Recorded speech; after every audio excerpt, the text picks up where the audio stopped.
individual cases would be looked at, and also looking at prosecutions was a reasonable response to the information that was being received at the time. So I was relatively satisfied with what was going on at that point, and I also received the information I was getting from the team that I inherited was similar. So I'm not sure I felt the need to directly challenge in that way, because there was quite a bit of work and investigation already ongoing in terms of individual cases within the mediation scheme being investigated.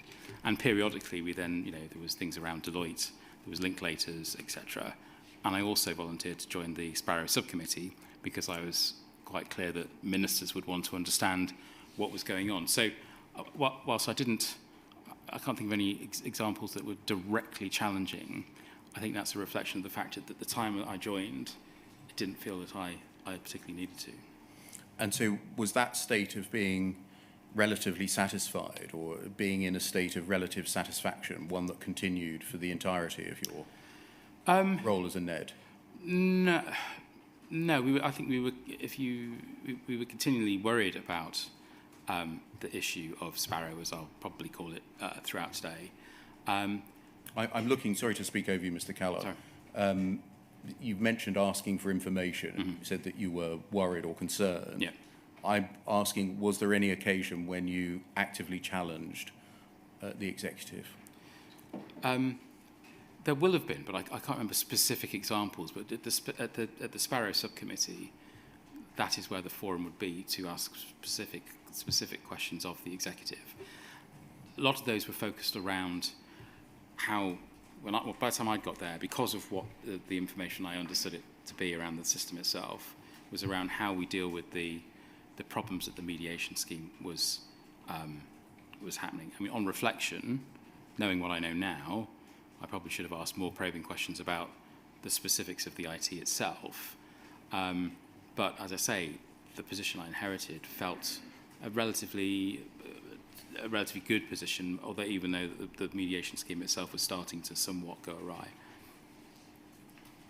Did you see your role as the SHIEX representative on the board to represent the interests of taxpayers?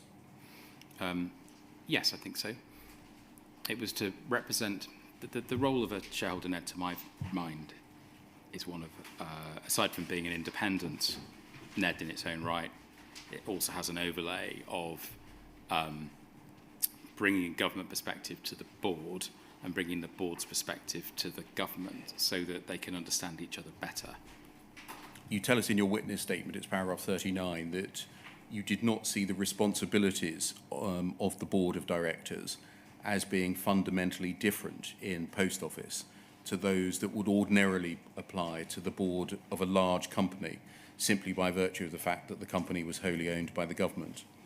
Can I ask, given that the Post Office was effectively spending public funds, did you not consider that there was a greater accountability on Post Office than in the case of a private commercial entity? I suppose we view, almost in some respects, somewhat neutral about who owns the business itself. But we do feel accountable to taxpayers in terms of how money is spent and what it goes on. That's not to say that we don't want money to be spent. It's more about value for money. Are you getting what you're paying for?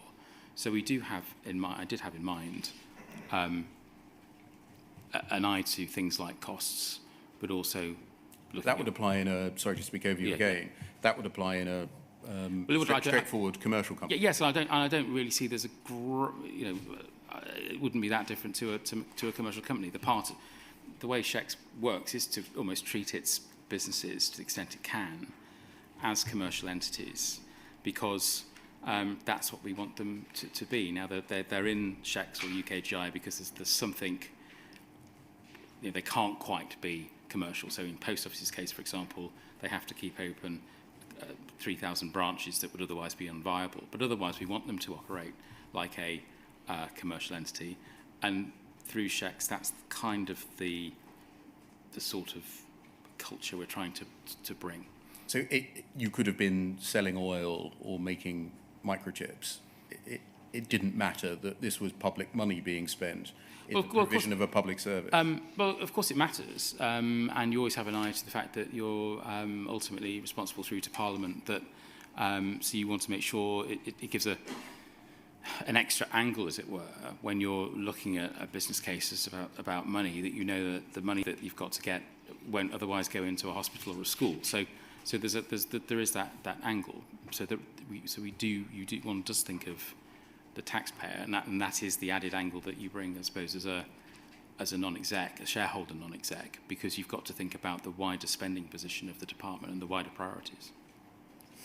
Can I turn to potential conflicts of interest? In paragraphs 10, 16, 63 and 317 to 19 of your witness statement, you discuss the potential conflict of interest which the Post Office board perceived to exist between the Post Office on the one hand and the government as Post Office's shareholder on the other.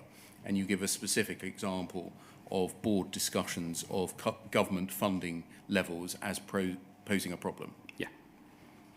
You indicate that you were conscious of the potential for you personally to be placed in a position of conflict of interest, and therefore decided to absent yourself from certain parts of certain board meetings, particularly when funding was discussed. Agreed? That's correct. Can you explain what specifically the perceived conflict was, please, in relation to the Post Office's funding? So, as a non-executive director, you are there to promote the interests of the company, and I suppose in a crude way, the more investment that you get, the better it is for the company. With your civil service hat on, clearly you're there to look after public funds. You want to make sure that the right amount of money goes to the Post Office or any other business that you look after. And you're also very conscious that there is limits on the level of taxpayer funding that can go to the Post Office versus any other. So those two things somewhat conflict, not all the time, but they do somewhat conflict when the board is making decisions about what it's applying to government for. And I remember it was at one particular board meeting, I think it was a strategy away day, where Post Office proposed a number which I thought was just far too big, and I said so. And as a team, as a shareholder team, a lot of our efforts over the course of the next 12 to 18 months were around pushing that figure down in one direction, and yet at the same time, when we went to the department, explaining to the department why we needed, why Post Office needed that investment.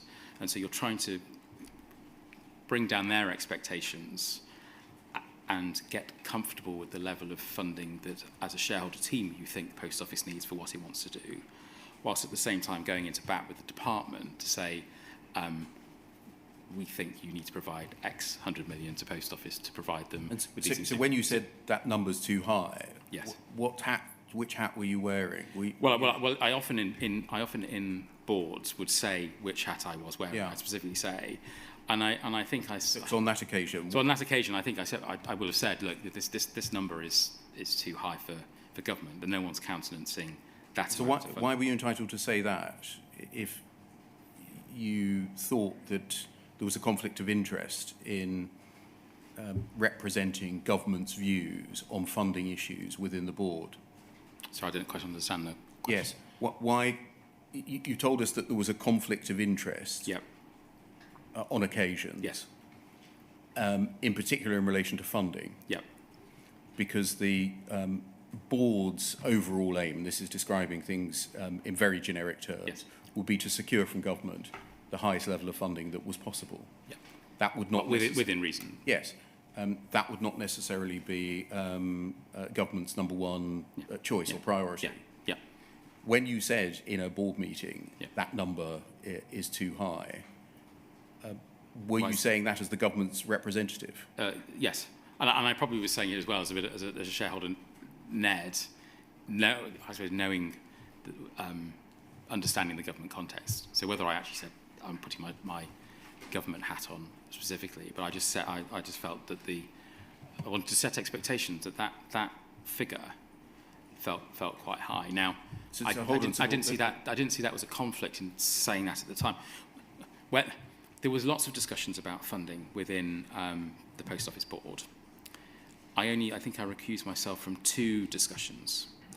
Now, the reason why I recused myself in those particular discussions was because I could tell, I could pick up the feeling from the board, but the discussions that was going to happen then was more about the tactics and of the board as to what they're going to do, given that government is not giving them the money that they wanted. And I don't think they felt comfortable, and I didn't feel comfortable in discussions around, okay, so what's our next move with government? I didn't feel comfortable being in that discussion. I don't think they felt me being comfortable there because they weren't sure what I would take back to the department.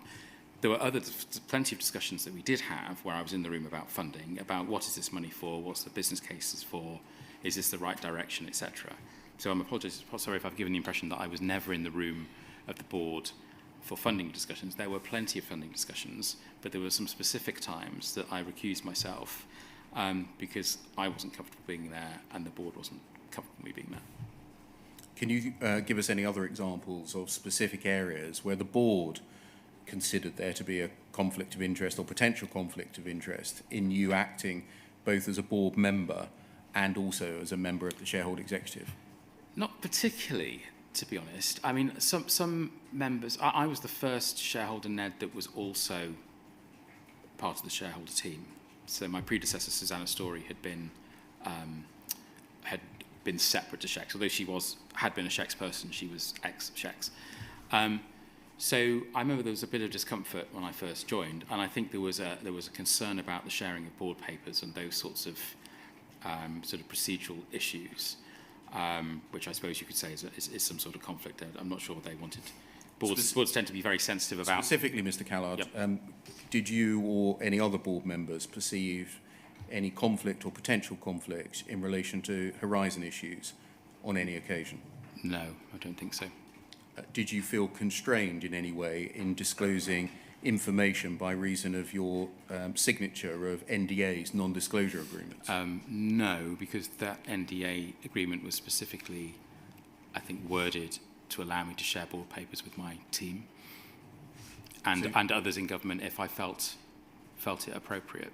So the NDAs did not inhibit your ability to relay any matters of concern about Post Office to government? No. You tell us in paragraph 42 of your witness statement about circumstances in board meetings where you spoke with, quote, your NED hat on or your government stroke shareholder hat on, as you described. And you say that you might, for example, state that you agreed with the board's course of action given what you knew from board discussions and your responsibilities as a NED to the company, but would make it clear that ministers might not necessarily agree. Yeah. What did you understand, in your words, your responsibilities as a NED to the company to mean? So you're there to promote the success of the company. So if I could give an example that might demonstrate that. So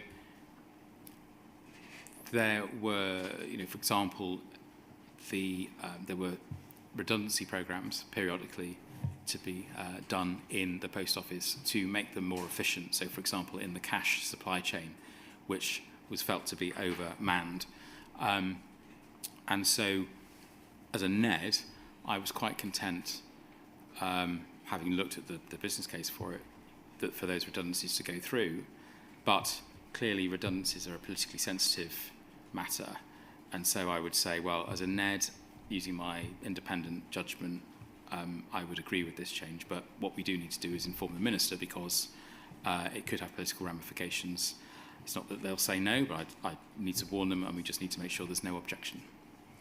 You give examples in your witness statement where you might be wearing two hats and had to make clear that fact as including issues of executive remuneration, mutualisation, funding, pension changes and Sparrow. Yeah.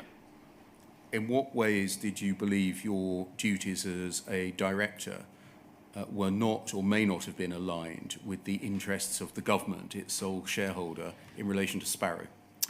It's less about not being aligned, it's just not really understanding the ministerial position and go back for clarification. So I'm thinking specifically around some of the decisions that the Sparrow Subcommittee were looking at, say, towards the start of June and the end of April, where there were worries and concerns about the investigations into each case of mediation not proceeding quick enough and sort of almost getting stuck because they were only 2 people versus the investigatory team at Post Office that had 20.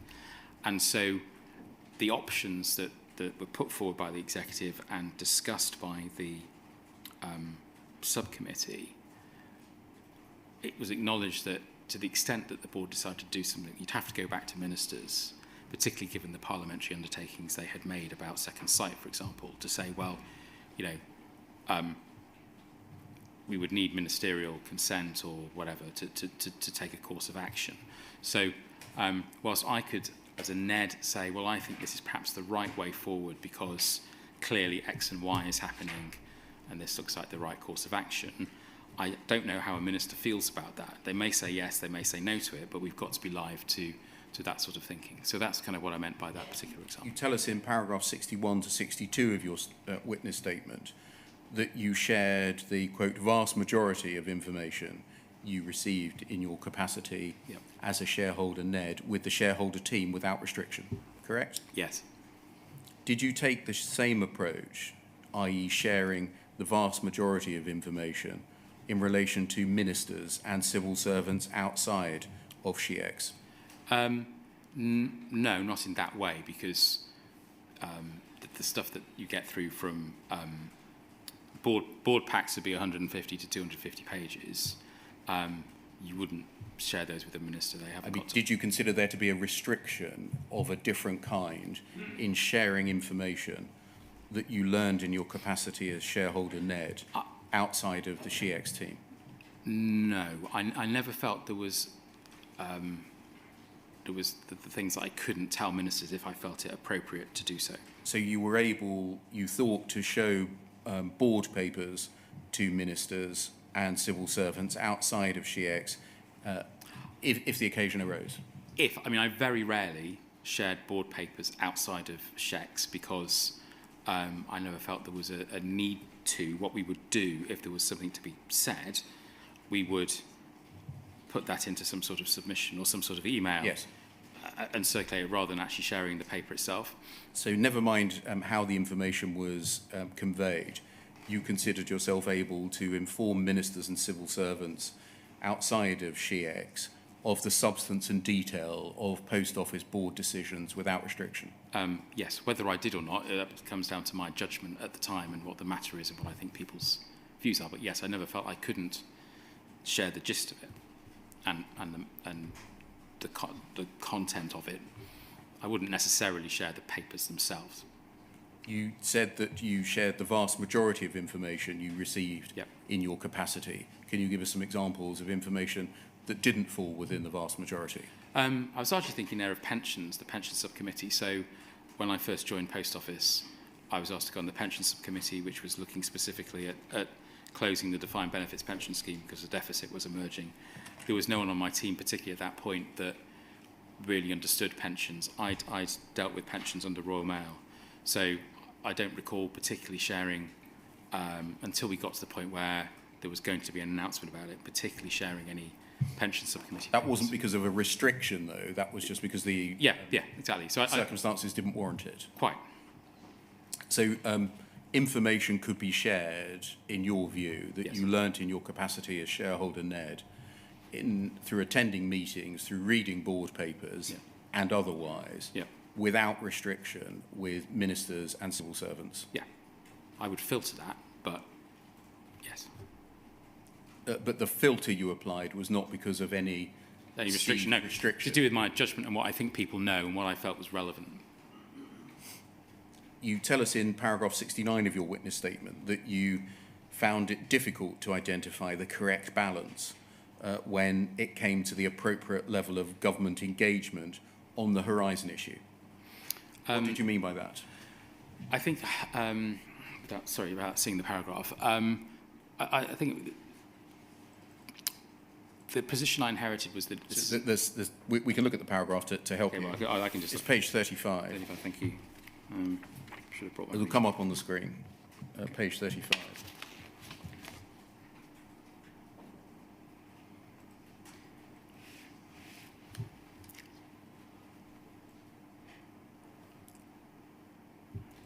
Yeah, so I think I explain it in the paragraph. Just wait for it to come. Oh, sorry. Sorry. Page 35, paragraph 69. And it's the sentence which I just read in the first line. I found it difficult, in general terms, to identify the correct balance when it came to the appropriate level of government engagement on the horizon. Yeah. So, not unlike other arm's length bodies I've dealt with prior to that and was dealing with at the time, there's a balance between operational independence of that body because it's a specialist body, and the desire sometimes of ministers and of government to intervene and do things. And I think on Sparrow that was a particularly difficult one because you had some very difficult stories. It was in the news a lot. Sorry, what do you mean? That you had some very difficult stories? Oh, sorry. Well, the position of sub-postmasters, as articulated by the story, their experiences that were in the news, were obviously very distressing, and there's a natural inclination, I think, of government and particularly of ministers to want to do something. But on the flip side, there is a business there which is operationally. Maybe operationally independent, but also specialist. It's business, and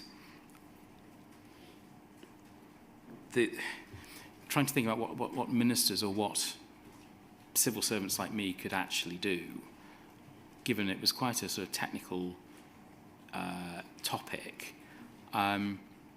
It's quite a difficult balance, and I think throughout my time, it was a constant balance between trying to keep at arm's length and from it, because realistically there was not much that I didn't think that ministers could realistically do, whilst at the same time trying to make sure that Post Office are doing the right thing and understanding what's going on at their end. And I just found that quite a difficult balance.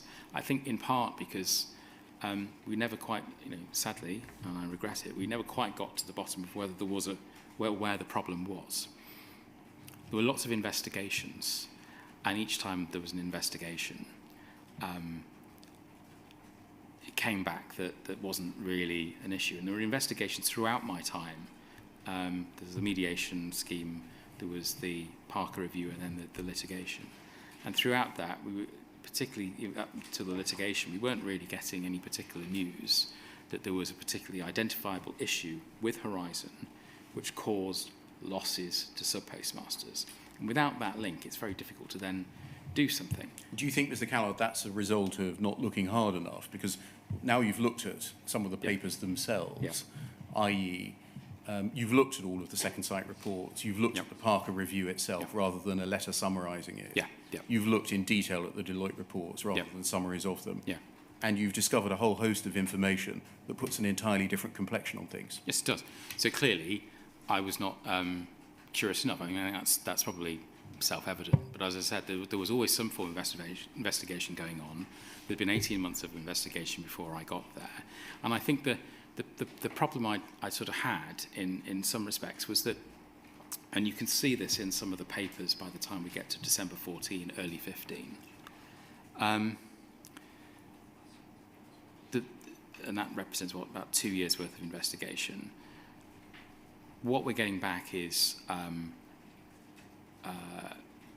that there isn't an issue with the IT. And so you get to the point, well, every time we do a review, it says there isn't something there, and you're almost in the zone of trying to prove a negative, that there isn't a problem. And I never thought that was ever going to be very easy to get to, which is why I always thought we need to it needs to go to court. Because that view might be said to be fatalistic. Quite possibly, but I mean, but does that fairly represent? Well, I'm not sure what you mean by fatalistic in that sense. I.e., this needs to be litigated by the parties and a truly independent view taken by a member of the judiciary? Well, it wasn't that it needed a truly independent view, because I thought we were getting independent views through from the likes of Second Sight, and I'm sure we'll probably come on to their reports in due course. It was more about my thoughts about going to court was more about how do you draw a line under it, because when you've got a very committed set of people in the form of the JFSA who are certain that there is a problem, and yet the investigations done by Post Office, Second Sight and others, and including things around like the Cartwright King review, etc., that's saying there isn't a problem, you'll never be able to meet in the middle. So the court, my views about the court were less about there being independent scrutiny. It was more about, if the court says what it says, then there's nowhere else for either party to go. It kind of arbitrates. And I always felt that I couldn't really arbitrate in my position. Can I ask you to slow down a little bit in your answers? Sorry. Even though they're very long, the shorthand writer is struggling to take down each of the words that you say. Okay. Do you consider, standing back, that you showed undue deference to what Post Office was telling you? I think on reflection, I think you probably do have to draw that conclusion. I would say, though, that the stuff that we got, the information we got through from Post Office was often quite comprehensive and full and analytical. So when I look at things like the response to the Panorama programme, the response to the debates that they put out in public as well, the response to the Second Sight Part 2 report, the slideshows, the 30-page slideshow they prepared for Baroness Neville Rolfe, for example, it was always quite comprehensive and analytical and I thought well thought through. So I may have shown too much deference, but what I perceived at the time was quite comprehensive answers coming my way. It wasn't a sort of one-line brush off. You said earlier that you think that you, looking back, are guilty of a lack of curiosity. Well, yes, I think it's self-evident that there's a lack of curiosity, because obviously there was a problem and I didn't get to it, so I accept that. But I think that there were times where, I think we were curious, clearly not curious enough, but as I say, that we were getting a lot of information from Post Office, and it was pretty comprehensive and analytical and looked well thought through. So you draw a degree of assurance from that. Can I take you through some documents that may help us to understand the relationship between you and Post Office in the provision of information to outside sources? Can we start, please, by looking at poll 0010-0581?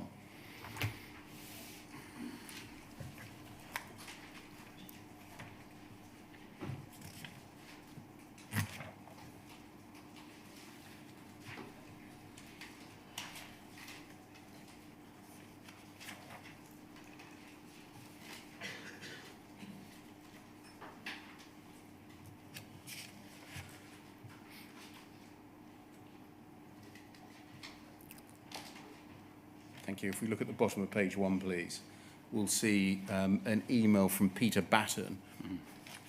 Thank you, to Belinda Crowe, copied to you. Peter Batten was a member of the Shareholder Executive, is that right? Correct. Was he somebody who reported to you? Yes. He emails you and Belinda Crowe on the 23rd of April 2014 and says, "Hi Belinda, thanks for your time.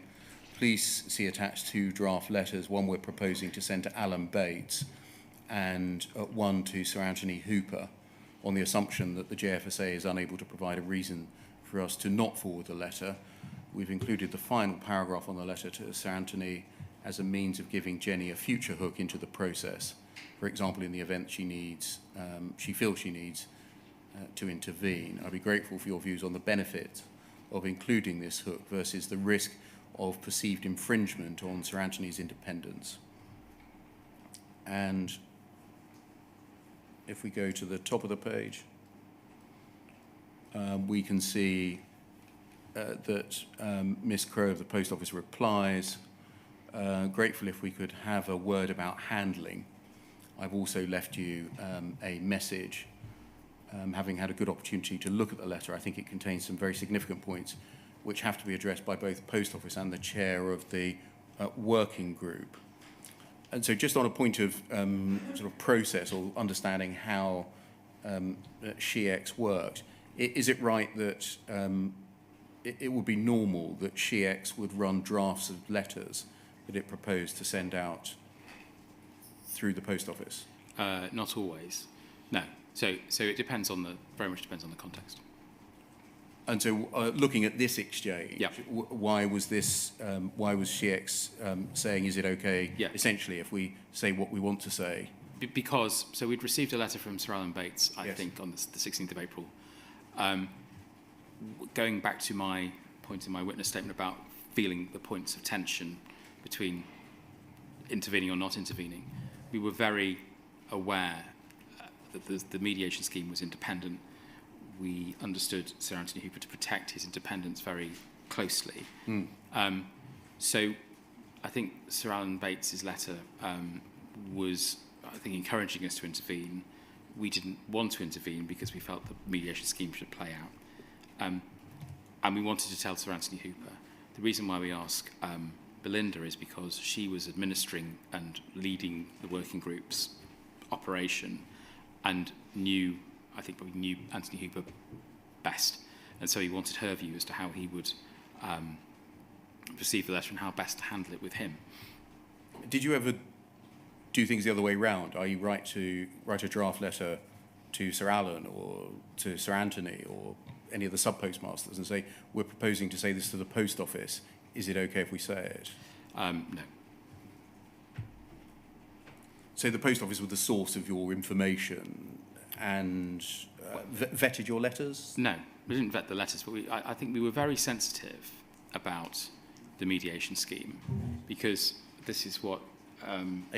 April 14. So, you know, it's starting, well, it's definitely started to unwind in the sense that we've got this letter from Sir Alan Bates. But it feels to us the only way to really resolve a lot of the concerns. And everybody had agreed, I think, it's before my time, that government would just stay out of the mediation scheme to the extent possible. And so we saw Belinda as a sort of a route to test how the working group, in particular Sir Anthony Hooper, would want to deal with this situation. Thank you. Can we look at some other examples? UKGI 402467.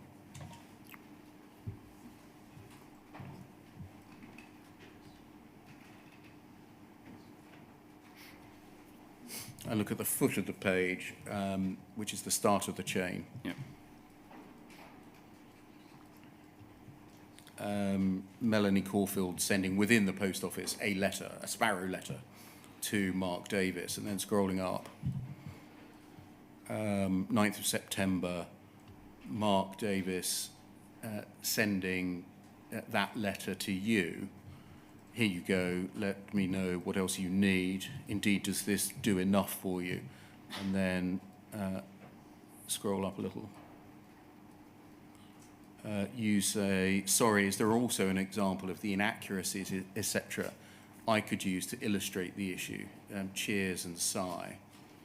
And he replies, report claims power loss can lead to data loss and thus real loss for sub-postmaster. Yeah. Strongly refute that. Yeah. So is the context here that, in fact, you tell us the context. So I think the context is that the second site, the first draft of the second site Part 2 review is out. And I think we were providing advice to Joe Swinson. I think, we'd asked Post Office, I'm not sure whether we'd asked Post Office to provide a letter to Joe Swinson or whether they volunteered one. They would share a draft with me, essentially to check that it's intelligible. and the like. And I think it said at the top of the letter, there are various inaccuracies in the letter. Sorry. The letter was saying that there was inaccuracies in Second Sight's report. Yes. And I thought, well, if I just, I need to have an answer as to an example of what those are, because Joe Swinson will ask. So can you give me an example to substantiate what you're saying, please, Mark? And so why would you go to the head of media and communications for this kind of issue? Well, because that team would write the letter, because it comes from Melanie Caulfield, who was one of his team. And so this is about a draft letter from the Post Office to the Minister. To the Minister. I think, yeah. And you're intervening and saying it needs beefing up. Well, they're writing to us to say this is what we're going to send, and they would often do that, and we would often ask to do that, because I think sometimes, going back to my role as interpreter, sometimes what they thought was clear wouldn't necessarily be clear to government, so they sort of sent it through. It was customary for them to send something like that to us, not always,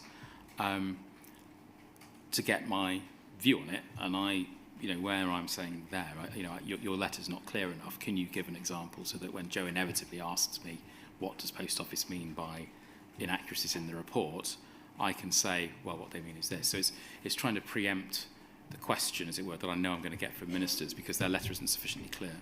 And so are you here performing the role of a Post Office NED in seeking to put the company's best case to the Minister? No, I'd say that this is clearly there's a Venn diagram of it, but I'd say I'm the shareholder team here, looking at what sort of communications the Post Office is sending to the Minister, and sort of giving them a few hints and tips that it might be beneficial if they could make it a bit clearer before it goes. Or I think probably what's going on here is that they've either possibly sent it already, and I'm trying to get ready to anticipate the questions I'm inevitably going to get from the Minister. Can we move forwards, please, to December, UKGI 402726?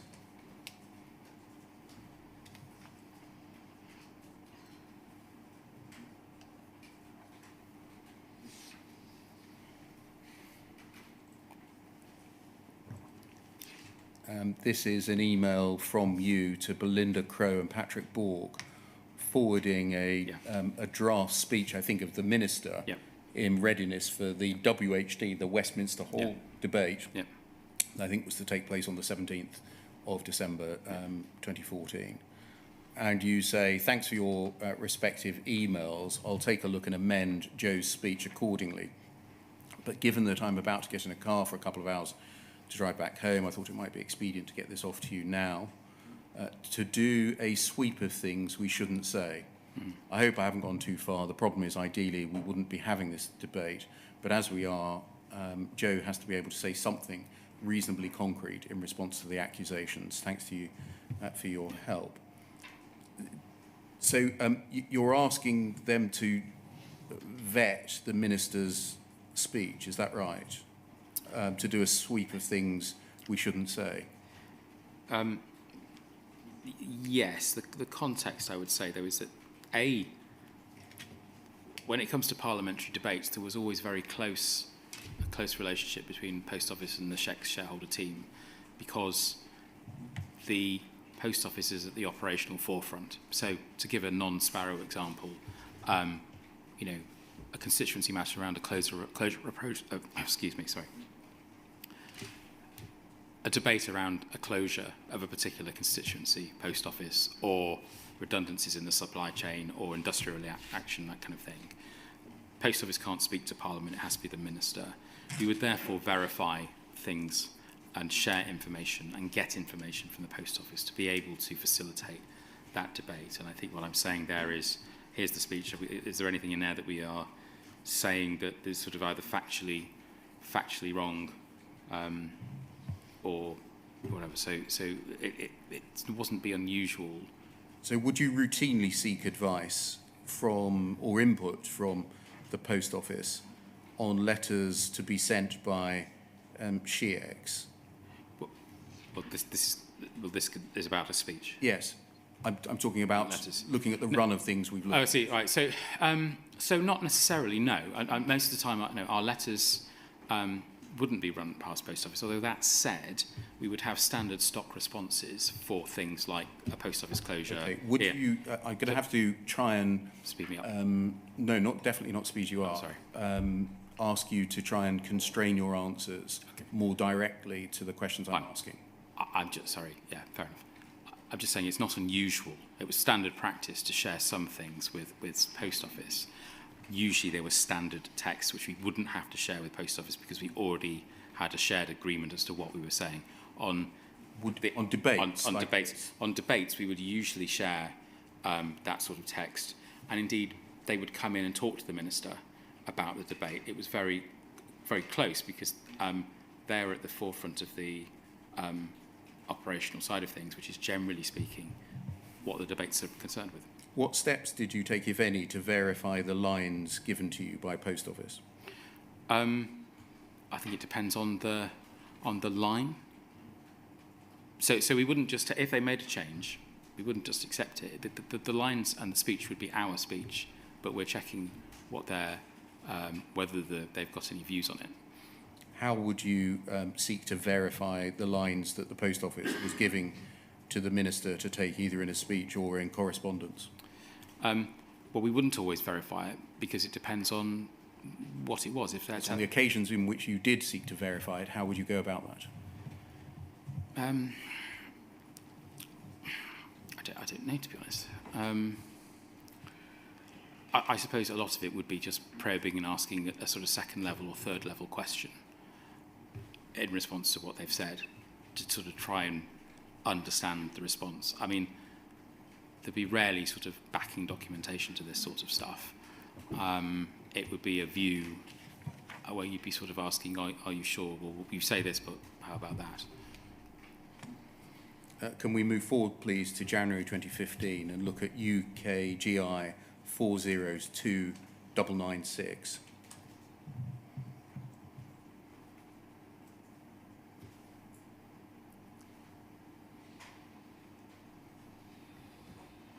Now, if we scroll to the bottom of the page, please.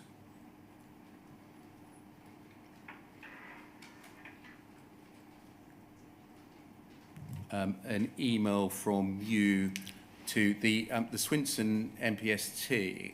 Is that a generic email address for office. Joe Swinson's office, private office, is it? Yes, so it goes to sort of 4 or 5 people who are in her office. You say Ailsa, who presumably is one of her private office, is that right? Further to my updates on the Horizon scheme, note it looks as if BizCom are inviting sub-postmasters and post office to sessions on the 3rd of February. I suggest that Jo stays clear of this if she can, given that this is an independent scheme, but I suppose she might inevitably be drawn in. I haven't talked to post office about this yet, so we'll keep you posted. I'd be grateful if you could provide us with Jo's views following my email of yesterday, as clearly this may have handling implications for post office, although instinctively it feels that the more conciliatory we are on this, the more the JFSA get to try and widen the scope of the scheme to find a smoking gun which does not exist. And then you forward that further up the page to Laura Thompson. What role did she then perform? She had just joined the team. The GX team? Yeah, taking over from Peter Batten, who was the prior person looking after Horizon for me. Saying that she better get up to speed on Horizon. So far, we've not been sucked in, but it's probably only a matter of time. And is that how you viewed matters at the time? Well, you could feel the pressure building. We'd spent a year trying to keep this as an operational matter for post office. And the pressure was building that we might be required to intervene. What did you mean by the suggestion that the JFSA were trying to find a smoking gun which does not exist? Well, by that time, a lot of the mediation investigations had been done. We hadn't heard of any specific problem with Horizon that caused losses to sub-postmasters. And there was the second site were expanding their scope of work, and I thought that might be because they hadn't found the issues they were expecting to find with the Horizon scheme, and therefore they'd be widening their scope because they hadn't found the smoking gun, which is the the bug that creates the losses. The words that you use appear to suggest, would you agree, that you had formed the view that there would be no smoking gun found in relation to problems with the Horizon system? I think by that time I probably had, or at least on the balance of strongly on the balance of probabilities that's the view I'd taken. And did that mindset pervade your thinking and affect your actions? I think not only has one not been found, one will not be found. Yeah, because I think that's probably right. Over the course of time, another year had gone by of investigations, in particular investigations of people's cases that had said there is a problem, had been looked at by Post Office, looked at by Second Sight. We hadn't heard of a particular bug causing the loss. So my emerging conclusion was, yes, there isn't an issue, and it did colour my view going forward from around that point. Why were you so sure that the smoking gun did not in fact exist? Well, as I say, there had been, I think by that point, almost 2.5 years of investigation, including by Second Sight, and they hadn't found, and they'd looked at... Including by Second Sight. Who had been the other investigation? Well, by Post Office. So Post Office had looked, and right now... How had they looked? Well, sorry. Yes, what investigation had they conducted? Oh, well, so as part of the mediation scheme, Post Office had a team of 20 people that would be looking at each individual case. That case was referred to Second Sight to also investigate. So you'd had two sets of investigations with the first... And is that how you viewed it? There were two investigations going on here? Yeah, that's how I viewed it. There are two investigations going on, one of which is independent, the latter one, Second Sight. I trusted the first one, the investigations done by Post Office. Why were you so credulous when it came to reassurances from Post Office, and yet so disbelieving of what the sub-postmasters and the MPs were telling you? Because I suppose it's from the point of view that I was looking for a bug in the Horizon system that created losses with a direct link. I thought that's what everybody was looking for, rightly or wrongly. That's what I was sort of looking for. And I hadn't... Just stop there. Why were you looking for that? Well, because that's what I thought the case was about. That there were, and it's often even said now in the media today, there are bugs in Horizon. I thought we were looking for bugs in Horizon that were unknown to Post Office, and that they were causing losses to the sub-postmasters. I was looking for a causation of finding an unknown bug that hadn't been previously known about that caused the loss at the sub-postmaster end. And by this stage here, in February 15, as I'd understood that sort of investigation had been going on in one form or another for 2 and a bit years, if 2.5. So over that time, that's what gave me, I wouldn't say confidence, but it gave me the feeling that there wasn't a smoking gun knocking around, and that's why, rather than the JFSA widening the scope, that's why I felt that Second Sight really were seeking to widen the scope, because they hadn't found any particular problems with the individual cases where they were saying there was an issue. Can we turn to the issue of obtaining information from the Post Office and look at UKGI 402292?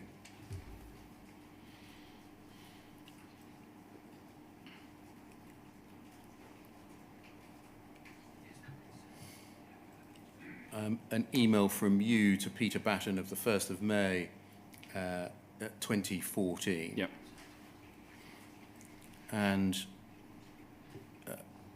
if we just scroll down a little bit. Thank you. In the last paragraph, I'm going to skip over the substance if I may. You say, I hope I haven't crossed a line by saying Tim mentioned you're worried that I apportioned some blame to the team for the press notice stuff. So I think this part is about a press notice. I'm not sure exactly what it's about. No, you continue. I just want to be clear that I don't at all. It has, however, taught me a lesson. I need to push harder on Post Office to get things done. I've been too reliant on their promises to deliver, which has been an error on my part. However, we do, however, need to be realistic as well. Our view and their view will often be different. Yep. And we're going to have to pick our battles. What's the context of this? Can you remember? I honestly can't remember. I think it's something to do with number one, about, because it's a press notice, Mark Davies, and I think Becky Barrow was a journalist of some description. But I honestly can't remember the... You said that you had been too reliant on Post Office's promises to deliver. Yeah. Was, other than in this context, was that a theme of your work over the 4 years that we're looking at? Did you feel that you were over-reliant on them? That I was over-reliant? Well, I was reliant on them. I don't think I was over-reliant on them. I mean, it depended on what the issue was. But in terms of comms, which I think this is about, it's about relying on them to do it the way that we felt appropriate. I think I can't really remember, I'm afraid. Can we turn to poll 0015-8108, please?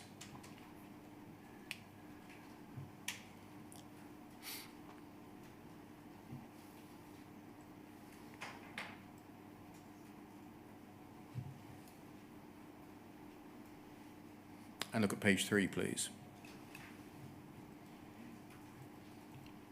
And scroll down. And keep going. Yes, we can see that this is signed off by Neil Hayward, Group Yes. People Director. Do you remember the function that he performed? He was, he was People Director, like HR Director. And if we go up, please. And keep going. Thank you. Just a little bit further. I think we can see a little bit further from the reply. Keep going. And again. This, we can see from the reply here that I think Mr. Hayward's email went to, amongst others, Paula Reynolds. Yes. Okay, if we scroll back down to the beginning part of his email. Thank you. So February 14, for your information, I recently met with Richard, that's you, during his induction and mine to the Post Office. He provided me with some insight on the things that interest him. I thought I should share what I learned. Scroll down, please. The Post Office is hugely politically important, whilst it is probably the third biggest of the around 20 or so businesses being managed through SHEX. It carries the highest profile. Everything that we do has the potential to create issues for ministers. This is partly why they will always ask us detailed questions. He explained that the Treasury applies pressure to ensure the investment in the Post Office is doing what they said it would do. Would that record of what you are said to have said be accurate? I can't really remember, but... i.e. the content? But yeah, that's probably something I might well have said. And if we scroll up to page 1, please. Ms. Venel's reply.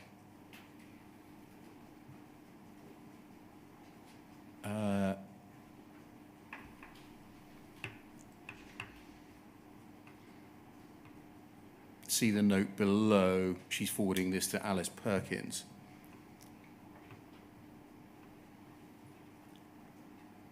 And if we, just scroll down, please. The direct replied, if we just keep going. She says, Richard, that's you asked the right questions.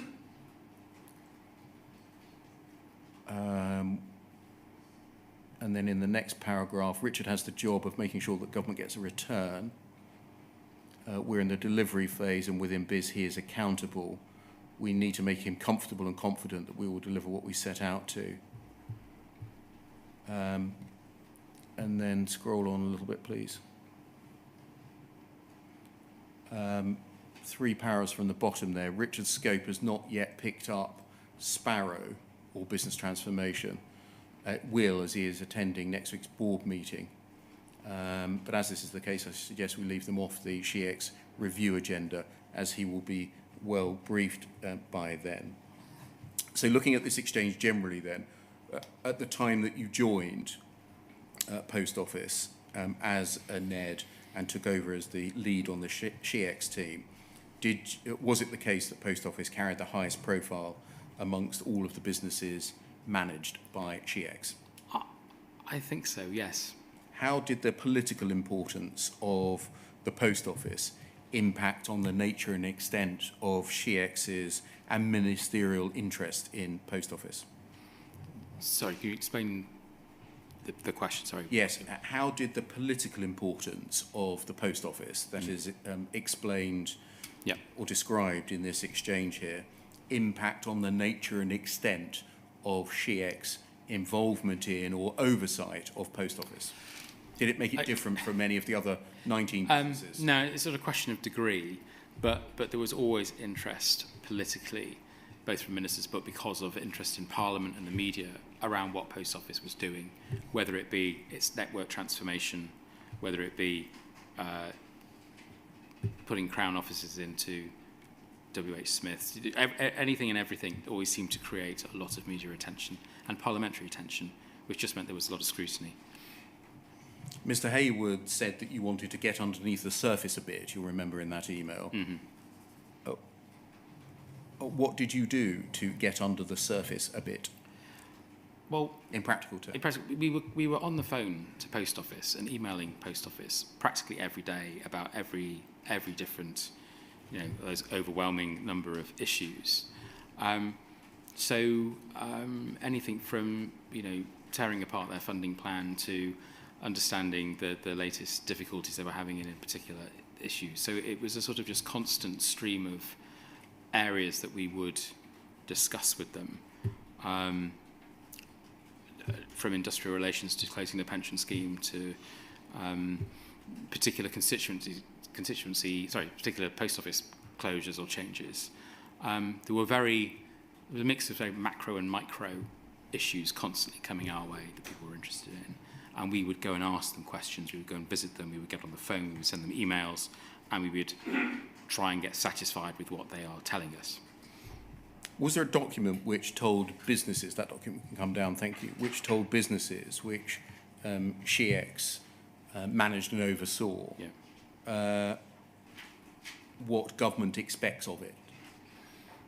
I'm not sure there was. I mean, there are framework agreements and articles of association and those sorts of constitutional structures, and there are chairman's letters or letters to the chair and those sorts of things. So it depends on the company. Can we look, please, at UKGI 304-4314?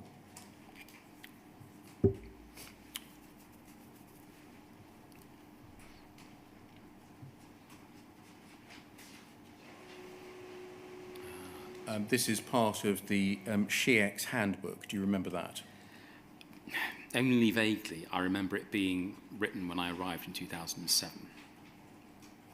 Was it not a document which, being a handbook and everything, that people might have recourse to? Not particularly, no. I don't recall it really being, after the first few months of it being in existence, it didn't really get, from memory, really get rolled out. I mean, when I saw it, I was like, oh, I remember what that was, but I don't recall particularly it being rolled out as something that everybody had as a handbook. Was it, even when limitedly rolled out, something which businesses, which SHEX managed, were directed to or given a copy of? I don't think so. I think it was internal. But I don't know for sure. It may well have been at the time. Can we just look at page 3, please? This is in the section of corporate governance. And if we scroll down, please. So if we just go back to page 2, please. And then page 3. And scroll down. And over the page. Thank you. the heading, what government expects of its businesses. Yeah. In order for this to be effective, presumably the business would have had to have been given this. I can see why you'd say that. I'm not sure if it ever was, and I think that would be more around the idea that the shareholder team would, this is what the shareholder team should expect of its business. But don't tell the business about it. But I don't think you tell the business about it, no. That seems slightly odd, if I may say so, Mr. Callard.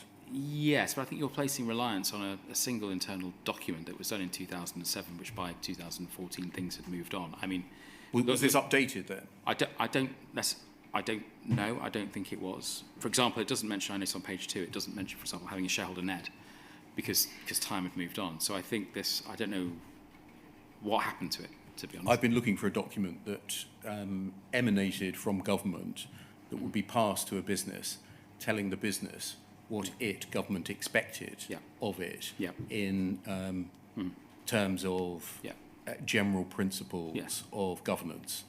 And this is the closest I've been able to find. You say that this would have been an internal document, even though it set out expectations of businesses managed by SHEEX and may not have been passed to them. Well, I can't remember what happened to that document. Clearly time has moved on, but I think the stuff there, looking at it, is stuff that you would expect a business that you are the shareholder of to be doing anyway.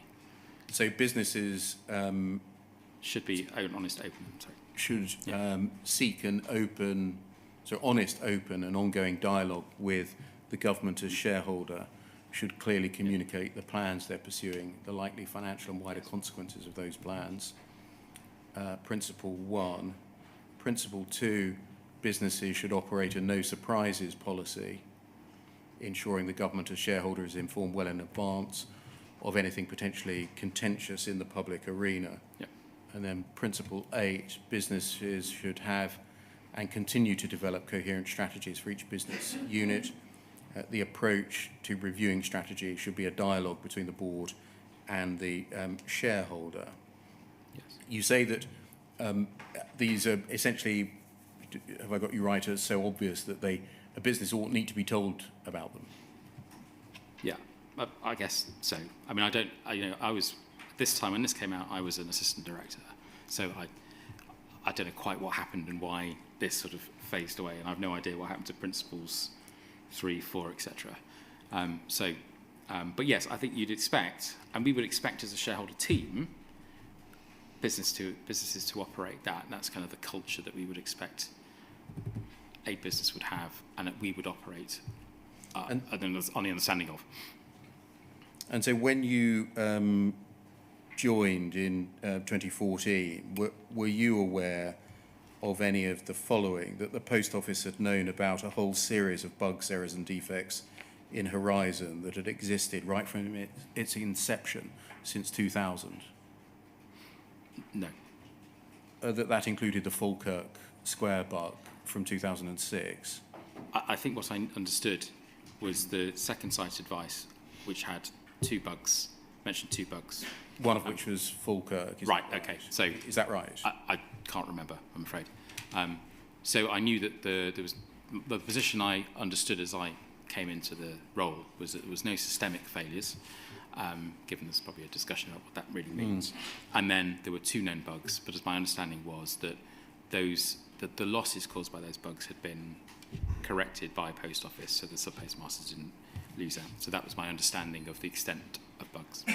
Were you ever told that the Post Office, was in possession of expert reports as a result of civil litigation that it had engaged in 2004 and 2006, which challenged the proposition that Horizon was robust? No. But were you ever told about the previous acquittals of sub-postmasters, each of whom had raised the defective operation of Horizon as part of their defence? The names included Susan Palmer, Maureen McKelvey and Nicola Arch. No.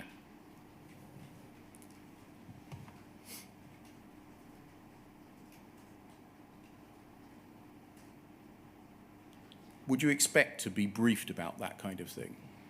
Yes. By whom? anybody that was talking to me about Sparrow. And they were issues that were relevant to, or they were matters that were relevant to issues in the group litigation. Right. Would you agree? Well, they are. Yes, they're certainly relevant. Whether Horizon was robust and whether sub-postmasters have been liable under their contracts for alleged shortfalls. To whom do you attribute responsibility for the government not being informed of such matters? That's hard to say because those matters are quite historical. So I don't know who would be, I mean, whether it be the legal team that should have that on file and should tell people about it. Was SheEx ever made aware of the Simon Clarke advice in relation to the credibility of the Post Office's main expert witness, Gareth Jenkins? No. The first time I learned about the Clarke advice was in the sort of fallout of the GLO, I think. Sorry, you learned about it in the context of the GLO? Yes, when it got raised in the GLO, there was advice, the Clarke advice. Can you tell us a bit more about that? Oh, well, it was just, I think... because as far as we know, the outward-facing disclosure of the Clarke advice didn't occur until November 2020 in the context of the criminal appeals. Okay, so maybe when I say GLO, I mean the legal cases that happened after me. Sorry, I don't mean specific... Well, I don't understand the nuances between the different cases, but as part of the findings against Post Office, I heard about the Clarke advice. Well, that's the first time I'd heard about it. You've seen it now? It was in my bundle. Yes. Is that the kind of, in the light of the questions that you were asking and the things that the Post Office was saying publicly, is that the kind of document that you would expect to have been provided with, or the content summarised to you?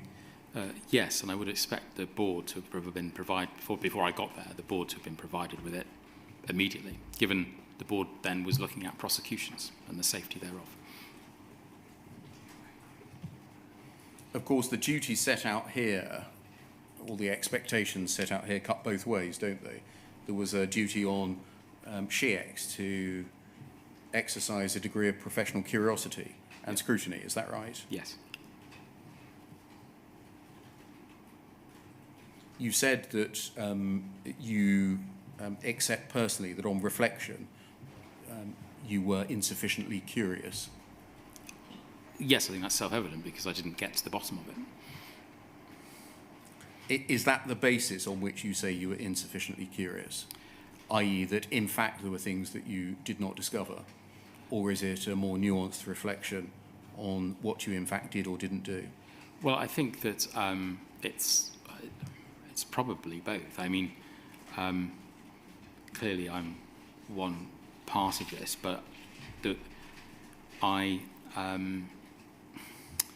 it's difficult to know what to ask for if you don't know about it. So you can't go and ask, well, is there any evidence that you've got that prosecutions aren't safe, when it's been presented to board before you've got there that prosecutions are safe, and that was set out by an independent firm and a KC. You have to take assurance from the independent advice that's been given to a board before you get. When you were first appointed as shareholder, Ned, what was your understanding of Post Office's investigatory and prosecutorial functions? There had been quite a comprehensive discussion in the February board about the new prosecution policy, and that paper contained a reasonable amount of detail about the history, in addition to the forward look about the new policy. So I was aware quite early on that the Post Office brought prosecution. I don't think I understood the nuances of that, of being prosecutor, victim, investigator. In your witness statement, you say that, for the note, it's paragraphs 273 and 329, that you understood that there had been a review in 2013 by Cartwright King and Brian Altman, QC, which had been reassuring, and the comfort I took from what I understood to be a thorough review by Cartwright King and Brian Altman, QC, was clearly misplaced. I had never heard directly from any of the affected sub-postmasters on the issue of past prosecutions, and you say that you weren't and the board was not provided with a copy of Mr. Clark's advice of the 15th of July 2013. At the time that you were told about the Cartwright-King review, did you understand that to an extent it was marking its own homework, i.e. reviewing prosecutions which it itself had brought? I don't think that occurred to me. I mean, I learnt of it in the first board that I observed. I wasn't a member, and I was still getting to grips with all of the things of Post Office, so that I wouldn't have thought too deeply about that paper. And so is the comfort that you took hearing the words that a firm of solicitors and a QC have undertaken a review and the outcome of it was reassuring? Well, is that as far as it went? Well, I took comfort from the board. I mean, the board that I joined had that advice, was broadly comfortable with it, and whenever, you know, the focus of the board thereafter tended to be around the mediation scheme, not past prosecutions. So I didn't just take comfort from the paper that I read. I took comfort from the fact that the rest of the board, it didn't seem to be an issue that the rest of the board were vexed about, so I took my lead from that one. Did you ever receive any copies of legal advice that Post Office obtained during your time, either as shareholder Ned or as SheEx? I can't remember. I may have done, but I can't think of any instances. So you can't recall any instances where you actually read the advice rather than what Post Office said was in the advice? I can't think of any instances. I'm not saying there weren't any, but... Did you ever request any copies of the primary material itself, i.e. what the actual lawyer actually said? Well, I can't think of an instance that, outside of the Sparrow situation, where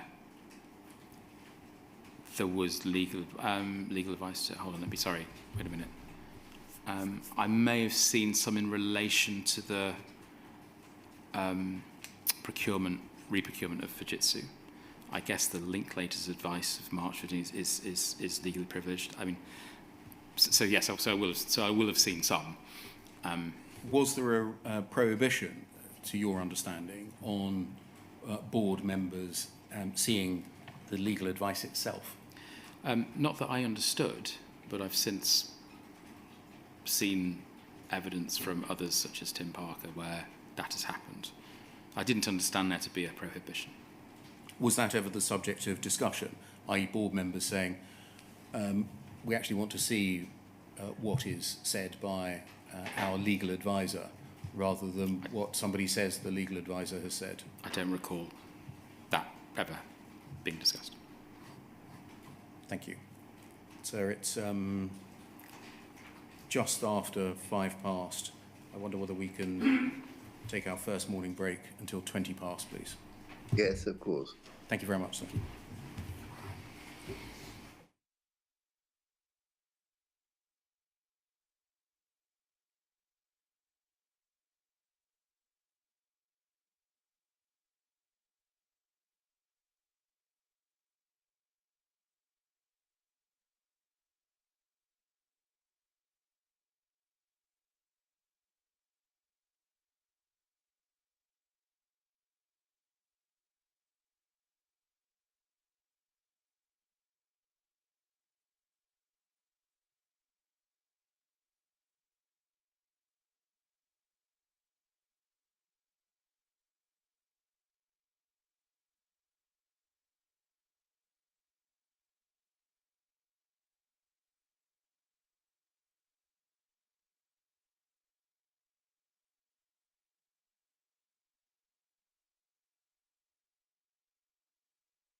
Good morning, sir. Can you continue to see and hear us?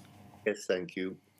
Mr. Carlisle, can you move right forward and aim both microphones at your mouth, please? I've been told that those listening online have sometimes encountered difficulty in hearing you. Right. Thank you. Is it right that one of the key roles of SHEEX was to identify risks in relation to each of its assets? Yes. And is it right that SHEEX maintained a monthly risk register? For each asset, yes. Is it right that the completion of that risk register on a monthly basis didn't simply entail recording the business's own assessment of risk, but was in fact SHEEX's own assessment of the risk? That's right.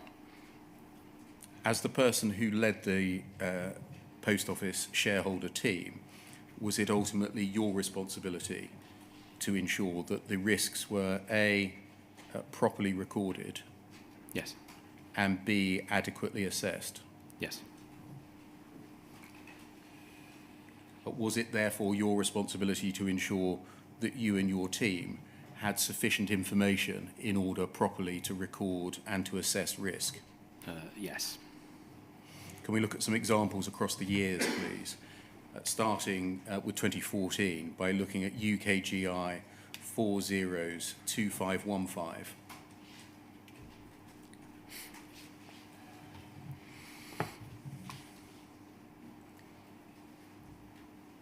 This is the risk register for the 13th of February 2014. And so just for some context, that is 7 or 8 months after the publication of the Second Sight interim report.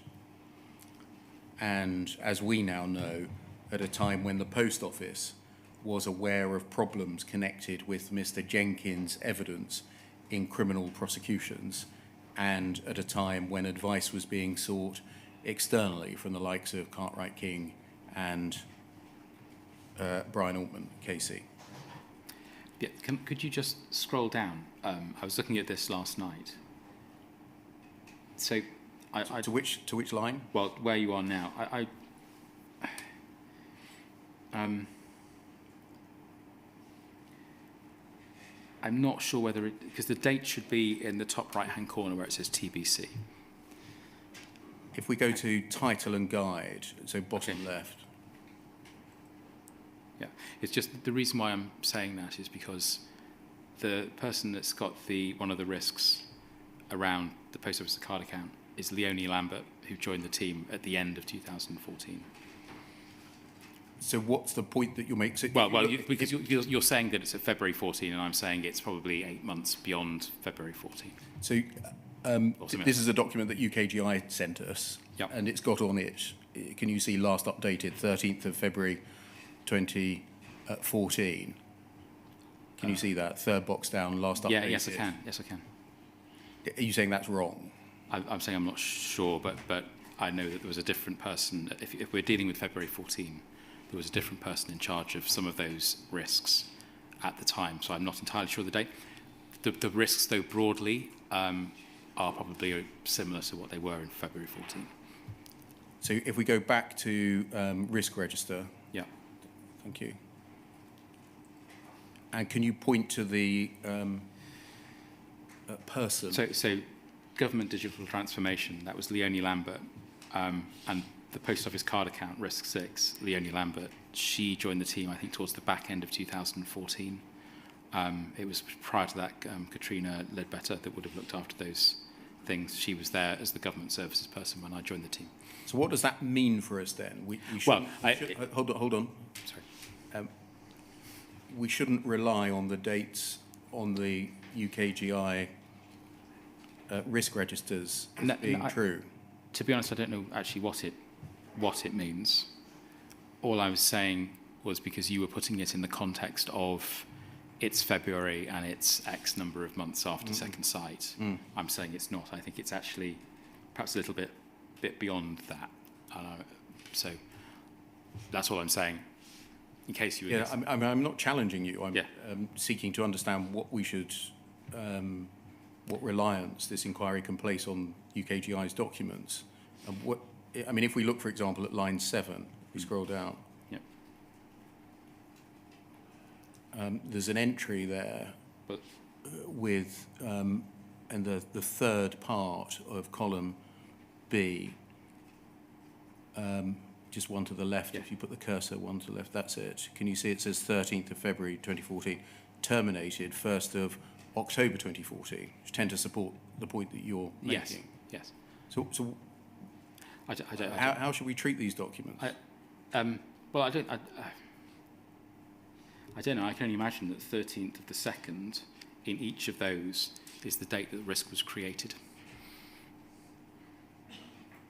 Going back to title and guide, page 1. Yes, I noticed. Yeah, I get that. That says last updated.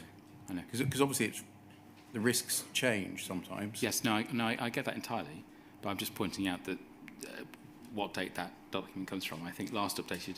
I don't recall us ever really updating the first page, because the interesting bits are on the second page. So where it says last updated, you don't recall that ever being updated? No, I don't ever be. In fact, I'm not sure whether they even come round with that title and guide page on anymore. They just come round as the risk register tab. So going back to the risk register then, please. Yep. Sorry if I'm causing some confusion. No, it's not. No, it's just the extent to which we can place reliance on documents that are given to us. Yep. We shouldn't treat this as a document which accurately records the risks as the SHIEX saw them on the 13th of February 2014. Some of the text may have been inserted after that date. And the ratings may have moved around a bit. Given that this was done on a monthly basis, yep. If we look for the March one, yep. oughtn't that to be the place to update it rather than updating the February one?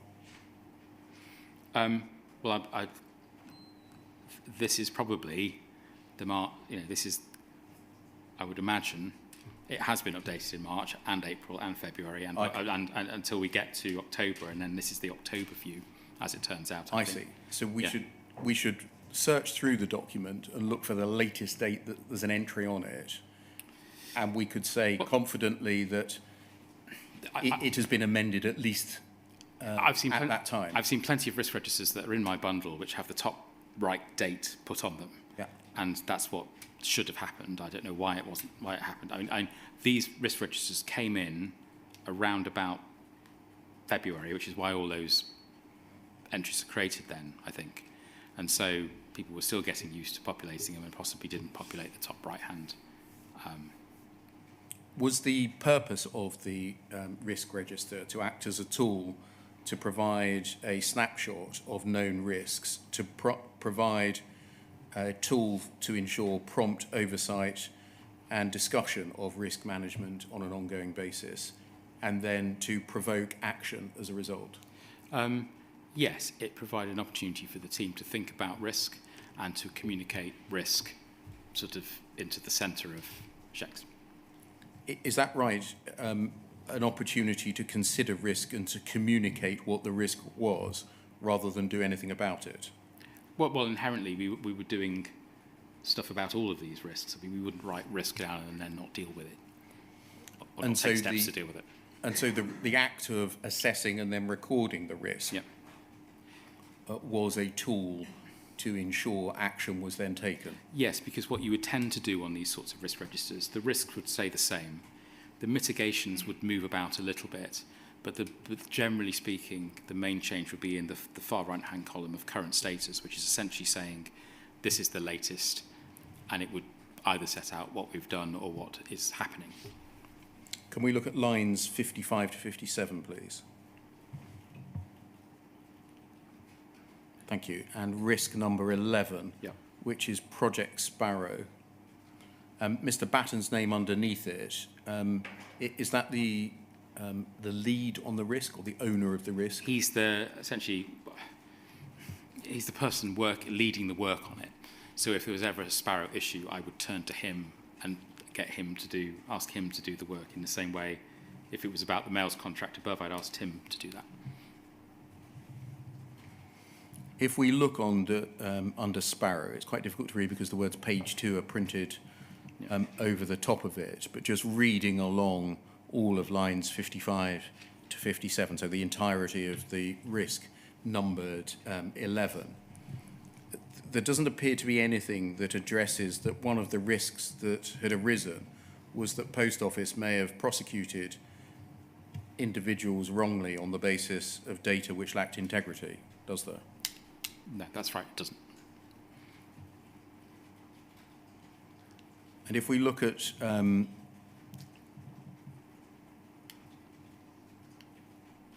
the fourth column along,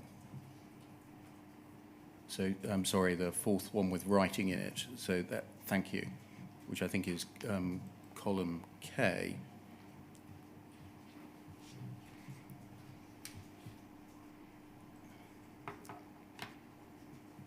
I'm so sorry. I mean column F.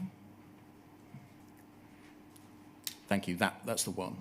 Can you see that the type of risk is recorded? Yes. And it's recorded as being a reputational risk, a finance risk, and a people risk. It doesn't record the existence of a legal risk.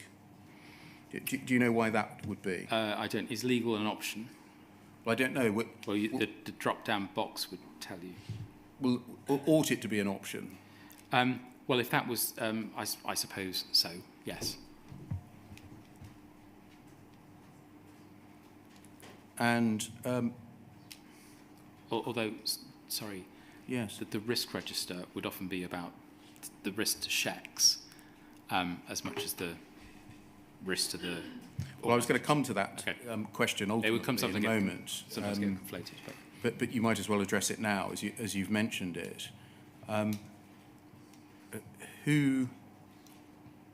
Which organisation did the risks recorded on this document relate to? The risks should relate to checks. What would often, and UKGI, what would often happen is that inherently the risk to the organisation would sort of creep in and it would get conflated because if something at the organisation goes wrong, then essentially checks has to deal with the fallout of that. So in this case, it might have reputational risks for both Post Office, but also largely for checks in terms of having to deal with the issues that are involved with it. And if you just look at the next column along, sort of G, H, I, and J, which is the RAG rating boxes, can you see those? Yeah. The probability of the risk eventuating, the impact of the risk if it does happen, and therefore the rating of the risk. Can you see that this risk rating rates Project Sparrow overall as having a risk rating of 9, which I think is the lowest or one of the lowest risks identified in this document? I can see that it's a 9, yes.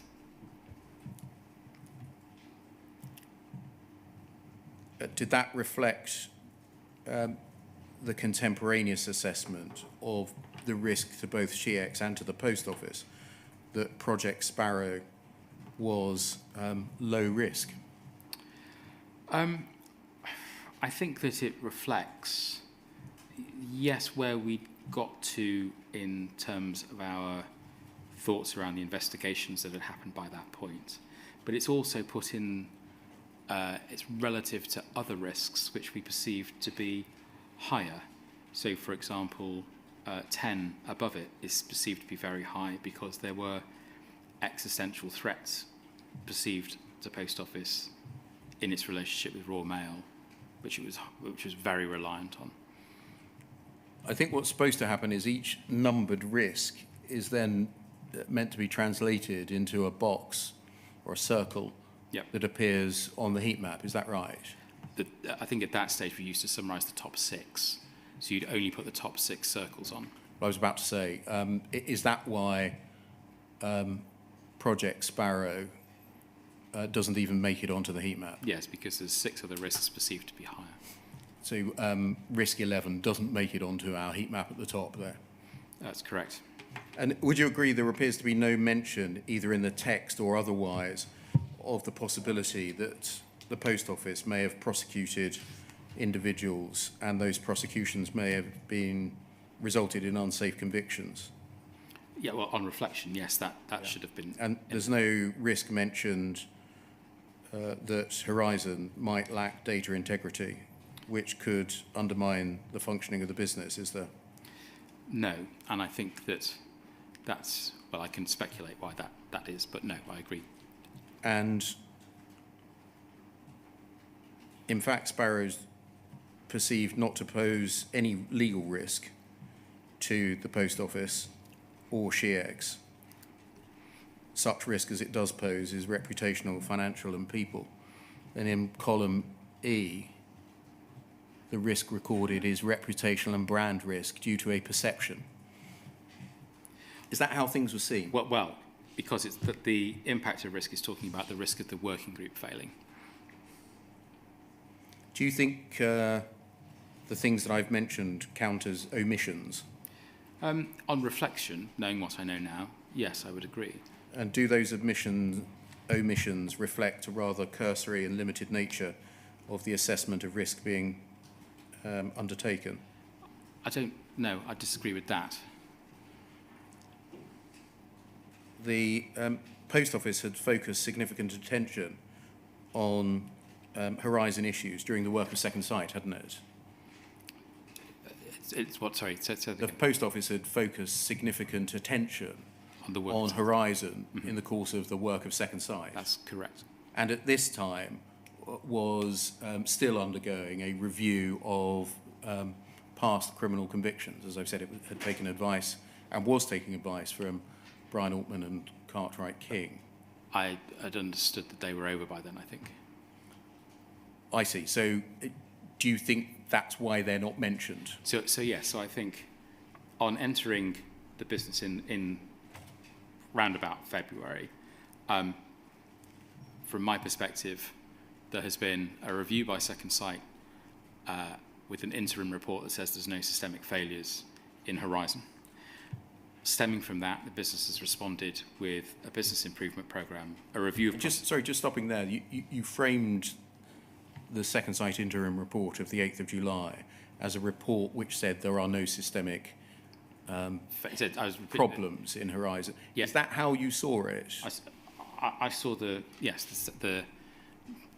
position that I felt that I inherited was that there'd been a report that said there was no systemic failures within Horizon, but the business's response to that, nevertheless, was to review the safety of prosecutions, Cartwright King, to set up a business improvement program to deal with some of the issues around training, and also to set up a mediation scheme to investigate the individual cases that postmasters still had with Horizon. But by certainly this time, if this is around about October of 14, there had been quite a lot of investigation by Second Sight and by Post Office into the safety and integrity of Horizon. And therefore, I, as I said before, I hadn't seen any evidence that directly linked bugs, new bugs, any bugs apart from in Horizon to losses that hadn't been compensated for. I see. So the fact that the possibility that the Post Office may have wrongfully prosecuted individuals, or that Horizon lacked data integrity, was such a remote possibility that it needn't even be recorded on a risk register. I think that's probably right. We felt that the bigger risk was the blue blobs that are there.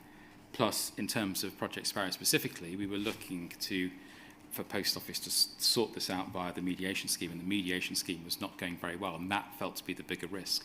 The other risks that you've just cited there were felt to have been, wrongly, as it turns out, felt to have been dealt with, which is why there'd be a very low probability, and so probably not on that. Sorry to interrupt, but item 11 is the identification of a topic which might give rise to a risk. All right, is that a fair way of starting that?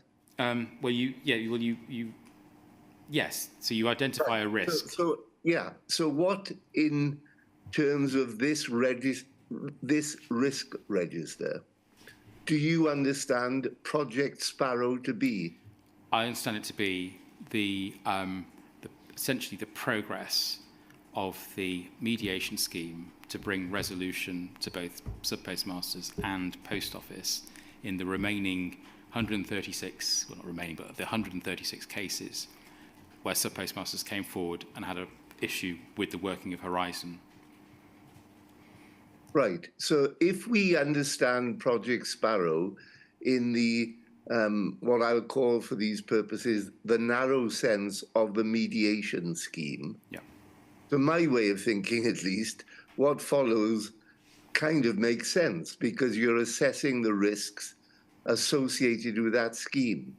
What's lacking, I think, from this register, it might be argued, is any recognition of any kind of any other potential risk arising from the use of Horizon. Yeah, and I would agree with you, and the reason for that is because we thought that of the things we were seeing, either the risk was so small it didn't really warrant I either wasn't there or it didn't warrant an entry because the probability of it occurring was below 1 out of 5. Yeah, so effectively you're telling me that the wider risks which are being put to you by Mr. Beer, in your mind or in SHEX's mind or UKGI's mind, actually didn't qualify as a risk sufficiently important to put on this register. I think that's right, given what we knew at the time and what I follow that. Yeah. That's your reasoning. Yes, but yes. I just wanted to understand in my head. No, that's I think it's all about. And have I got it right? Yes, I think so. Yes.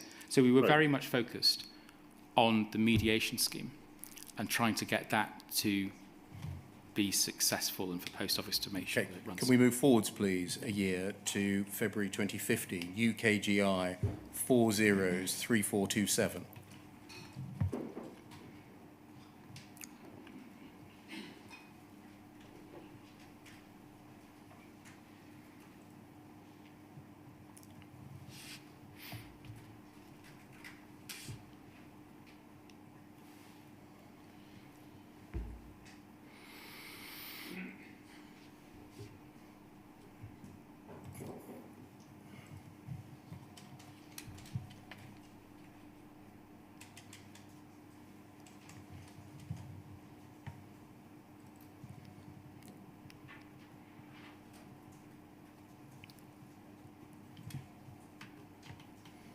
And if we can just go to the guidance, please, the guidance tab. It's different. Yes, it's changed in nature. If we go back to the risk register. The top right-hand date is now correct. February 15, 28th of February 15. On this occasion, should we treat that as being a true date? Yeah, I think we probably should. And if we go... So just to put this in context, 28th of February 15, this was a couple of weeks after Paula Venables and Angela van der Bogaard had appeared before Parliament, the Select Committee on the 3rd of February 2015. And I think also by this time the relationship between Second Sight and Post Office had deteriorated still further. Is that fair? Yes, that's fair. And if we go to, thank you, we're there, 55 to 57, Project Sparrow described in the same way. Owner has changed. Should we understand, following the chairman's questions, the reference to Project Sparrow in the same way as you described it in relation to the previous spreadsheet, namely in the narrow sense of referring to the conduct of the work arising from Second Sight's interim report and the operation of the working group? No, I think the Sparrow, as you've seen me use today, became a sort of catch-all term for anything to do with Horizon. So I would imagine that might have the term Sparrow might have widened out. It wasn't specifically focused on the mediation, but that probably was our focus still at the time. So, do we understand the identity of the risk differently in the use of the words Project Sparrow on this spreadsheet? I think it's an evolution of where we were from the prior spreadsheet. So does this refer Project Sparrow now to wider issues, the bigger issues, as the chairman well, yeah, as you described them? yes, in the context of having a mediation scheme which is clearly not working very well, and a situation where there is more pressure on Post Office and the government because of that fact. We'll see that the risk rating in columns G, H, I and J has not changed at all. Yeah. Can you see that? Yeah, I can. And again, I think it doesn't even make it onto the heat map. No. Had the risk therefore really remained unchanged since February 2014 or October 2014? We're clearly saying that it has stayed the same. I think by the time I arrived in and got to grips with Sparrow in February and March, it was already the case that the mediation scheme was in trouble, and so I would imagine my perception of risk hadn't really changed between those periods of time, even though the circumstances possibly had. If we look at the final column, column Q, JFSA are increasing the profile of this issue, including them and Post Office going to BizCom in February. We've managed to keep ministers' distance from this for the moment, but we are seeing increased correspondence in this area. Risk level remains the same for now, given ministerial distance. Who had managed to keep ministers' distance from the horizon issues at the Post Office? Well, by distant, I think what we mean is it's an operational matter for Post Office. And so in the arm's length sense, the arms have got longer? Well, the arms have stayed the same length, I would say. I mean, I think over time you'll see sometimes the arms get longer when it suits government and then get shorter when it doesn't. I'm not sure. Well, you see ministers wanting to check to do that, and often our advice, we know it's it is an operational matter for the business. They're the best place to deal with it, in our view, rightly or wrongly, and that was the advice we gave. So, who had managed to keep ministers distanced? Well, I suppose it's a combination of factors, but yes, it's our team in the sense that. How had they managed to? Well, in the sense that where there was inbound correspondence, we would say, well, that's a matter for Post Office, and we would ask Post Office to deal with it. So you would roll out the it's an arm's length, an LB situation. It's an operational matter. Well, yes, because we felt that it was an operational matter.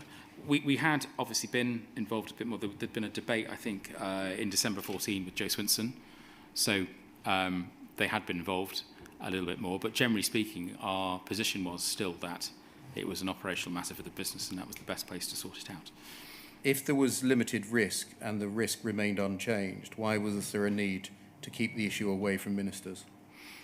Well, because the position of that I inherited hadn't changed in that sense. There was still it was an operational matter for the business. There was lots of stakeholder correspondence and parliamentary activity about it, but in essence, it wasn't all that different to the position I'd started with.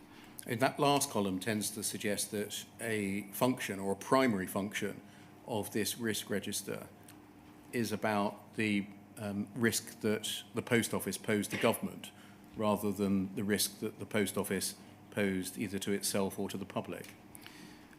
Well, there's perhaps an element of that, because I said it's a checks risk register rather than a Post Office risk register. But we're always mindful. My job as a civil servant, with my civil servant hat on, is to try and deal with and protect ministers from undue, or even due sometimes, criticism. This was an operational matter for the business. That was the position that was established with ministers even before I joined, and that was what I was trying to do. Was thought ever given to maintaining a risk register that recorded the risks that the Post Office posed to itself or to the public? No, because we'd see that as being a thing for the post office to do. Did you ever ask to see post office risk registers? Not specifically, but I think they would have been come out as part of the board pack. When I joined the ARC, I would have seen them, but I would take assurance that the ARC that I didn't sit on initially would be dealing with that side of things. Can we move forwards, please, to 2016 UKGI 406622?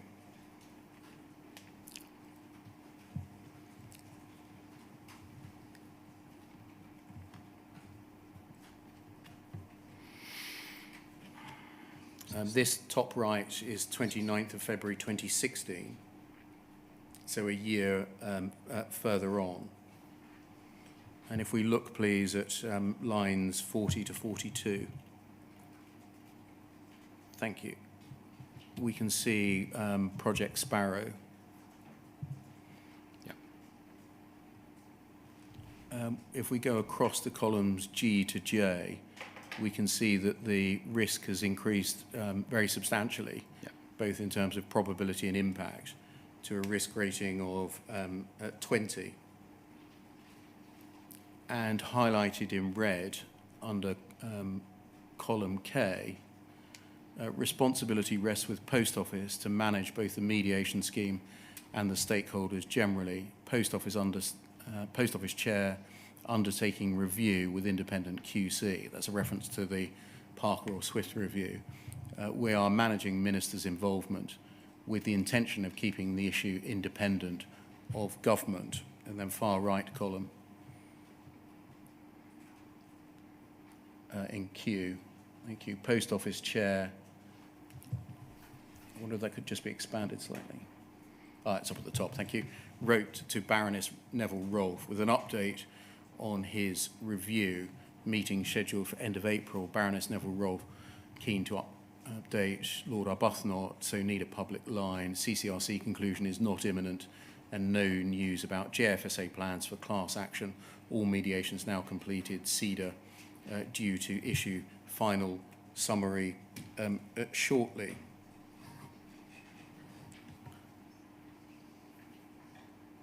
This records that the intention was to keep the issue independent of government.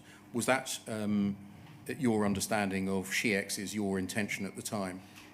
Yes, and we, when the new government came in May 15, we tested their position about whether it's an operational matter with ministers, to which they agreed. And so it was understood that the chairman, Tim Parker, was undertaking a review with an independent QC. The CCRC's conclusion was imminent and mediations were completed. Mm-hmm. In those circumstances, what had happened to increase the risk assessment? Well, the mediation had now completed, but there was still significant stakeholder issues. It hadn't put the matter to bed, and the mediation scheme clearly didn't offer a way through. So in what sense did that increase the risk to SHEEX? I suppose we'd hoped that the mediation scheme would put the matter to bed and it would be resolved. It clearly wasn't. We had a minister who was very interested in the topic, and we had to find a way to provide reassurance and continue to look at the issues to understand why those issues that JFSA was saying still existed, because it hadn't been dealt with by the mediation scheme, so there was a higher risk. Under column P, and if we just scroll up to the top, we'll see that that is an additional column for mitigating actions. Back down, please. It's recorded that further mitigating actions are to ensure that the Post Office is proactively managing interest and noise and is aware of ministers' expectations, manage interest and wobbles from ministers or the centre, including preparing fallback options if current arm's length position becomes untenable. There's quite a lot in there. Yeah. Firstly, what is meant in your mind by the word noise in this context? I think it's shorthand for anything that is, inbound correspondence, parliamentary questions, potential debates, select committees. Does it indicate things without substance? No, it just is a shorthand word of saying, well, I suppose it means criticism. It means that everything that was going on at the time, it's a very shorthand word, and I think it's one of those words that people in government would understand and would use. Manage interest and wobbles from ministers or the centre. Were those emerging? Well, the Baroness Neville-Rolfe was very keen to, was very interested in the topic, and that's slightly different from a wobble. It is, but it was about whether she felt comfortable or not with what was taking place. So periodically, I think she did, and periodically, I think she didn't. So at the time, I think she'd commissioned Parker. She was sort of happy with that approach. We were waiting for Mr. Parker's review. But then, there was lots of noise, and she would respond to that. And there's a temptation for her to want to get more involved. And of course, our position, as we agreed with ministers, was that it was an operational matter for Post Office. But a fallback was to be prepared if the current arm's length position became untenable. Yes, I'm not. So that indicates, does it not, Mr. Callard, that it's a matter of choice for government whether an arm's length relationship was maintained with the Post Office or not? Yes, just. And so the length of the arms can vary according to government's desire? They can. And why was it now being contemplated that the arms might get shorter?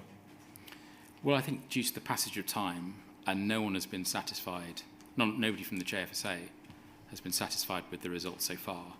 I think we're waiting for, well, this implies we've already got Mr. Parker's letter, but anyway,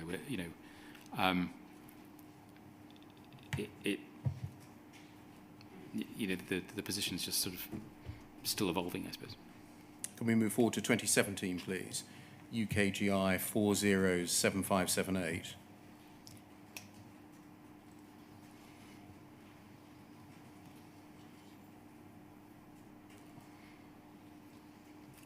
This is January 2017. Mm-hmm. Just click on the guidance, please.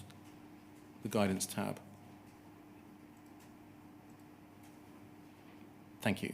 Yep. So back to risk register, please. And if we go to lines 85 to 87.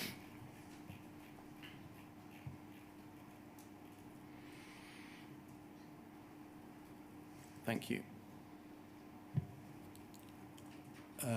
Under column D, civil litigation and or Court of Appeal processes, judge that Post Office has acted inappropriately or illegally, even absent such a finding, ongoing risk that they continue to be perceived to have acted in that way.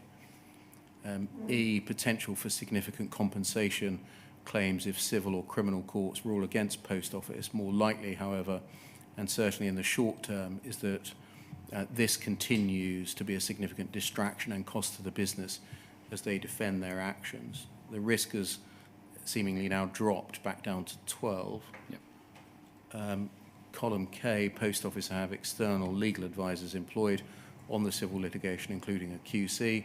They continue to update UKGI through the board and directly on key stages, but this is a legal matter and distinct from government.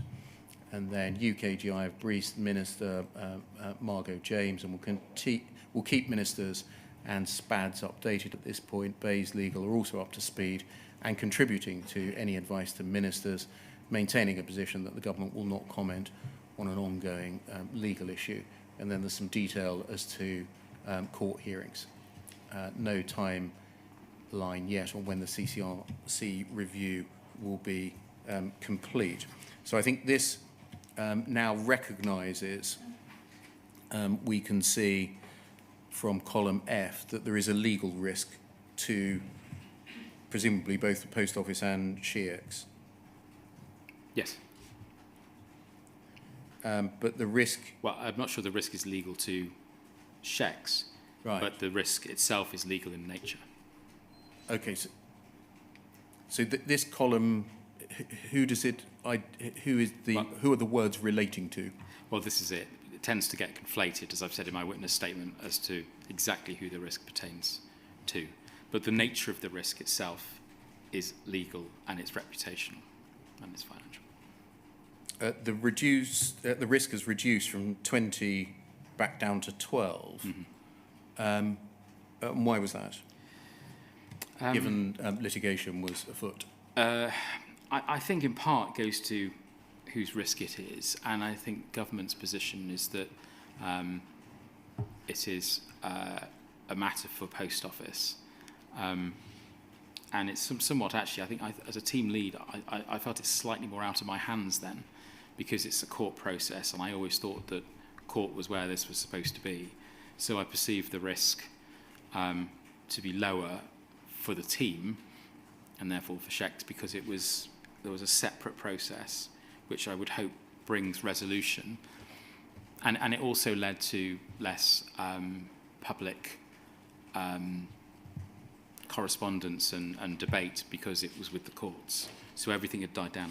How much reliance, Mr. Callard, should we really place on these risk registers, given that the words Project Sparrow can refer to different things, and that depending on, it seems, the attitude of the person writing the documents, the risk can relate to either the Post Office or to SHECs, or a bit of both, but it doesn't say. Yeah. Well, I think these things are a guide to make the team think, to inform people who are reviewing the team, and to feed up to the centre. So I'm not sure how much reliance you can place on an internal risk register. This is just a kind of to get a snapshot at the time of how the team is feeling about the variety of risks that are with it. I mean, there's no, for example, record of the fact that SWIFT had reported there were 8 recommendations and the extent to which those recommendations had been implemented. Well, I haven't seen SWIFT at that point, and I was unaware of SWIFT's findings. So that's why it's missing. Well, I've got a letter from Tim Parker, which I'm not sure if we're going to come to, but the letter I feel was different to the SWIFT report. Very much so. So I'm relying on the letter here, which is why I suppose the context is also with litigation. I thought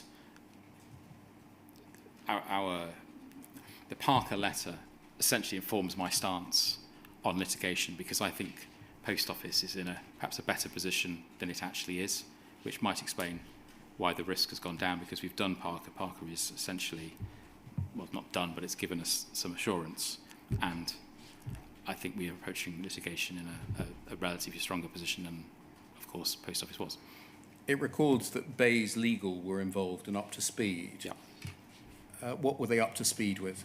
So when the Freeths litigation was launched, we wrote to, we emailed Biz Legal to notify them. I think, I haven't got my timeline with me, but we had meetings with them. They were aware that it was going on. We introduced them to Post Office, and they met Post Office, I think, at our offices. And so they were patched in, and they were generally copied into any submissions and updates that we did. So they were aware of what was going on. Did they review any of the legal advice that was given to the Post Office? I don't think so, no. Thank you. Can we move forward lastly then to 2018? And before we look at that, you tell us in paragraph 325 of your witness statement that by the time of your departure from the board in March 2018, you expected the GLO claim to fail. Yep. And you expected that the outcome of the litigation would be an endorsement of the integrity of the Horizon system, correct? Yes. Can we look, please, at UKGI 407995?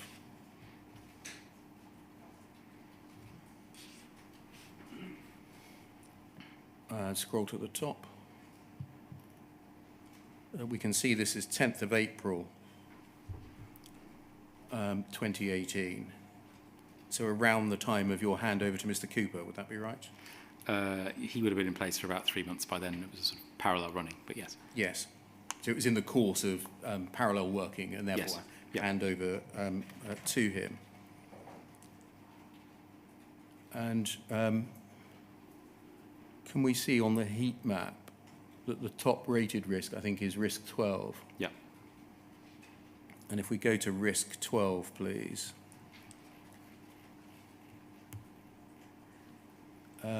It's Project Sparrow under your name. Mm-hmm. Had you taken over responsibility for this risk? I think, so Laura had gone and we were waiting for a new colleague to come in and take over from her. So that the reason why it's in red is because that's a change. So it's new text compared to the previous risk register. So I was probably between team members. We can see columns D and E are essentially the same as previously in the previous year. Can you see that? Yes. We can see in columns F to J that the legal risk in terms of and reputational risk are 4 and 5, albeit the score hasn't been uprated to presumably 20. Can you see that? Yes, so it's you have to widen the column, but then it'd be a 20, yes. Oh, it is. Okay, Yeah. thank you. I take it that the rating is simply 4 times 5. Yes. Yeah. Is there any magic about that? No. It's just you can't. It's just you can't. The column and the spreadsheet in this particular instance is not wide enough to put 20.0. If you widen the column, you'll see it. No, not that. I mean, in terms of achieving a rating, is it sort of commonplace just to multiply Yes. the probability with the impact? I think so. I've seen other risk registers like that. Yes. Right. All right. Yeah. Fine. K, essentially the same, but UKGI seeking to put a protocol in place to ensure permanent secretary remains up to date. Column P, UKGI have briefed Minister and will keep ministers and SPADs updated at key points. Bayes Legal are up to speed, etc. And then lastly, Post Office are preparing for a security of costs hearing, which may trigger negative press. Post Office preparing, but which could lead to the case being dropped. Post Office preparing for the first main hearing in November. UKGI is citing Permanent Secretary Bayes on the issue and establishing disclosure protocol, etc.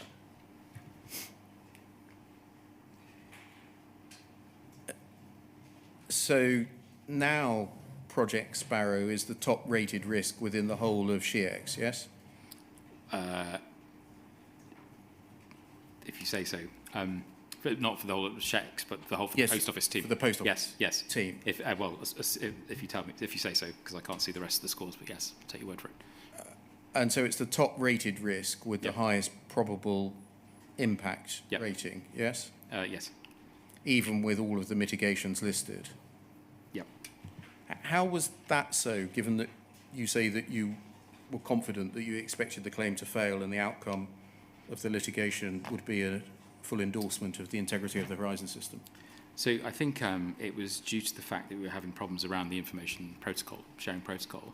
So I think it's possibly, I mean, I haven't seen how this risk has evolved between the last risk strategy you showed me and this one. But I think it's partly two things. One, difficulty with the information sharing protocol by that point, because we were still waiting to get that agreed with Post Office. And I think secondly, there's perhaps just a little bit of suddenly, for 2 years, it's been all very procedural and not much happening. And suddenly, I think there's an email in my pack somewhere where I say to people, well, actually, it's just getting closer, and this is why we're sort of focusing more on it. So it's much more in our mind. It's much more serious now than 18 months ago when there was lots of procedural hearings, or not even procedural hearings, but procedural discussion.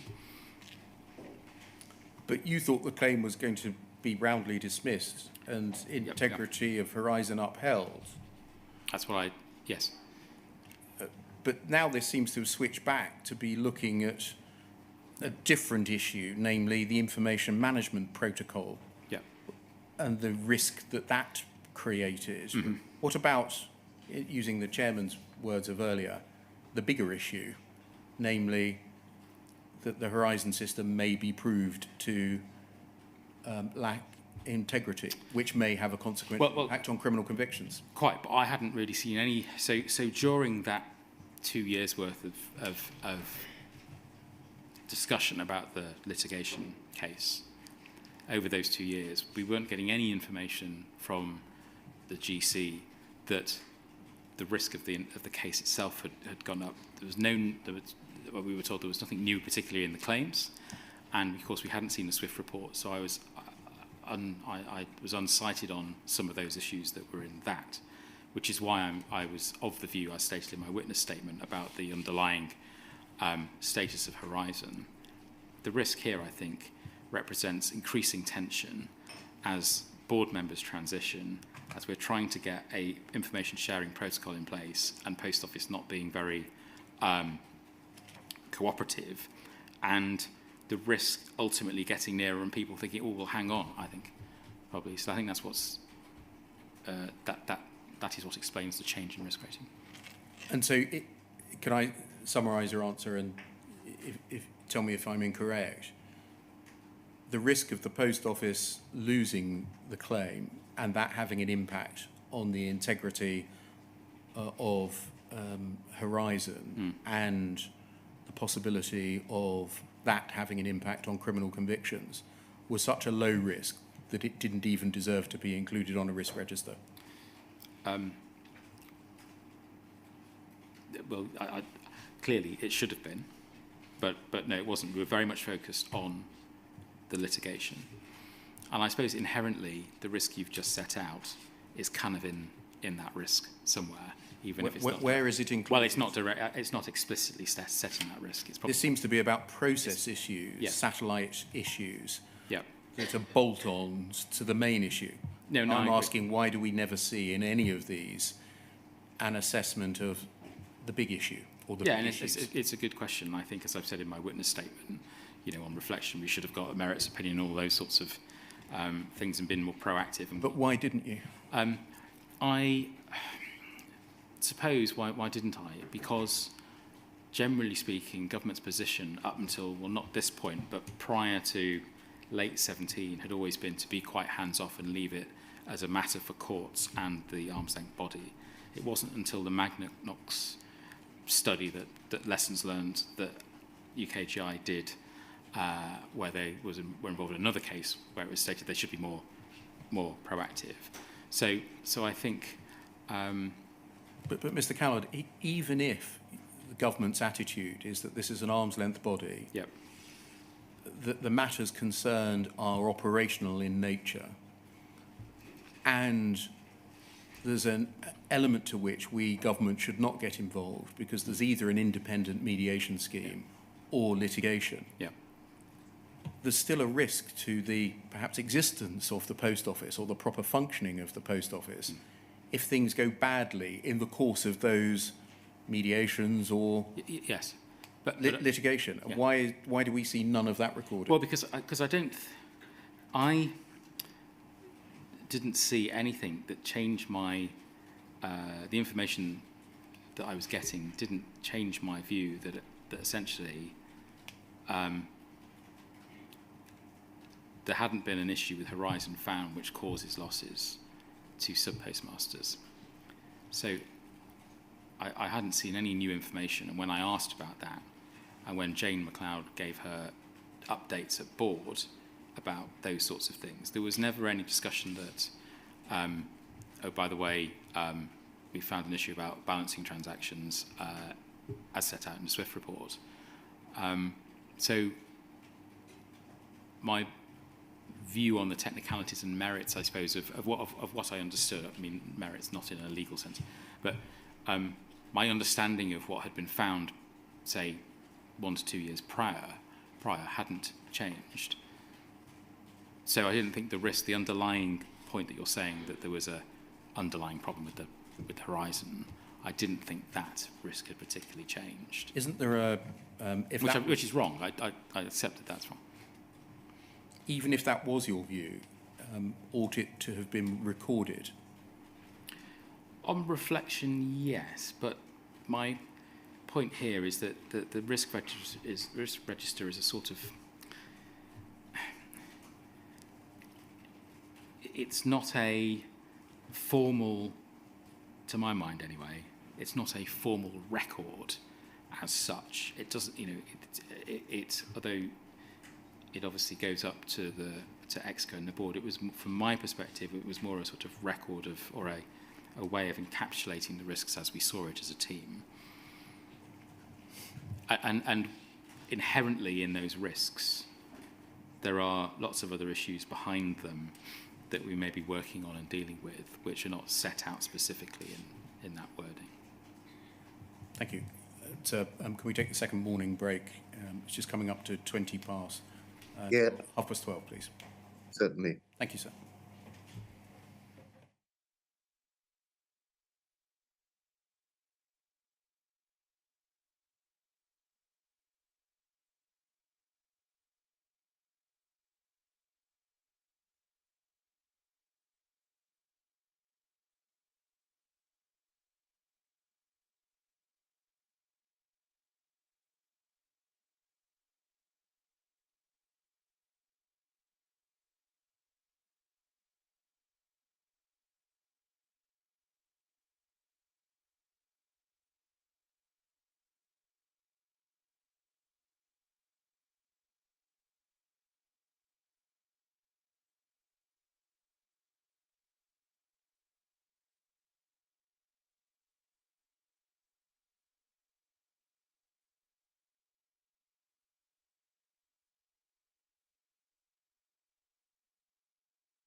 Good afternoon, sir. Can you see and hear us?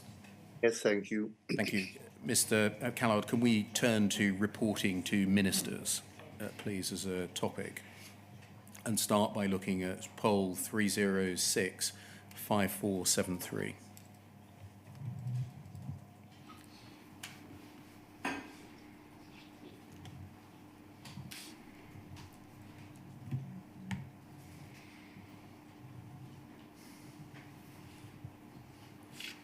And if we go to page 5, please.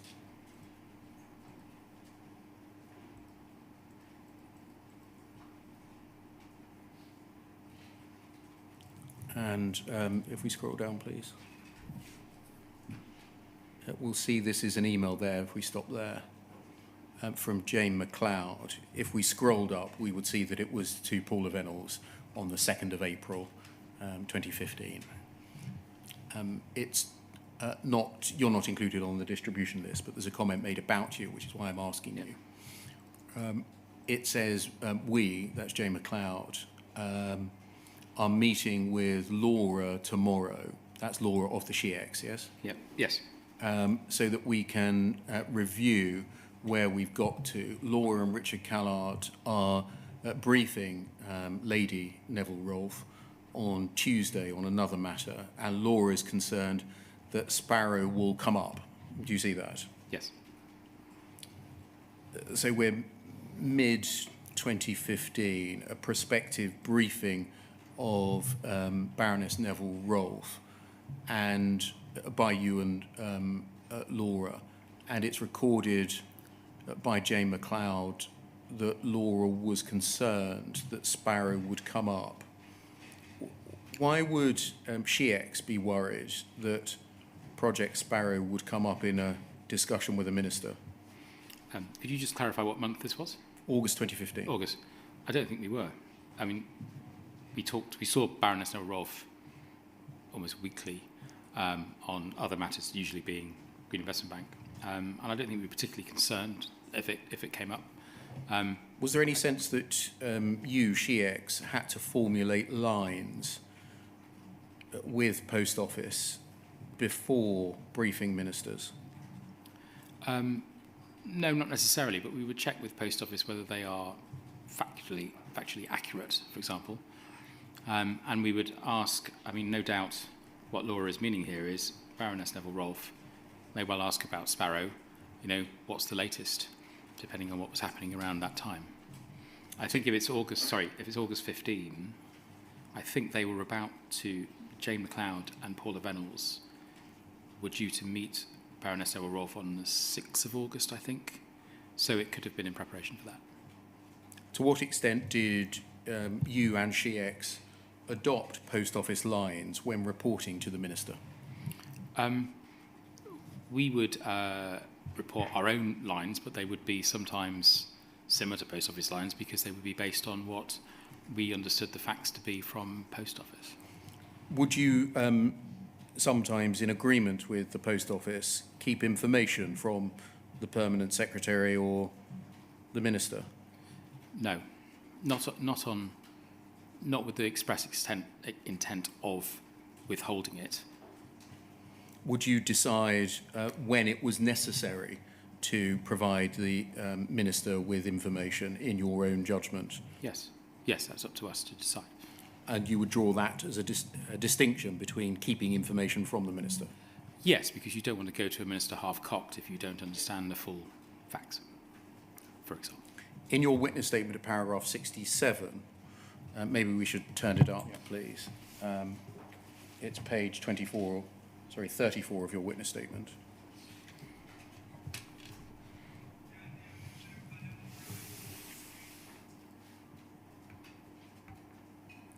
Page 34, please.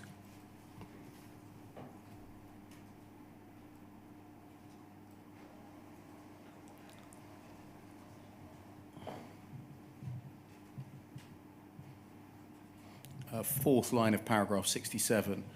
You say, as to Horizon, I also felt I had been doing a reasonably good job of preventing the Minister from being criticised publicly in relation to Horizon, which I saw as part of my role. And just stopping there, Do you mean part of your role as a NED? No. As a part of my role as a civil servant is to deal with and protect ministers from undue or sometimes due criticism. But how did that sit with your role as a NED? Where? Well, that was my civil servant hat on. But what about if you needed to, as part of the board? Needed to what? Sorry. Say that we have suggested X or Y to the government and they have failed to deliver. Sorry, I don't quite understand. Yes, you were part of a board of a company that might not always agree with what the government was doing in relation to that company. That's correct. Where did your loyalty sit in that situation? Well, that's when it gets quite difficult and you try and make the case of government to the board. So, for example, that happened quite a lot around mutualisation and those sorts of issues back in 2014. You continue, and that's what I was referring to when I said we had kept a lid on things. That's in an email that we're going to look at in a moment. Yes. As I explain further below, our overarching approach in relation to Horizon was that this was an issue for Post Office to address, and there was no real role for government to play, particularly in the absence, as we understood it, of any evidence of a fault with Horizon that might have caused losses in branch accounts. That overarching approach, how long did, i.e. that Horizon was an issue for Post Office and not for government, how long did that overarching approach last? I think it lasted throughout my tenure. I'd inherited it. We'd reconfirmed it in 2015 when the new government came in. And it sort of continued through to when I left. Knowing what you know now, do you consider that the overarching approach was an appropriate one? I sort of wrestle with this a little bit. I'm not sure, because I'm not quite sure what else government could do to insert itself into the situation and to have essentially resolved the situation. I'm not sure what government could have done, so I'm not sure what I would have suggested.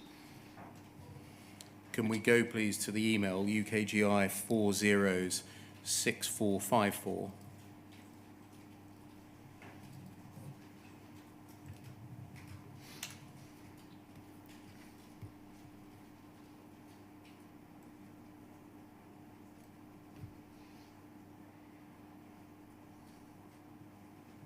An email from you to Richard Parker, to Tim Parker of the 18th of January 2016. Second paragraph, the under-provisioning of sub-postmasters' compensation issue has worried Baroness Neville-Rolfe, perhaps disproportionately so. Stopping there, the under-provisioning of compensation to sub-postmasters, is that a recognition that by you that in fact sub-postmasters had been under-provisioned in terms of compensation? This is an entirely separate matter where the business had misstated its accounts. It's made a mistake in its accounts. The provisioning is about compensation to sub-postmasters as part of the network transformation programme. They hadn't pulled up through the right figure and the accounts were wrong. And Baroness Neville-Rolfe was very worried about that, naturally. And is that established by the fact that the subject of this is Remco? Possibly, because it might be that, look, there's been a bit of a mess up there, what we're doing about it. But I'm not quite sure why it's about Remco. In the bottom of that second paragraph, I would happy to share drafts in And so this isn't to do with Horizon? No, this is about retrospective action. Why has there been an accounting problem? And it was, we had to restate, the business had to restate its annual accounts, which is obviously wrong and embarrassing because it pulled the wrong figures through from its account, from its underlying source documentation from a spreadsheet. Can we see also from the third paragraph from the bottom that you deal separately with the issue of Sparrow? Yeah. And does that help to establish that the second paragraph is about the issue that you've mentioned rather than compensation to sub-postmasters for yes, Horizon issues? Yes, I think so, because I'm saying it's also about Sparrow, in addition to what we've just talked about in the second paragraph. You say in any event that you have sought to keep a lid on it in the first sentence, or first line of the second paragraph. In what way had you sought to keep a lid on that issue? Even though it is a separate issue? I think that means just having dealt with it. So I think Baroness Errol-Rolfe was very worried about the mistake in the accounts. I thought perhaps disproportionately so, because the submission I'd put to her about it consisted of two things. One was a cost overrun on IT, which was real money, and this, which was just an accounting error. And it hadn't actually meant postmasters hadn't received the compensation they wanted. It was just Post Office hadn't forecast properly in their accounts what it was, but underlying that, they knew that they would have to pay. So of the two errors I reported to her around that time, one was a real cash cost and one wasn't. This one wasn't, hence my disproportionately so comment. Thank you. So this is a reflection, albeit on a separate issue, of you acting in a way that either gave or withheld information from Baroness Neville-Rolfe, is that right? Well, I didn't withhold any information from her. No, this is saying I've given her a submission about what's gone wrong. Of the two issues, she reacted to one of this issue rather more strongly than the other issue, which surprised me, because the other issue was about real money and real cost overrun. This was just an accounting error that had no cash implications. Thank you, that can come down. I think you do agree, however, that you, on occasion, got the balance wrong in making decisions as to whether or not ministers should or should not be provided with information. Probably. I think it's in your witness statement, yeah, sure it is. Page 36. Right. It reads to me as a bit of an admission. Okay, well, yes, it's possible. I'm not saying that. Page 36 of your witness statement. Yep. It will come up on the screen, paragraph 70. Oh, yes. Yes. Got you.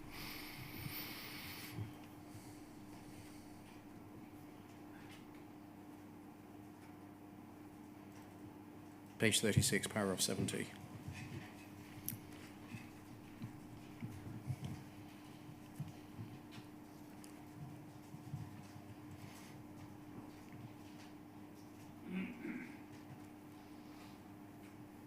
Whilst I did my best to do so, my job is subjective. I acknowledge there were times where I got the balance wrong. One example is provided by an email exchange in March 15, where I agree with other members of the shareholder team that there were dangers in the Minister, Joe Swinson, receiving a copy of the second site thematic report, and then you give the reference. In essence, I agree with the advice of Laura Thompson that the Minister and government should maintain its independence here. And I expressed that view in an offhand reply. It would be bonkers for the Minister to compromise that independence, which we had considered a key part of the scheme, by receiving the report in circumstances where she might then be required to express a view and potentially take a side. So this is you essentially saying that you acknowledge that you got it wrong in trying to dissuade the Minister from seeing the second site report, yes, the thematic report. Yes, I think my concerns were legitimate, but, on reflection, yes, you probably should see it, one should see it.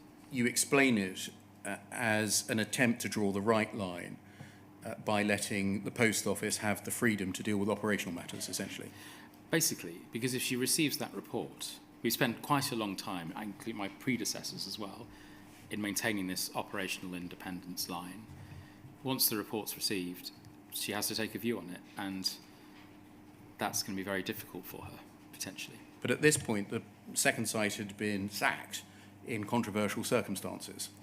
I'm not sure I agree with that particular characterisation of it. What had happened? Well, so the way the mediation scheme, this is by March 2015, the mediation scheme was progressing, and Post Office had done all of its investigations into the cases. Second Sight were retained to finish their investigations into those cases and to produce their thematic report. So I guess it was controversial. It was received controversially, but to my mind, it was the conclusion of the mediation scheme, and that was that essentially. Because I knew that it would create tension. In what way would the Minister having a copy of the Second Sight report involve her in operational matters? Well, if she had a copy of the report, she'd have to read it. If she reads it, she then's got to take a view, and she either has to decide... Why does she have to take a view? Well, I suppose she doesn't, but if she's asked by... No, that's a fundamental part of your answer. If she reads a document, she has to take a view. Well, there'd been a number of difficult parliamentary debates where she'd managed them very well. If she reads the report, someone will say to her, well, what do you think of it? Is there a case here to be dealt with, or is there not? And the way this was a very polarised topic, whichever answer she gave, people would find fault with it, which I thought, as a person trying to keep her away from criticism and trying to protect her, I thought... So, Mr. Callard, if a document addresses a difficult issue about which there is more than one view, that means the Minister shouldn't see it because she might have to take a view about it. No, that's not what I'm saying. So I'm saying that there was a risk that that's what she ends up being asked to do, and that because we'd agreed that this was an operational matter, and that was the agreed position, which she had agreed as part of, before I'd even got there, it was an extension of that position, or a continuation of that position. And I'm trying to flag to her the risk that if you essentially break that position, then you're exposed to risk. Sorry, to finish off, she basically overruled me, which I'm saying on reflection was right. Doesn't your approach show a fundamental conflict within the ALB model between the wishing to be seen independent, as independent on the one hand, and yet if advice like this is given and acted upon, oversight cannot be exercised in any meaningful way? Can you just repeat the two? Yes. Government wish to be independent and seen to be independent of the Post Office. Yes. And leave operational matters to the Post Office. Yes. Did that approach mean that it could never effectively exercise any oversight? I don't think it means never, but I think what we're trying to get at here is that they are best placed to deal with it, because, as I said before, it's quite hard to understand how government would insert itself into this situation to resolve it. Had you not been overruled, government would never have seen the report? Possibly not, no. Can we look, please, at what another minister says, Joe Swinson says, about information that was not provided to her, by looking at the document itself, to start with, UKGI 402439.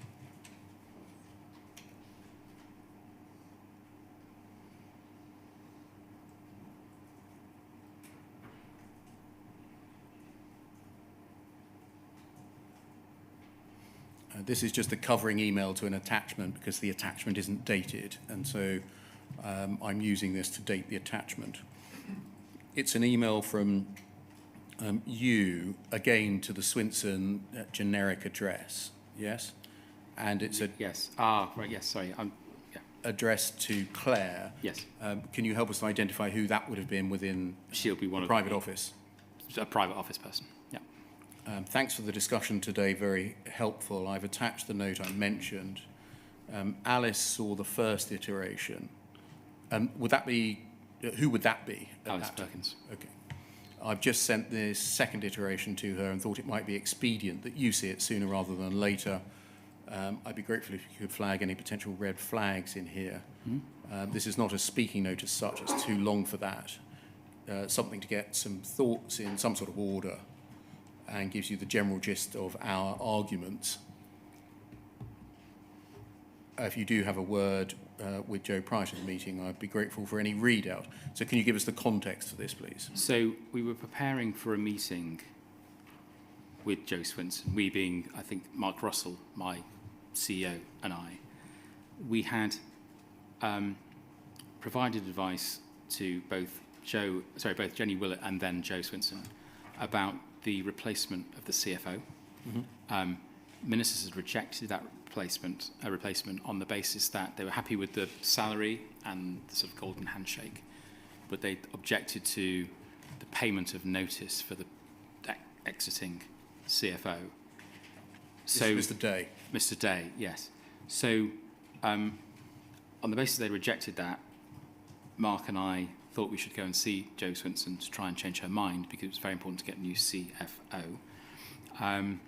And that's obviously very difficult, going to see a minister to ask them to change their mind when they've already opined. Thank you. Can we look at the attachment, please? UKGI 402440.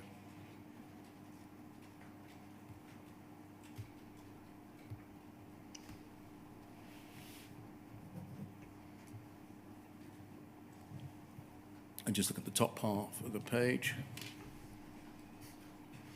And so you said in the covering email, this isn't a speaking note, but it's the gist of your arguments, and your arguments being SHEX's arguments. Well, it's my arguments, it's my notes, but essentially, yes, what I was planning to say, and it's a way of getting my thoughts in order by writing it down.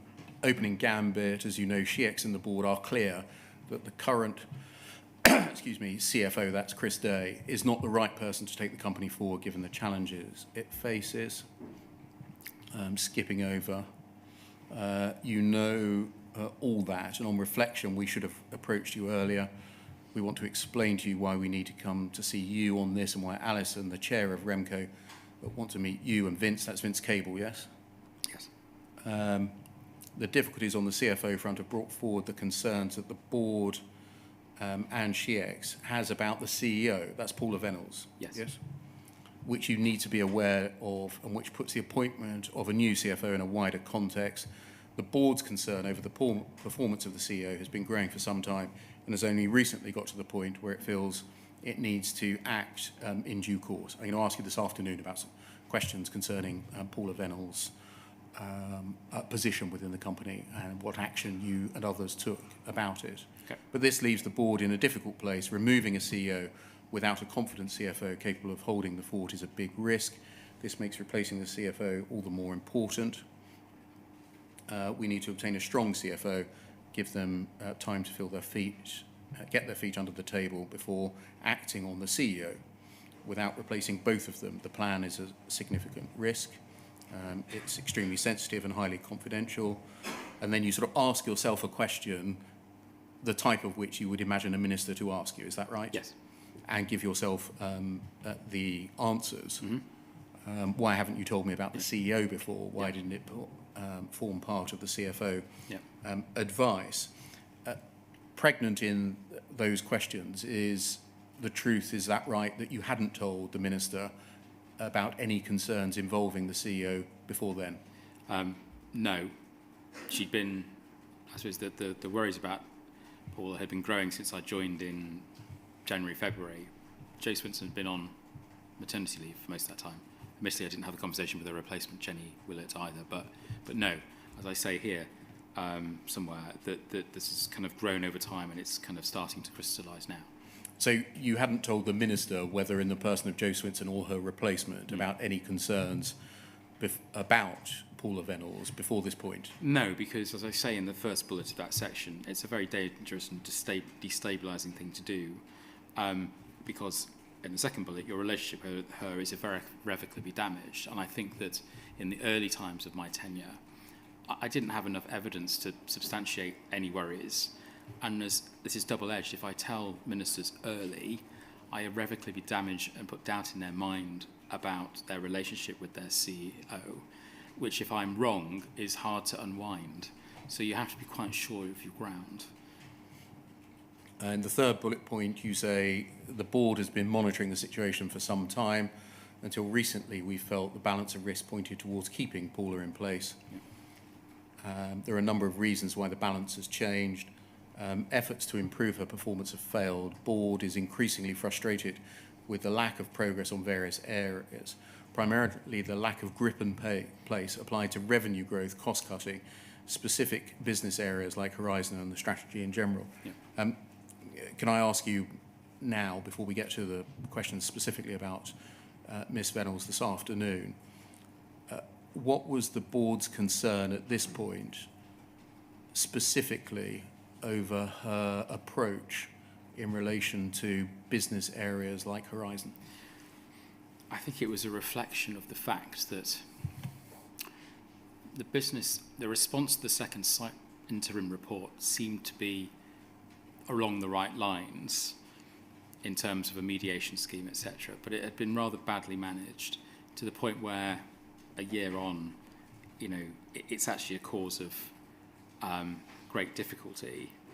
And whilst I don't think she was personally responsible for that, it was a reflection of the lack of general grip that we felt she might have on the business, because things like the terms of reference with Second Sight I don't think had been agreed. I think the mediation scheme had been announced hastily, and it was things like that that made us doubt that. You say this crystallised the June away day, where Paula Venables very much sat back and let her team lead. She acts more like a non-executive director than somebody who leads from the front. Yes. Was that your own view or the view of the entirety of Post Office Board? I think that most of us felt like that, particularly we talk about in here, it started to crystallise, the board's views crystallised during that time, because during those discussions she tended to ask questions of the people who were presenting the strategy, when actually it's, as an executive leading, it's her strategy too, and she should be putting the case forward. If we go over the page, please. What's wrong with the CEO? It's about grip and pace. She has many strengths, but given Post Office's increasingly competitive environment and the strategy it must implement, we need stronger leadership and vision. We need a better grip on detail. We need more traction on the ground to deliver cost savings and revenue growth at pace. A number of examples include, then the third bullet point, issues like Horizon, mediation scheme and financial services have required significantly more oversight by the board than one might expect, as things haven't been gripped to the point where the board have set up subcommittees when it should be Paula or the CFO.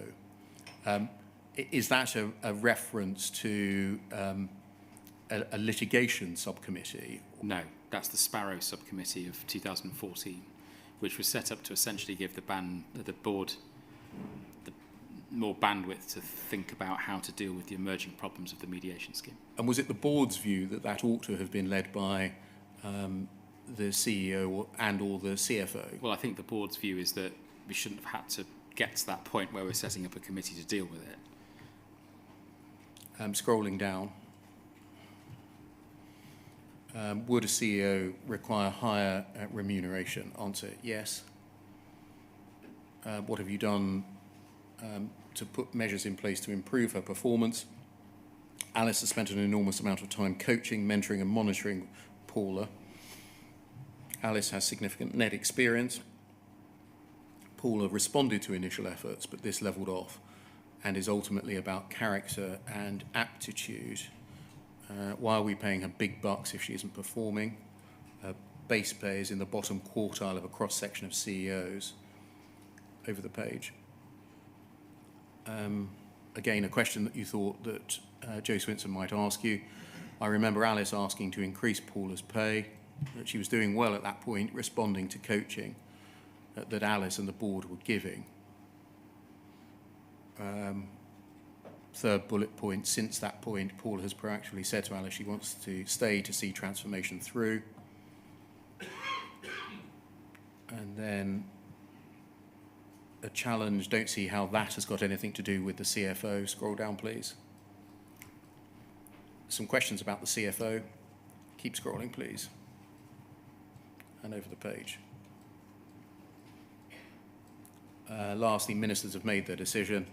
This is of great concern to the board, who are personally responsible to you and the Secretary of State for the successful running of the business, and it's their view that a change is needed. you're effectively saying you don't have confidence in their judgment on these matters, which is a very difficult position for the non-execs and chairs to be in. So the ministers have made their decision. What does that refer to? That refers to, pretty sure it refers to, they were not prepared to pay Chris Day's exit payment, which meant we couldn't, as a board, move Chris on because he hadn't performed so badly that he could be fired. And we had Al Cameron waiting in the wings, and we wanted to bring him in. He wasn't going to wait forever.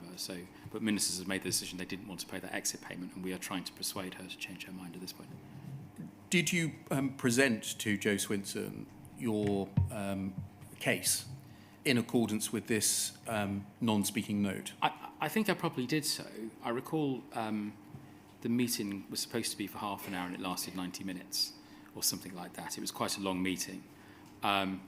And given the volume of stuff in there about the CEO, I think I probably would have done. We were essentially in a position where we were sort of trying to throw the kitchen sink at this to kind of get ministers to change their mind, because that's very hard to do. And is it fair to say that a part of SheEx's approach was specifically as the CEO Paula Venel's lack of grip and pace over Horizon issues? I don't think Horizon was the lead thing, if that was indicative. I think it was more around the strategy, as it mentioned on the first page, the strategy, the sort of revenue growth, cost reduction, those sorts of things, and the general kind of Ned-like stance that she would take. And by Ned-like stance, do you mean an outsider? Well, kind of asking the same, a board asking similar questions that a Ned might ask, when actually other chief executives that I've seen operate come in and they almost present their colleagues' sort of individual strategies, and they take the lead, and it's them telling the board what's going on rather than asking questions of her team. Can we look at what Jo Swinson says about this? WITN 10190100.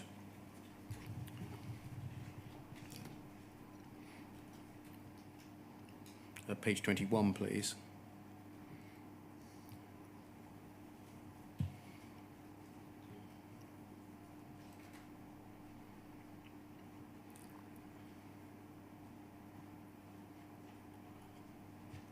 Paragraph 45 onwards, I'm going to read between paragraphs 45 and 47 so you get the complete context. I've been shown by the inquiry an undated briefing note. That's the document I've just showed you, the one ending in 440. It seems to have been attached to an email of the 20th of August 2014. That's the email I showed you.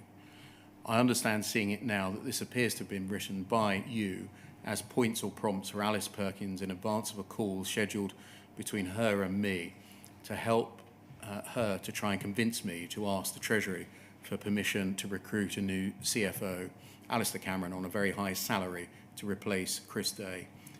Is that right? Was that the purpose of the document?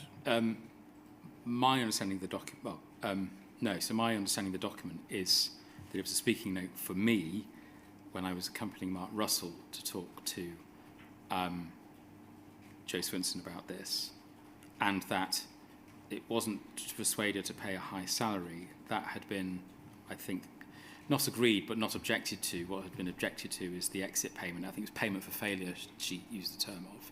It's the exit payment that was objectionable to, I think, Jenny Willett and then Jo, not the salary. She continues, in the light of government finances at the time and the austerity measures in place, any appointment using public money to a role above a certain level of remuneration required Treasury approval. I did not see this document at the time. Indeed, it was not something ever designed for me to see, as the covering email and the contents of the note make clear, e.g. the fact that the note is structured as a series of responses to questions I might ask. It seems that Richard Callard was asking my private office for advice on how Alice Perkins could make the points in the note to me in a way that would be most persuasive, and he anticipated I would not be happy. Yeah. Quote, I'd be grateful if you could flag any potential red flags in here. Is that right? You were asking her private office on how Alice Perkins could make points in a way that might land? No, I think I'm asking how, I think I'm saying to the private office, I'm going to say this stuff. Is there anything, clearly there probably will be difficult pushback, because Jo Swinson was very hot on executive pay. I think what I'm saying, my message to private office was, this is broadly what I'm going to say. Can you know Joe better than I do? Can you flag? So it's about you speaking to the Minister rather than Alice That's Perkins. how I interpret it. Okay, on to paragraph 46, please. I was shocked to read this note. It seems to show Mr. Callard, a SHEEX official, who was one of the key officials who was supposed to support me in my ministerial role with regard to post office matters, instead using his departmental position, access and contacts to work on behalf of Post Office to seek to persuade me what to do what Post Office wanted, contrary to wider government policy on pay restraint. It also makes clear that he had deliberately kept me in the dark about the concerns SHEEX had about Paula Vennell's performance. Just stop there then. Firstly, were you using your departmental position, access and contacts to work on behalf of Post Office in a way that was contrary to government policy on pay restraint? I don't think so, because we were very clear in the submission to ministers about what that pay is, and they had already opined on it. Senior executive remuneration is one of the most difficult bits of the shareholder executive UKGI job, because our assets have to fish in the private sector market, and you want to get the best CEO that you can do, and CFO, which is what we're trying to do here. The shareholder executive was aligned with the board in terms of trying to get a new CFO in, and it didn't seem to us value for money that you wouldn't pay, I can't remember what the exit payment was, but that you wouldn't pay something in the very tens of thousands to remove Chris Day if you could bring in a CFO who may save multiples of that money over the course of the next few years in implementing Post Office's strategy. Is it right that you deliberately kept from her, i.e. kept her in the dark, concerns that SHEEX had about Miss Vennell's performance? I think I explained that in the note, that basically you have to wait until you're sure. We weren't sure until the June away day, and it's damaging to put doubt in Joe Swinson or any minister's mind about that before you are sure. And also, frankly, I wasn't around until the end of June, back to the end of June. This was sent to her private office, but wasn't ever intended for her to see. It wasn't intended for her, but I wasn't hiding anything, because otherwise I wouldn't send it to her private office. In fact, I think at the bottom of that email, if you do talk to Joe about it, I mean, don't show the note, but you can share the sentiment of the note and let me know if there's any red flags coming back. So was this you attempting to pitch your argument in the best way possible by testing the water with private office before speaking face to face with the minister? Yes, because a private office understand what minister they know their ministers pretty well, and so will have a sense of what they're going to react to and how they're going to react.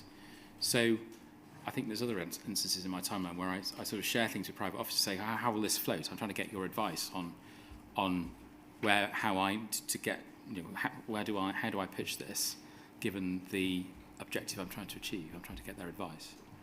Lastly, before the lunch break, can we look at a second passage in Ms. Swinson's witness statement? Yep. Page 52, paragraph 128.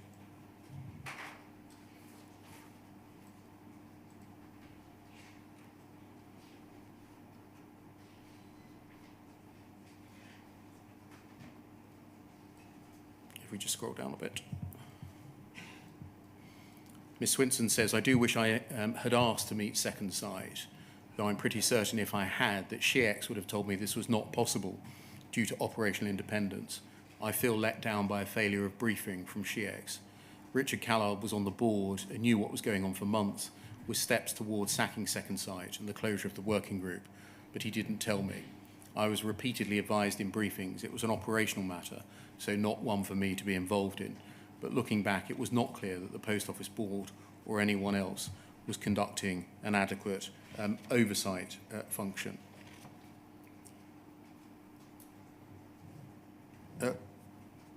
Did you discuss with the Minister whether she should meet with second sight?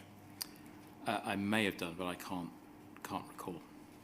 Can you therefore not recall whether you gave advice to or not to meet with second sight? Yeah, correct. I can't remember.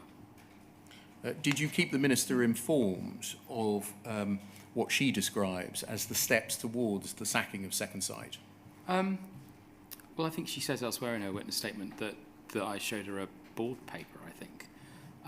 And there is, I can't remember it now, but there is stuff in my chain where you can see that this decision is coming.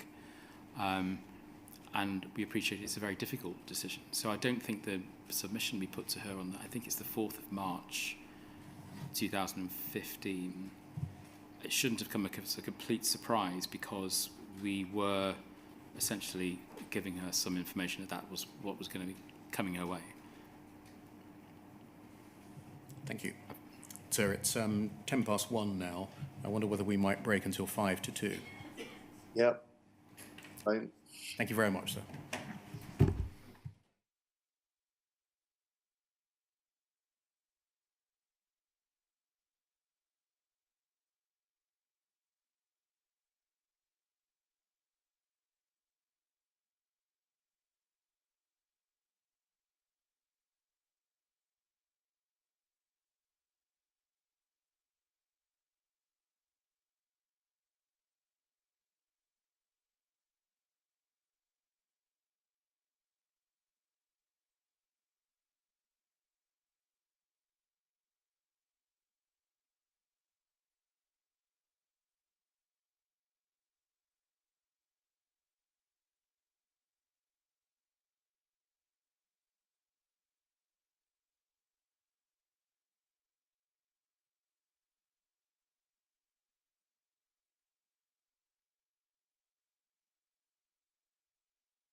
Good afternoon, sir. Can you see and hear us?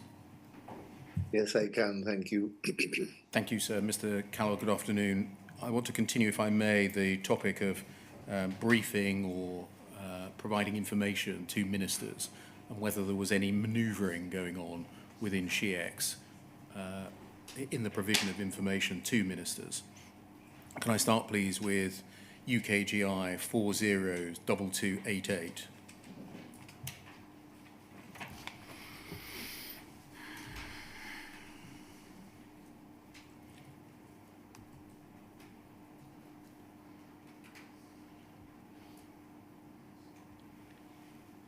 If we just look at the bottom email first, just to get the sense of it, if we scroll up a little bit, please. Thank you. 30th of April 2014, from the private office of Jenny Willard, with the subject, Joe Swinson transition from maternity leave. And then there's an update that follows, some plans in train to support Joe Swinson's return from maternity leave. Then if we go to the top email, please. You forward that to some members, I think, of the SHEEX team. Right. And say, Peter, that's Peter Batten, see below, please can you start putting some thought into this. Clearly we'll have our priorities to discuss. You'll have a better idea of what her priorities might be than I will. As we will have to address those as well, we might also want to think about how many sessions we might need. E.g., I want to get her in the right place on Sparrow. What place did you want to get the minister in on Sparrow? I think that's a reference to the fact that I haven't really, at that point, dealt with Jo Swinson at all. I think I probably had 1 or 2 meetings with her by that point before she left for maternity leave. And I think... What place did you want to get her to? I'm sorry. I suppose I needed to understand that over the 5 months she's been away, the mediation scheme hasn't progressed very well, and there are a lot more problems. And I suppose I'm trying to explain to her that might require some difficult decisions going forward. If that was your intention, you would have said, I want to provide some information about what has gone on in the last 5 months. Whereas you say, I want to get her in the right place. That suggests that you want to move her to a position or position her in relation to Sparrow. Do you agree?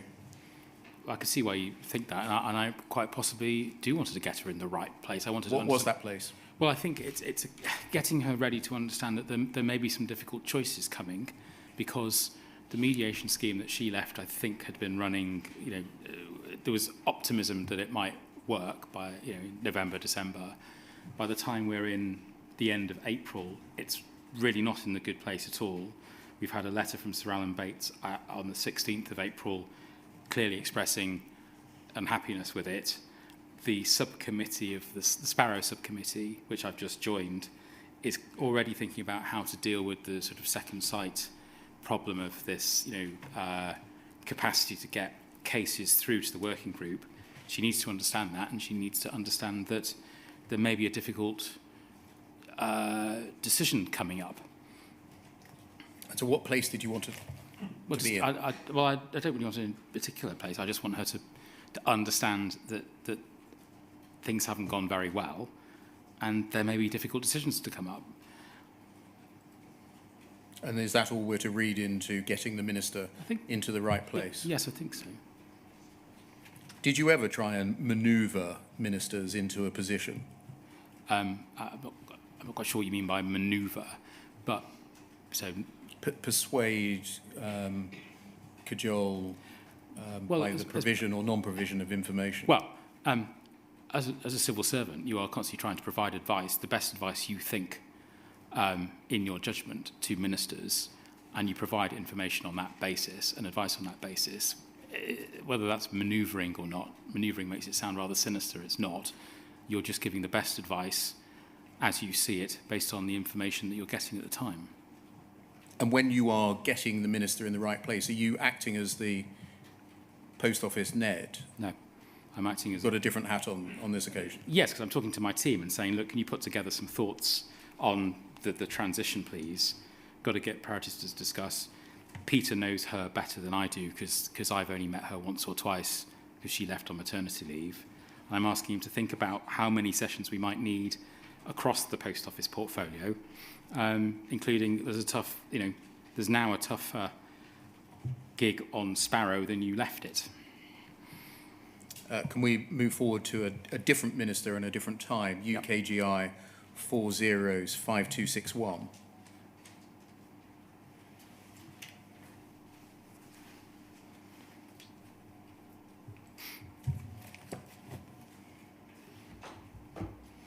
And start with page 2, please. And scroll up. And again, please, thank you. 4th of August 2015, Sparrow catch-up. You're emailing Paula Vennell's executive assistant, Yep. Miss O'Farrell. And you say, and you copy in Laura Thompson, Tom Weschler, and Mark Davis. You say, hi, Irene, we had a catch-up with Lady Neville Rolfe today about Sparrow. Paula Vennells is seeing her on Thursday morning, first thing-ish.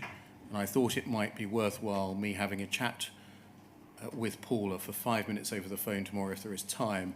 I appreciate it's her first day back, but grateful if we could find a slot. It's worth her being aware of Baroness Neville Rolfe's mood and position, not there's too much to worry about. Etc. And then scroll up, please. Mark Davis emails 3 minutes later saying he's added Jane McLeod in. It'd be good to catch up on this. We're meeting with Paula tomorrow to discuss the meeting. So if it isn't possible for you and Paula to speak before then, can we, i.e. me or Jane, grab a word? You reply to Mr. Davis, sure, happy to chat, etc. Why did you consider it appropriate to advise the post office of the minister's mood and position in advance of them meeting with her? Because ministers and the likes of Paula Vennells would only meet each other occasionally.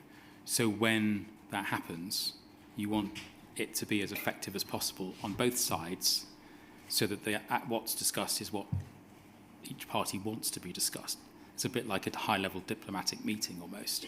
And so you want both sides to be relatively well briefed, so that that Paula and Jane, who were taking Baroness Neville Rolfe through quite a detailed picture on Sparrow, answer the questions that I understand B&R has at that point. So make sure that it's a good use of everybody's time. That's not unusual in government. Did you make the minister aware that you intended to forewarn Paula Vennells of her, the minister's mood and position, in advance of the meeting? I'm not sure if I did, but as an experienced minister, I would expect B&R to think that would happen. You would tip off the post office as to what the minister was thinking before she met the post office? Well, tipping off is perhaps the wrong phrase, but yes, I would make sure. Telling them about her mood and position. Yes, because I want them to address it. This is an opportunity it was quite a key meeting, if I recall. It was a 30-page slideshow I think they had, and this was a key, and Baroness Neville Rolfe is pretty new in role. This is a key opportunity for both to meet each other and to understand one of the issues that's really bothering the minister, and the best way to deal with that is to explain to Post Office what it is that the minister is worried about, not that there is much that she's worried about, as I say down there. It's to make an effective use of time, and it's not dissimilar to approaches, I think, across government. Otherwise, you get meetings where people talk at cross purposes, and it's a waste of time. And which hat were you wearing? The NED hat or...? I think I'm wearing my shareholder hat here. This is not dissimilar to what I've done on other assets and not dissimilar to what my colleagues do on other assets. Did you think you were in a conflicted position here at all? Not in this particular instance, no. And so, did you speak with Mark Davis or Jane McLeod or Paula Vennells? I can't remember. I may well have done. And so you didn't ask the minister whether she was content for you to share information about her position to the Post Office senior executives before they met? I doubt I did. I would expect her not to have worried about that because she wants the answers to her questions. If I'm ensuring that she gets those answers from the people she's meeting, that is a good use of everybody's time. Well, in fact, she says, I'm not going to display it on the screen, but it's paragraph 102 of her witness statement at WITN 10200100. This email chain quotes, seems to me to be clear evidence that the SHEEX, whose role it was to provide me and other ministers with objective and impartial advice to scrutinise Post Office's actions and hold it to account, was in fact taking steps to provide advance warning to Post Office about my concerns and intended direction of travel. I cannot see any good reason for them to have done so, and I'm sadly driven to the conclusion that SHEEX, on this occasion it's you, and Post Office, perhaps inadvertently, were in effect working together to try to deflect me, and that SHEEX were not giving me the independent and impartial advice that I needed. Is there any substance in her criticisms of you? I don't think so. I'm saying below that I don't think there's much to worry about at that point. All I'm trying to do is do what other people do, and we've done on other assets, and my colleagues do, is to make sure that it's the best use of time. So Baroness Neville-Rolfe's got the wrong end of the stick here when she says that it appears that SHEEX were working together to deflect her, and you were failing to give her impartial and independent advice. Well, in my view, in this meeting, she has got the wrong end of the stick, because actually this meeting is an opportunity for Post Office to directly, so don't take my word for it, as it were, Minister, it's a chance for Post Office to directly present to the Minister for her to make an assessment. I'm just asking Post Office to make sure that they address the very things that she's worried about. Not that I think she's got a great deal of worries, because, as I said, there's not much to worry about.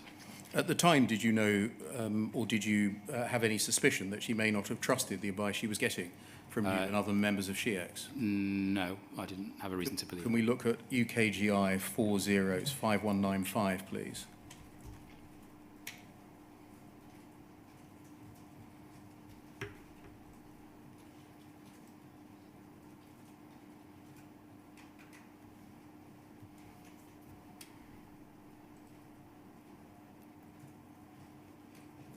An email to you from Laura Thompson of the 3rd, so in the run-up to the meeting on the 6th, the 3rd of August 2015. Just spoke to Harriet. Can you recall who that would be? I think she's another person in private office. Private office, okay.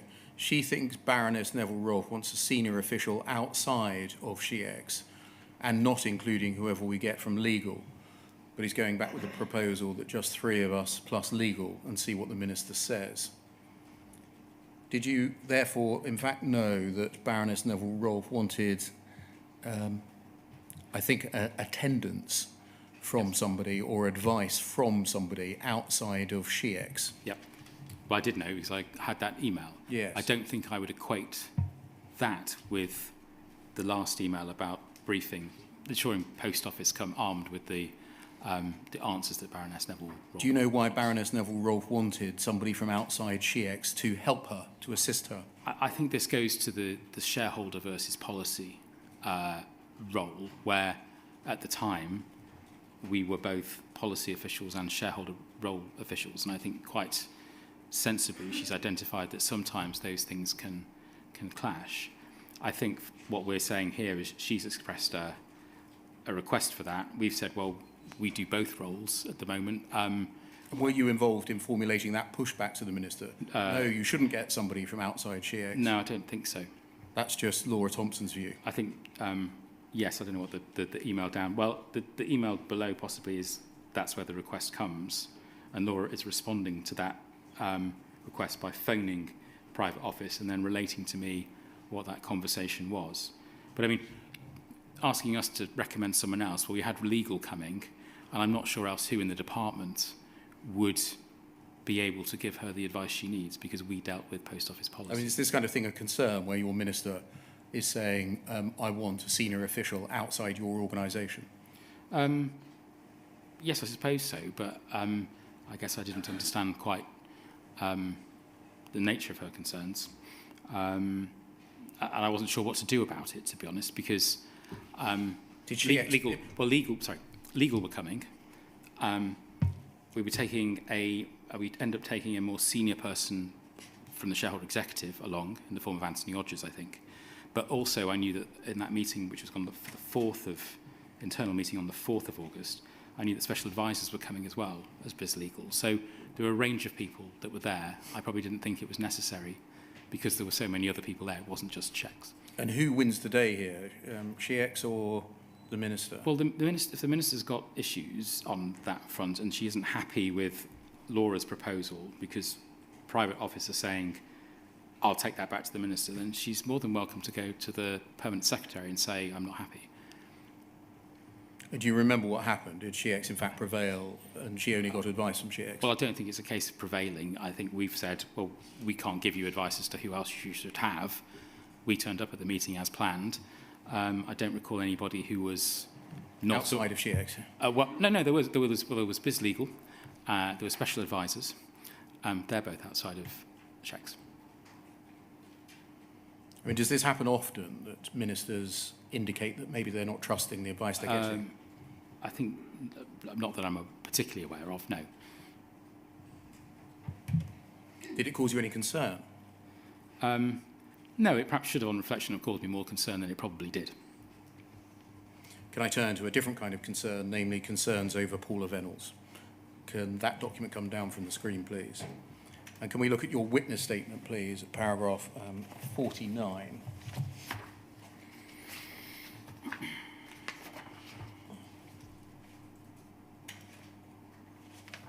Which is on page 23.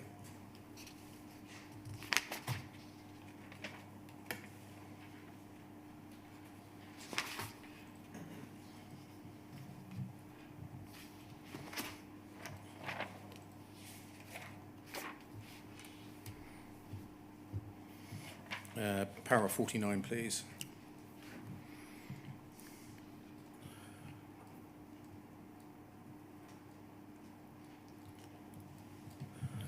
You say, I recall that at the start of my tenure, there were some concerns about Ms. Venables' continued suitability as CEO.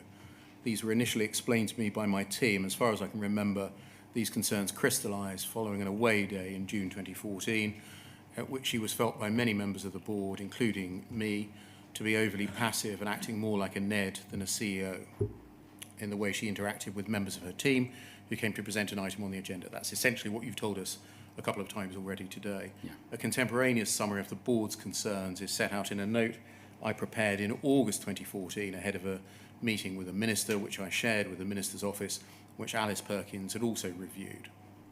We've looked at that earlier, the one ending in 440. Yes.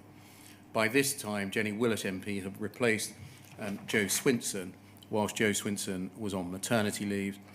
These were summarised in the following terms, and then there's a quotation from the document that we've looked at. Apologies, but we've corrected that latter line at the start. Exactly. Yeah. To what extent were those concerns that you express in this paragraph discussed and shared with Alice Perkins? By this time, which relates to the meeting we were preparing for with Joe Swinson, that had been discussed with Alex, definitely discussed with Alice Perkins, because it was, I think there's been growing rumblings in the board up until the June away day, and then the June away day happened, and that kind of crystallised everything. Combined with the CFO issue, meant that there was active discussions going on. For how long had those concerns been held? By me or by... Yes, by you. But it's difficult to say because I got briefings from the team very early on, but hadn't obviously had the chance to form my own judgment. So the note is August 14. You began in early 14. In January 14, yes. So I guess they built over time, and then you take soundings from other NEDs, and you get a sense of it. And you've seen by that time, one has seen by that time, performance in board and that sort of thing. So it sort of grows, and then these things tend to have an event that crystallises consensus at a board, if you see what I mean. Was that a unanimous or majority view held on the board, in particular that Ms Reynolds was overly passive and acting more like a Ned than a CEO? I think so, yes. Unanimous or majority? To be honest, it's not one of those things that you hold a vote on, but I don't think there were any dissenting voices in that sense.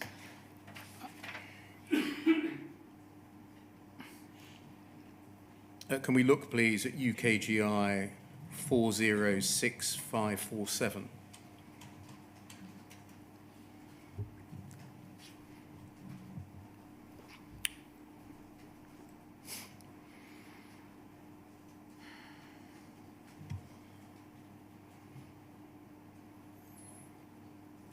And scroll down, please.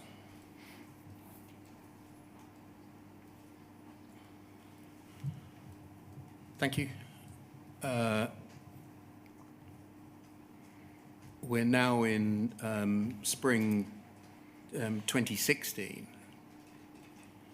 And can you see an email exchange concerning Post Office Limited's IT renewal, Yes. including you, all members of SHIEC speaking?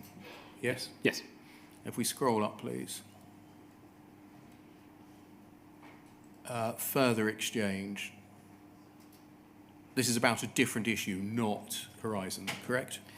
I think it concerns Horizon in the sense of a renewal of the contract. Yes. But not with Fujitsu, but not. But it's not a Sparrow thing. Thank you. And then scroll up.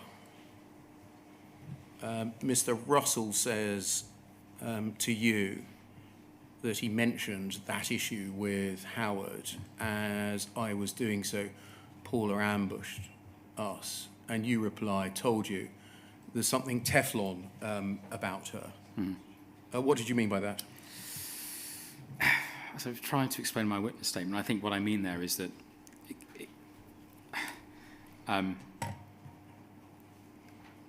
the issue around the reprocurement hadn't been handled very well, was going to cost quite a bit of money, and Mark's having a conversation with Howard Orme, who was the CFO of BIS, the department at the time, and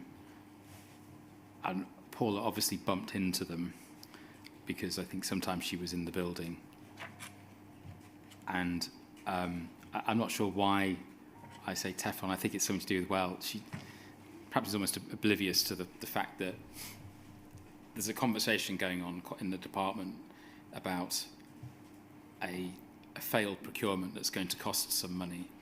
Mr. Callow, Teflon doesn't usually refer to somebody who is oblivious. Teflon usually describes somebody who manages to avoid criticism, to keep a good reputation, even after they have done something wrong. They are impervious to blame or criticism. Nothing sticks. Well, kind of. It's just I don't know how she met them, but yes, she would come up and I guess she's approached them and not necessarily acknowledged that there's as much of an issue as she might need to appreciate. You're speaking more generally here, that there's something Teflon about her, i.e. criticism never sticks. Possibly. That is possibly what Was that your view? I think that's quite a harsh view. I think I'm just speaking off the cuff here. That sometimes when we speak off the cuff, it reveals our true thoughts, doesn't it? Possibly it does.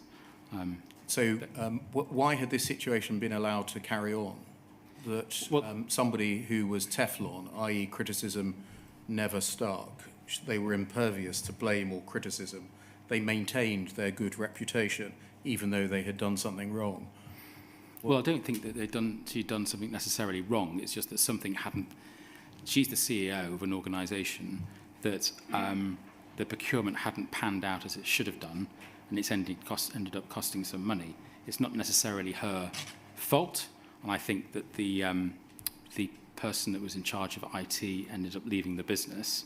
As CEO, she ultimately bears responsibility for that, but at the same time, she's almost a sort of oblivious to that in the way that she's approached Mark and Howard. So you saying that you meant Teflon in the sense of oblivious? In the sense of it's sort of water off a duck's back, I suppose.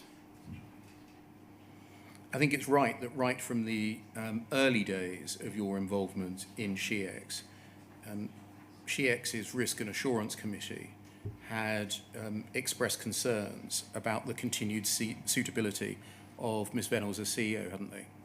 Well, I think we'd taken that to the committee to discuss. But yes. Can we look at the record of the Assurance and Risk Committee, UKGI 304-2124?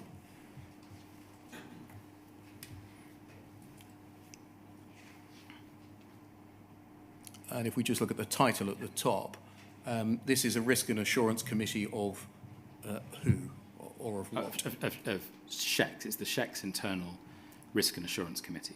And what was the purpose and function of the SHEEX Risk and Assurance Committee? Well, it's to consider risks possibly in more depth. I think the background to this was that we had done one of our sort of some sort of portfolio review or something in January where we'd raised this, and they'd asked us to do a deep dive on the options around the chief executive, and these are the notes of that discussion. How frequently did the SHEEX Risk and Assurance Committee meet? I don't know. This was, I think, a sort of outcome of a portfolio review, which is a quarterly thing that we tend to do at SHEEX, or did at SHEEX. Did the risk registers that we looked at earlier feed into the risk committee? Possibly, and the management and the quality of management was on the risk register. I meant, did the risk registers get taken to the risk and assurance committees? I don't know, because I wasn't on the risk and assurance committee. I'd only appear when it was a specific to a particular risk that I was. So you're on the presenting team here. Yes, I'm presenting to a committee who are considering our position and whether we're dealing with it properly. You were also an author or a signer off of the risk registers. Yes. Did you know whether or not the documents you were writing or signing off got sent to the risk committee? I can't remember whether I knew that or not, but I knew that they would go to a risk team who would consider it, and then the summation of all of the risk would then go most likely to a risk and audit committee, but they go to ExCo, executive committee. If we scroll down, please.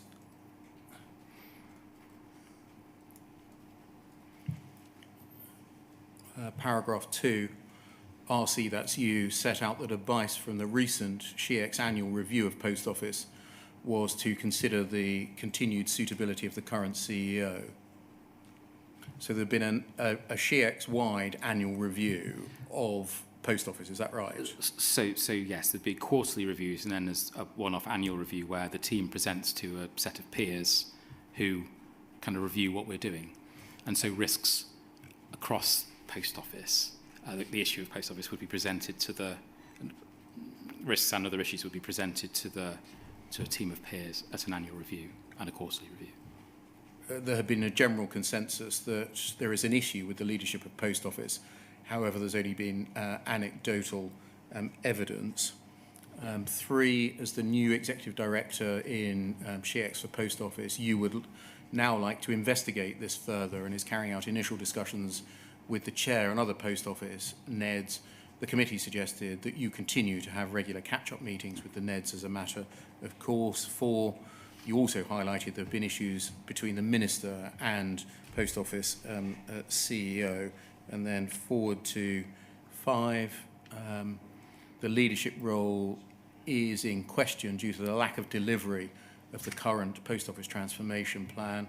This is their first CEO role, and Post Office's objective of being commercially sustainable is currently being achieved. That said, network transformation is slower than expected. This is not necessarily a fault of the CEO. Further investigation will confirm. And then over the page to 8. The board has been in place for 16 months now, and their view on the CEO performance is mixed. The chair, who is also in her first chair role, that's Alice Perkins, is still making a view. It has been suggested an independent board review takes place. The committee agreed this would be a good idea and confirmed that it should be an independent review. Did that happen? I can't remember. What would an independent board review of the CEO's position consist of? I would imagine. I don't actually know, to be honest. I think it's probably a specific conversation amongst NEDs to say what is our position. What steps, in the absence of an independent board review, and we've seen none, did SheEx take to quantify or evaluate whether there was any merit in the anecdotal evidence that is mentioned in this note? So I think that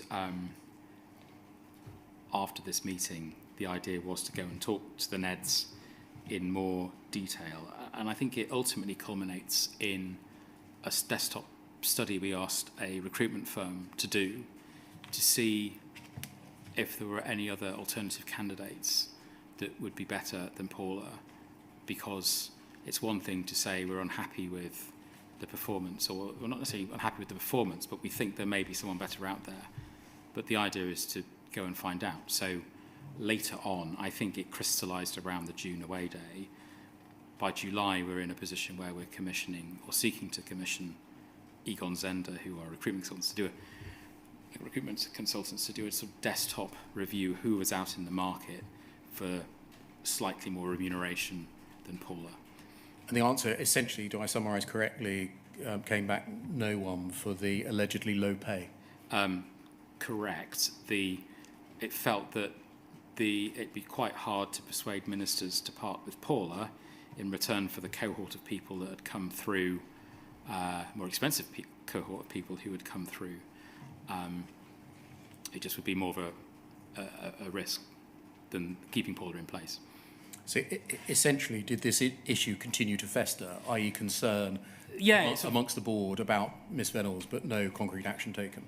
Well, we took action in the sense of doing that summary on behalf of the board, and Alice, as I understood it, continued to mentor her up until that point. So it's one of those things with non-executives. There's a sort of rumblings and side conversations, and then it sort of meets with a crescendo, and then action is taken, which is where we got to with Egon Zender. I mean, my position at this point was, look, my view is the CEO role of Post Office is very, very difficult. It's not just a single business. It's a conglomerate of different sorts of businesses, plus it's a government-owned business as well, so it's highly political. It's very hard to find anybody that would run it really well, to be honest, in my view. As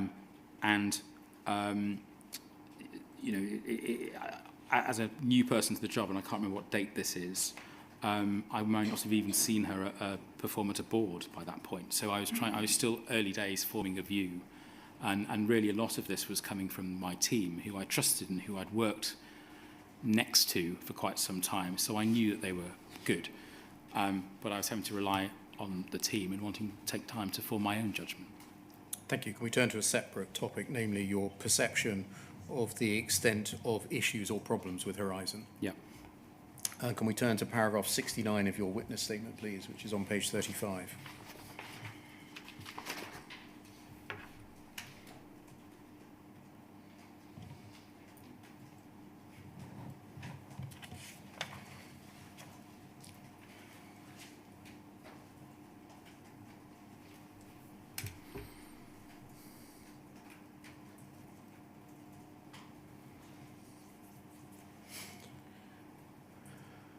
Paragraph 69, please.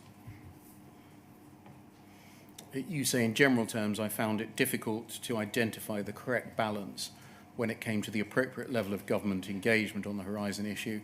On the one hand, I thought it was clear government should not intervene directly in the mediation scheme or court proceedings, but on the other, this was clearly a matter of public concern, often raised in Parliament and the media, with which ministers were required to engage.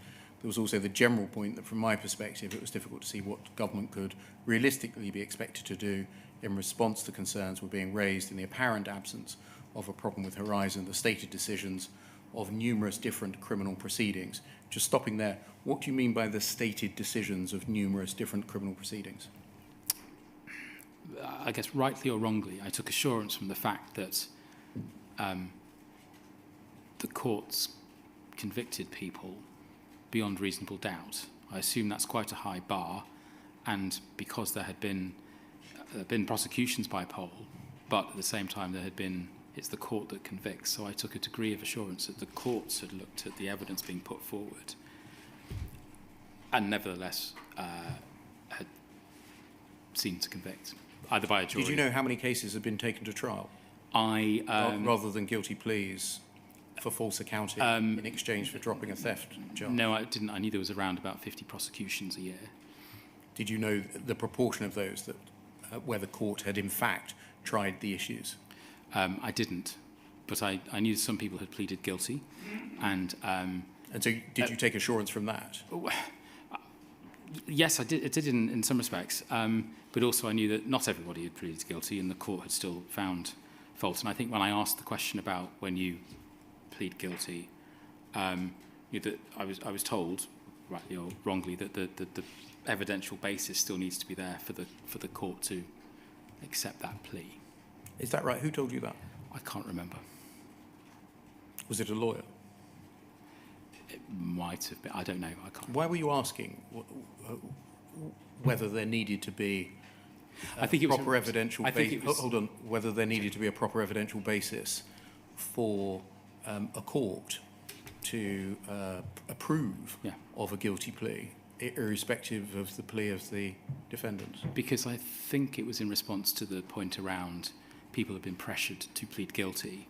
So I was wanting to, so it was part of my trying to understand the extent to which one can simply pressure someone to plead guilty regardless of the evidence that's there. You continue, and the unequivocal assertions by Post Office that the issue had been exhaustively investigated and no evidence of any problem had been found. I thought the government was in a difficult position in relation to this issue. It was part of my job as a civil servant to help ministers steer a path through these competing considerations. What was your perception of the reliability of Horizon based upon? It was based upon the fact that throughout my tenure there was some sort of investigation going on, be it the mediation scheme, be it the Parker Review, or under the auspices of the litigation. The fact that there had been the Second Sight interim report that preceded me by 6 months, and the mediation scheme was ongoing at that point. There had also been the Cartwright-King Altman advice, which, although it's not necessarily about Horizon per se, is about kind of the safety of convictions and the evidence presented, and so that gave me reassurance. And then also, I suppose it's the information we continued to get from Post Office was in a similar vein. When we probed, we would get quite detailed information, as I've said, around things like the response to the Part 2 Second Sight report, the response to Panorama, responses to debate, the points raised in debates would be quite comprehensive, quite well articulated, and ultimately, I suppose, no one seemed to have come forward, given Second Sight had looked at all this. I didn't feel that they had articulated a clear link between a fault with Horizon that could explain the losses that sub-postmasters were suffering. That's kind of what I felt I needed to understand and see. I think you accept that the Deloitte Zebra report was in part to the contrary effect. It revealed some relatively fundamental problems. I agree entirely. And just stopping there, that's not a document you ever read. I read the first one from 30th of April. Yes. I can't recall whether I read the board briefing from the 4th of June. If I did read it, I didn't understand the significance of it, but reading it now, it feels like I should have understood the significance of it, which leads me to believe I may not have read it. Either way, I regret that for some reason that wasn't taken to board, it wasn't considered, and it should have been, because that is, I think, one of the key bits in my timeline where we might have changed path. And the other key bit would presumably be, in your mind, Jonathan Swift's advice.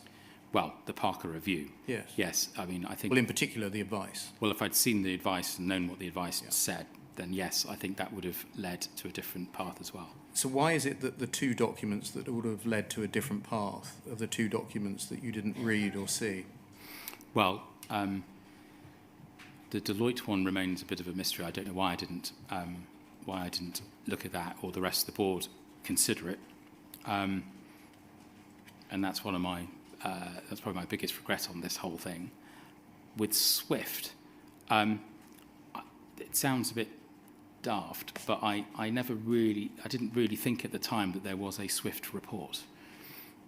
What I was interested in was the Parker review, or the Parker view. Swift contributed to that, but as I understood it, Tim Parker was also talking to Second Sight. He talked to Lord Arbuthnot. He was talking internally, and so what we wanted was the chair's view, not a QC's, not the QC's view of it. We wanted it to be Mr. Parker's view. So it's coincidental, but for different reasons, that two revelatory documents, the second Deloitte Zebra report and Jonathan Swift's advice, didn't operate on your mind to potentially lead to a different outcome. Yeah, that's correct. I missed the Deloitte report, but I wasn't informed that the Swift report even existed, and I had a letter that I found reassuring from Tim Parker, which didn't point to the issues that were being raised, or at least not all of them, the important ones, in the Swift report. Thank you. Can we look at UKGI 301 at 9720, please?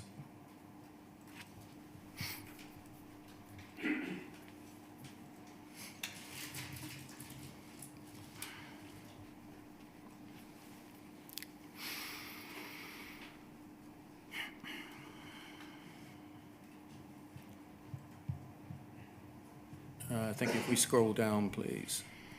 An email from Laura Thompson to three members of SHEEX, including you. A readout from Joe Swinson's office on Sparrow. Just had a chat with Claire. Would that be Claire? In Swenson's office, I think, probably. Another private office. Well, probably the same Claire as the Claire before, probably. Thank you.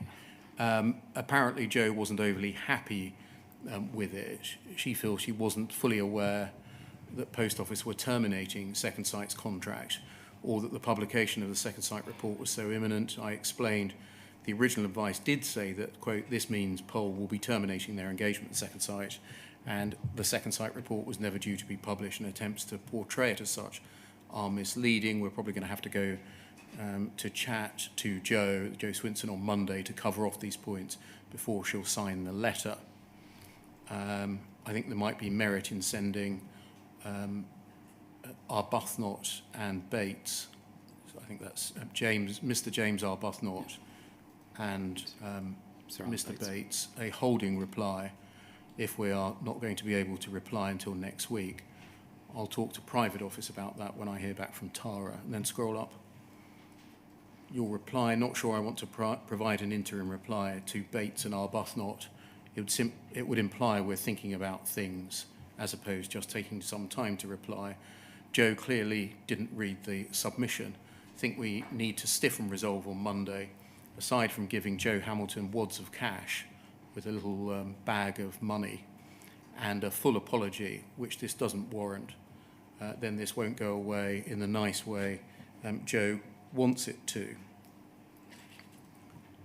Does this email exchange disclose your true views about Horizon here?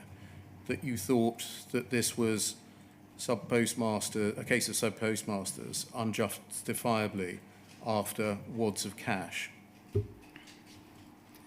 Well, I addressed this in my witness submission, where I apologise to Ms. Hamilton. I'm very sorry about. Of course, everyone does. Yes, well, yeah, they do. Yes, I know. When their emails are brought up, they always apologise. Of course they do. Yeah, of course they do. As I explained this, if I wasn't singling Ms. Hamilton out, I was making the point around hers was more a high-profile case. What I'm trying to get at here is that I referred to earlier about the tough decisions that ministers will have to make. As far as I'm concerned, by the March 15, I have still not seen a clear link with a bug in Horizon that generates a loss to a sub-postmaster.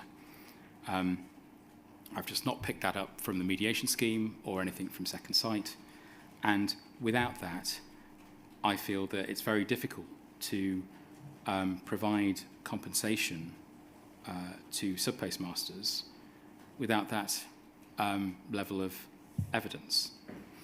And what I'm talking about in terms of stiffening resolve is that we put up what I thought was a very clear submission on the 4th of March about how the closure of the working group, but the continuation of the mediation scheme would work, including the arrangements around Second Sight, to which Joe Swinson's office is expressing surprise at, when I thought it was very clear in the submission what the arrangements were. Does this disclose a dismissive attitude towards the plight of individuals by you? Possibly. I think it discloses my view that, from what I'm hearing from Post Office consistently, and what I'm not hearing, and I'm not hearing from Second Sight, a particular clear link between the Horizon IT system and losses being incurred by sub-postmasters. There doesn't seem to be a link, and therefore I'm sceptical of that position of the JFSA. Do you think that you, like perhaps others within the Post Office executive themselves, had rather forgotten that behind the campaign lay individuals whose lives had been destroyed by the impact of their criminal convictions? I hadn't forgotten that, but I wasn't really sure what to do about it, because I couldn't, as I've explained elsewhere, I wasn't sure what government could do to intervene. As the shareholder, Ned, yours to have been the role that retained an independent and inquiring mind. Well, what I was trying to do was make sure that Post Office looked at the issues seriously. And as far as I was concerned, that's what the mediation scheme, the Cartwright-King review, the initial Second Sight review had done, and also actually Deloitte review, where we'd listened to Gareth James, I think his name was, who came to board. And so all of that led me to believe, wrongly, that there wasn't an issue, and that the steps taken by Post Office had been reasonable. Can I turn lastly to the Magnox report by looking at UKGI 409275?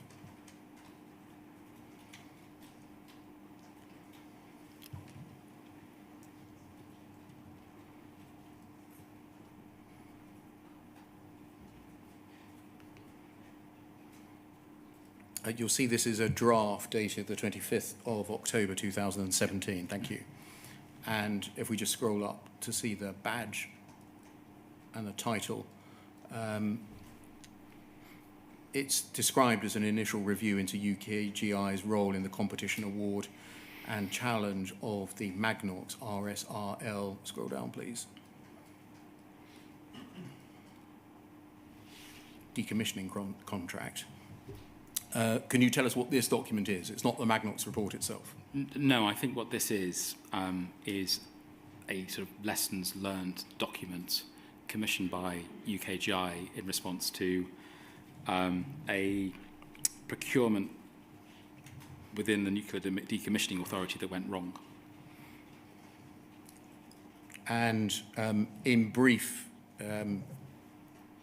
that procurement had gone wrong, and then the litigation involving the assessment of the procurement had gone wrong too. Yes, so I think this was largely about the latter part, I think, possibly.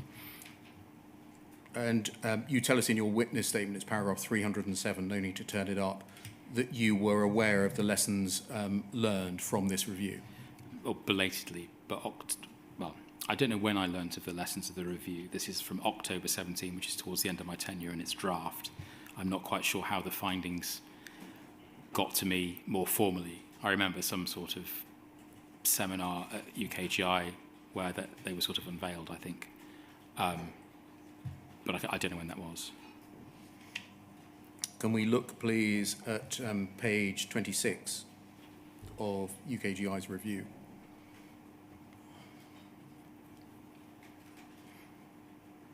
And under the heading General Lessons Learned, if we scroll down, please, to 4.12.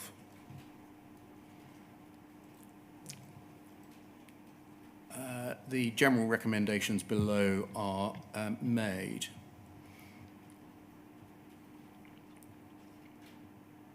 And then if we go over the page, please, the first bullet point of substance on that page is the recommendation that where large legal risks are involved, UKGI should ensure that an assets board has direct access to legal advice and to the in-house legal team. Legal advice should not be relayed to the board by the executive team, as it was in this case.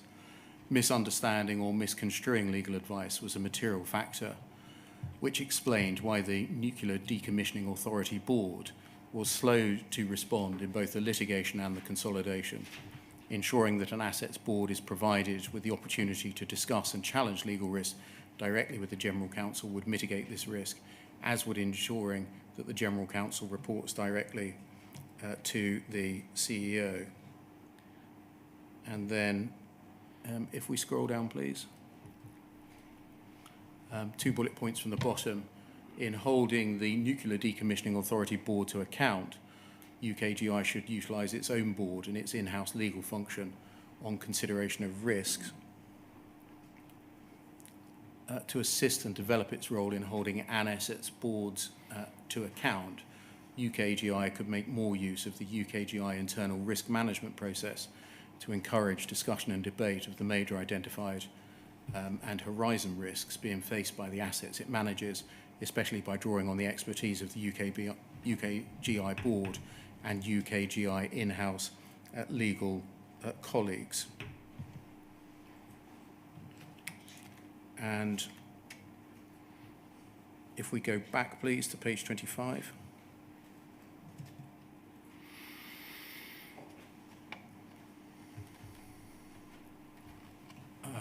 Under lessons learnt during litigation, steps that UKGI can take to mitigate, address the underlying failings which cause this issue going forwards. 1, government should be made aware of and approve key steps in substantial litigation to ensure the appropriate level of challenge and oversight of any future large-scale litigation.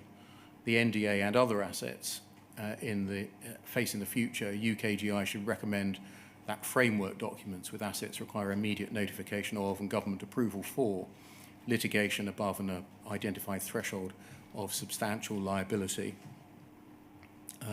by reference to each asset's risk profile. And then last bullet point that we can see as this is displayed, where a substantial legal challenge is mounted against an asset, UKGI should assure itself of the asset's internal legal capability. And then scrolling down, last bullet point, where the stakes are high, source more than one external legal opinion. UKGI should insist that the asset consider more than one external legal opinion to ensure that legal advice and identified risks are thoroughly tested. Further, it should ensure over the page that any opinions and their authors appear before the assets board so that the board is able to take strategic decisions with proper calibration of legal risk. And penultimately, legal strategy and mitigation of risk must be challenged. Throughout, the NDA executive team portrayed the litigation as a try-on and entirely without merit. Litigation is universally recognised to be uncertain, even if a small risk of a very significant setback requires mitigation. UKGI should ensure a full discussion of the legal strategy to ensure risk mitigation has been fully considered. To what extent were those recommendations carried into effect from October 2017 by UKGI? So I'm not sure whether, as I said, when I would have learnt of those recommendations, because this is a draft document, and so I'm not sure when those were released, but by January of 2018, the board is putting a litigation subcommittee in place, and we're in discussions with Post Office about the information sharing protocol. When, to your knowledge, were any of the recommendations as a result of the Magnox inquiry carried into effect by UKGI? To be honest, I don't know, but it was by being on the subcommittee. That was not. I wasn't on the subcommittee. Tom Cooper. This is a. Sorry, if I could step back. Tom Cooper, by this time, at least not quite October, but by end of 2017, had joined and was. I was working in parallel with him. He was observing the board, so he was going to.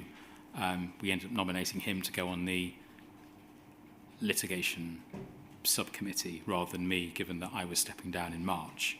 So much of this would have been dealt with via the litigation subcommittee, and we were putting in place the information sharing protocol so that we could, and I remember there was exchanges in my timeline around getting second opinions, etc. So we're in discussions with those with Post Office on doing that sort of thing. So we did towards the end of 2017 into early 18, the shareholder team took steps to implement this, and the General Counsel at the time was also heavily involved. So all of these recommendations ought to have been acted upon, or either accepted or rejected, and if accepted, carried into effect. Yes. By the time of the first hearings in the group litigation. Which were in November 18. Slightly earlier than okay, that. right. So, well, yes, they may well have been, but I stepped down in March 18. The subcommittee, the litigation subcommittee of the board was sort of ramping up as it were, and Tom was sat on that, not me. We were getting updates, so they may well have been. I was less cited on that because Tom and I were sort of transitioning over. Thank you. So, is your essential answer on that? This is more for Mr. Cooper to answer for than you. Yes, I think so. I was involved with some of it, but yes, it's probably more for Tom than me. Thank you very much. They're the only questions that I asked Mr. Callard. So there are some questions from call participants. Mm-hmm. I wonder whether we might take the break now for 10 minutes until 3:05. Yeah. And then recommence them. Sure. Thank you very much.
Sir, can you still see and hear us?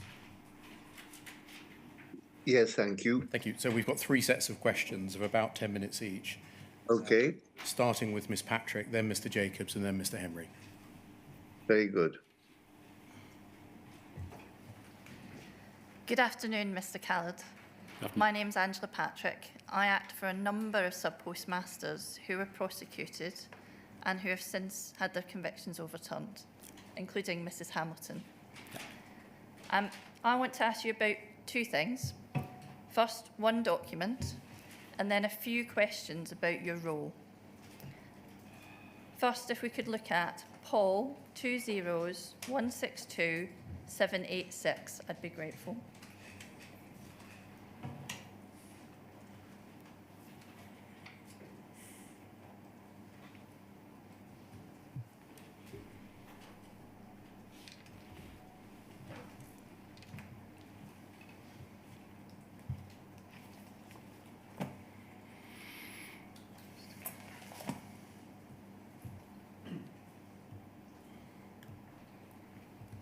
Thank you. Can you see that there now, Mr Khaled? I can, yes.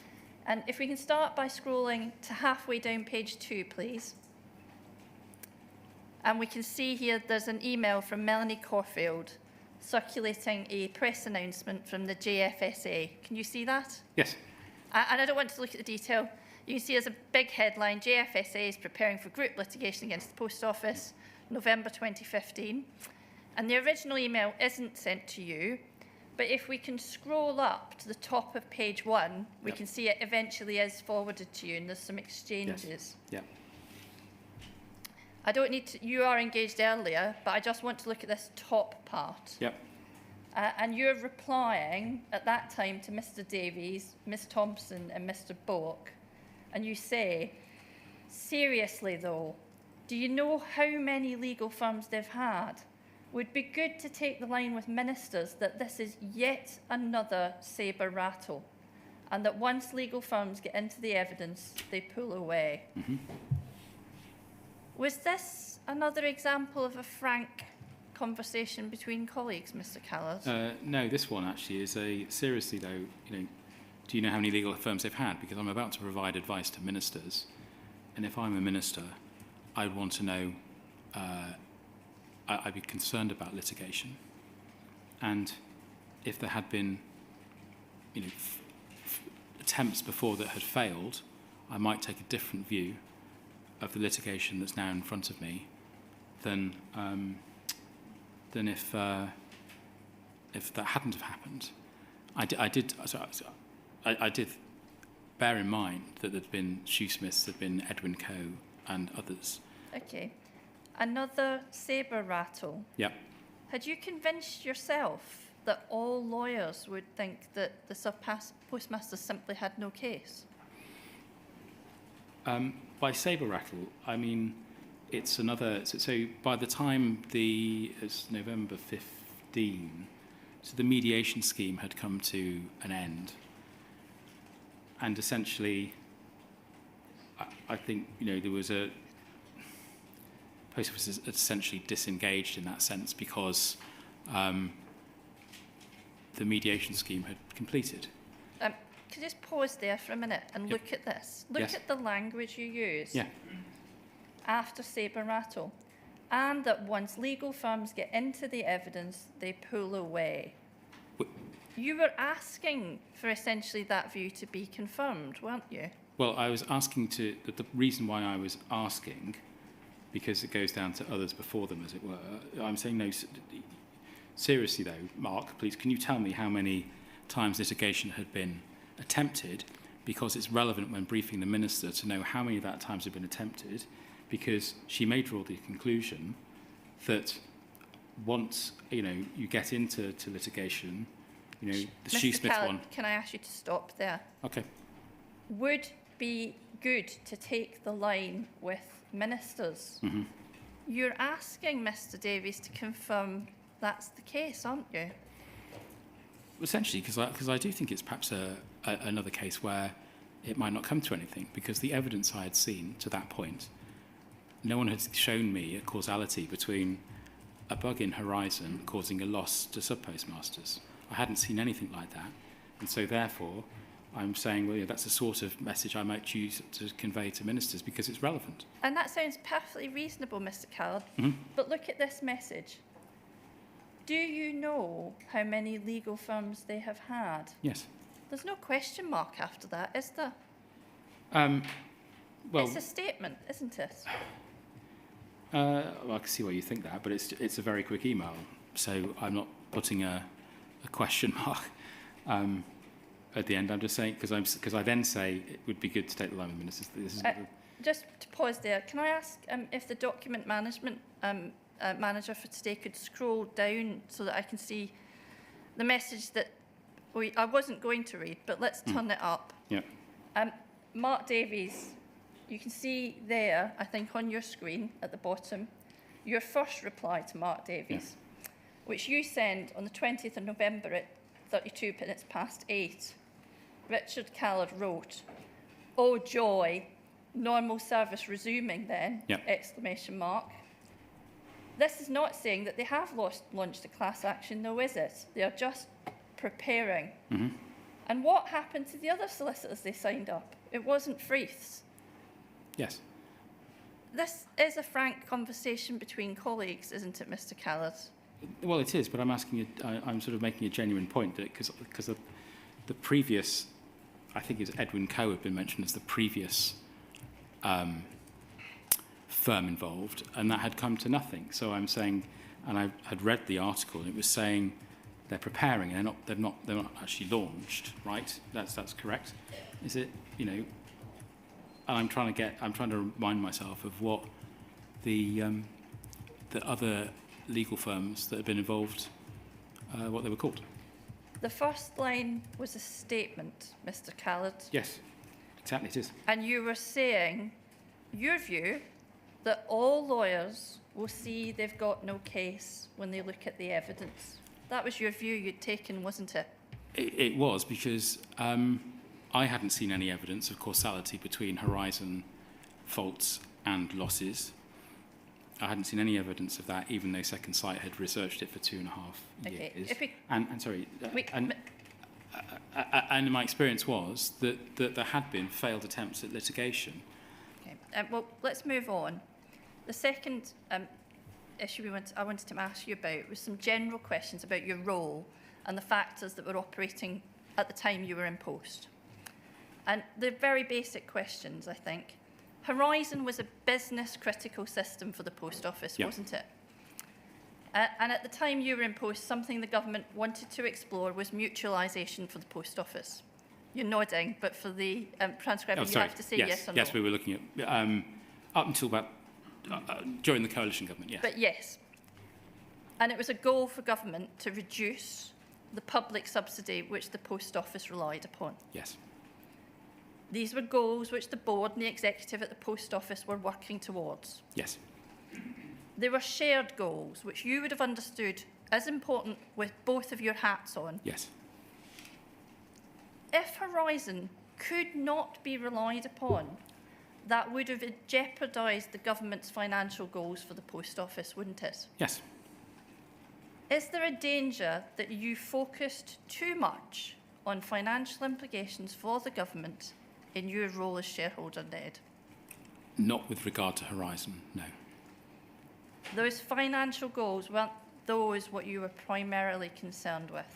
I was certainly concerned with financial performance and financial goals and reducing the subsidy that taxpayers were putting in to the Post Office. Okay. But that doesn't translate and wasn't a primary concern with regard to Horizon. And while you were looking at that, did you simply fail to see the government interest, the public interest, in the broader sense of making sure that the innocent people that were involved here were not prosecuted or being prosecuted in our country? Prosecutions had, were obviously a concern. Stopped before I got there, and I thought that the. Can I stop you there for a moment, Mr. Card? I wasn't asking you what. I'm simply saying prosecutions had stopped. But was there not a wider governmental or public interest in understanding whether a body that was wholly owned by the state had been responsible for the unlawful and unfair prosecution of innocent people under its charge? Yes, and the measures that we were getting Post Office to take, including the second site reviews and other reviews, including the Cartwright-King-Altman review of prosecutions, I thought were proportionate responses to the concerns being expressed. So, and Mr. Beer has asked you a series of questions today, and I think you've accepted that you could have been more curious. yes, I have. And I want to ask you, did the awful, potentially awful financial implications for the government of these sub-postmasters simply being right blind you to the potential that all of these ordinary, decent people, supported by politicians of real conviction, might just be right, and what you were being told by the Post Office could be wrong? My position was not informed by the financial ramifications of us being wrong. I would have just dealt with that like every other financial ramification that we had, from failed procurements to incorrectly stated accounts to overruns in network transformation. So financial considerations, we were clearly worried. Is it possible that the fact that the failure of Horizon would mean that mutualisation would simply not be possible, is it possible that might have made you a little incurious? No, not at all. The mutualisation agenda was clearly one that would take quite some time, and mutualisation was recognised as only being able to happen once financial sustainability had been achieved. So you can't be a mutual unless you're making profits and you're financially sustainable. So it was not an immediate, it wasn't an immediate term goal, because it was clear that it would take quite some time for mutualisation to take place, and no designs as to what mutualisation means or would look like had really been thought through by that point. So there was a complete disconnect in my mind between mutualisation and the Horizon issue. It just wasn't relevant. Thank you, Mr. Card. I have no further questions for you. Mr. Jacobs. Hello, good afternoon. Can you hear me? Yes. Thank you. I act for a large number of sub-postmasters and postmistresses represented by Howe & Co. And I want to ask you about something that arises from paragraph 156 of your statement, which we don't need to turn up for now, but we'll look at the underlying document. So the document is POL 0013825. And this is in relation to your first attendance at a Sparrow Subcommittee meeting on the 9th of April, waiting for it to come up on the screen.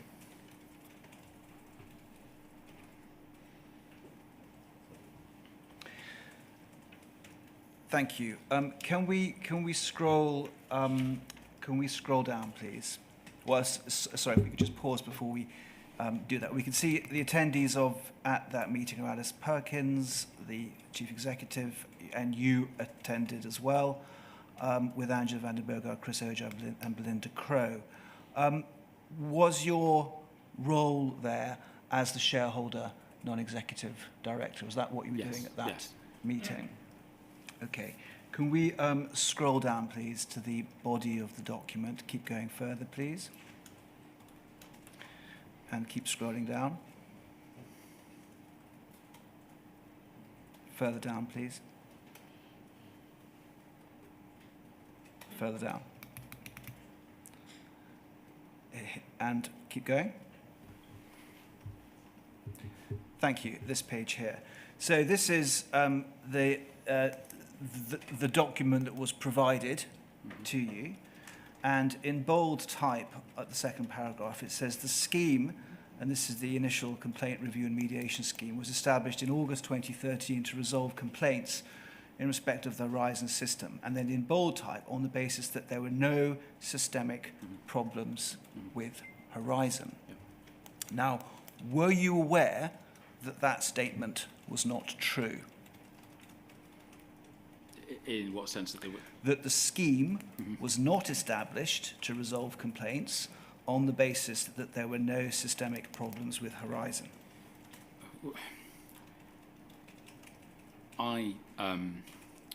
So is your question, is the scheme established on the basis that there's no, was I aware that the scheme is established on the basis that there's no systemic faults? That was actually false. I wasn't aware at that time that was false. I had the second site interim report in my mind that said exactly that. Well, there was a document, and we don't need to call it up, but it was a document entitled Post Office Overview of the Initial Complaint Review and Mediation Scheme. For the record, that's POL 000222120. Makes no mention of the fact that the scheme was established on the basis that there were no systemic problems with Horizon, and it actually says that Second Sight will determine individual cases and will seek to look at whether there was a problem with Horizon or any associated issue that had an impact on sub-postmasters. So it was very much the remit of Second Sight at all stages, and Ian Henderson gave evidence to this effect, to look for systemic problems with Horizon. I mean, my interpretation of the mediation scheme and the investigations involved was that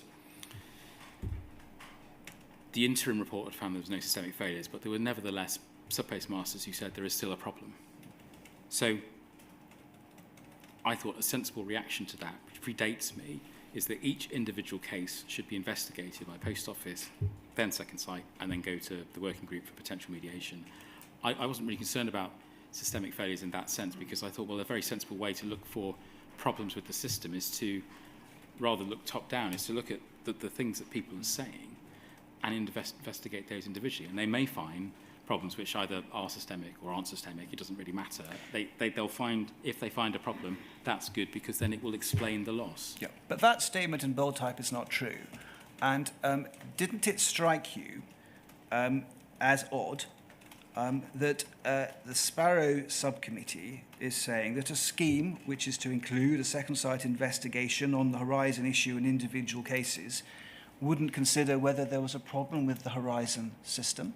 Well, I didn't interpret it in that way. I think that I took the wording in bold just as a reassertion of the executive's point of view, that that's what Second Sight had found 9 months prior, and that was that. I didn't really. Okay. I don't think I would have read it that way or scrutinised it to that extent. Can I just ask you to bring the microphone closer? We have a number of clients who are following remotely who can't hear you. Thank you. When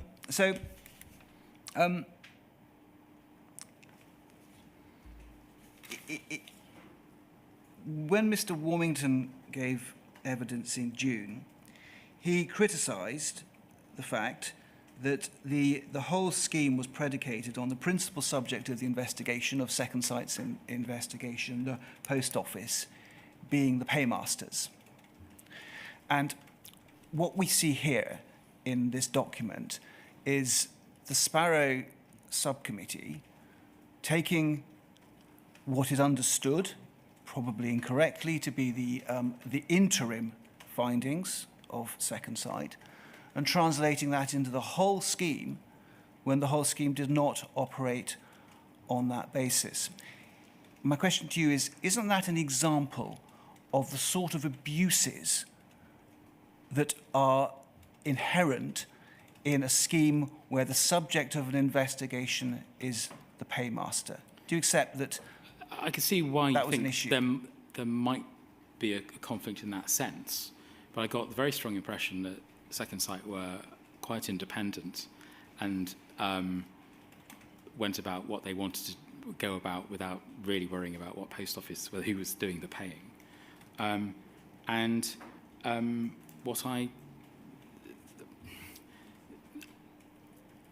What I thought was happening was that Post Office investigate, Second Sight investigate, and that's exactly what was needed. I'm not sure that I felt that the fact that Post Office were paying for Second Sight, although it was a consideration for the non-executive, and as a board member, it's clearly a consideration, just like the internal costs for Post Office were a consideration.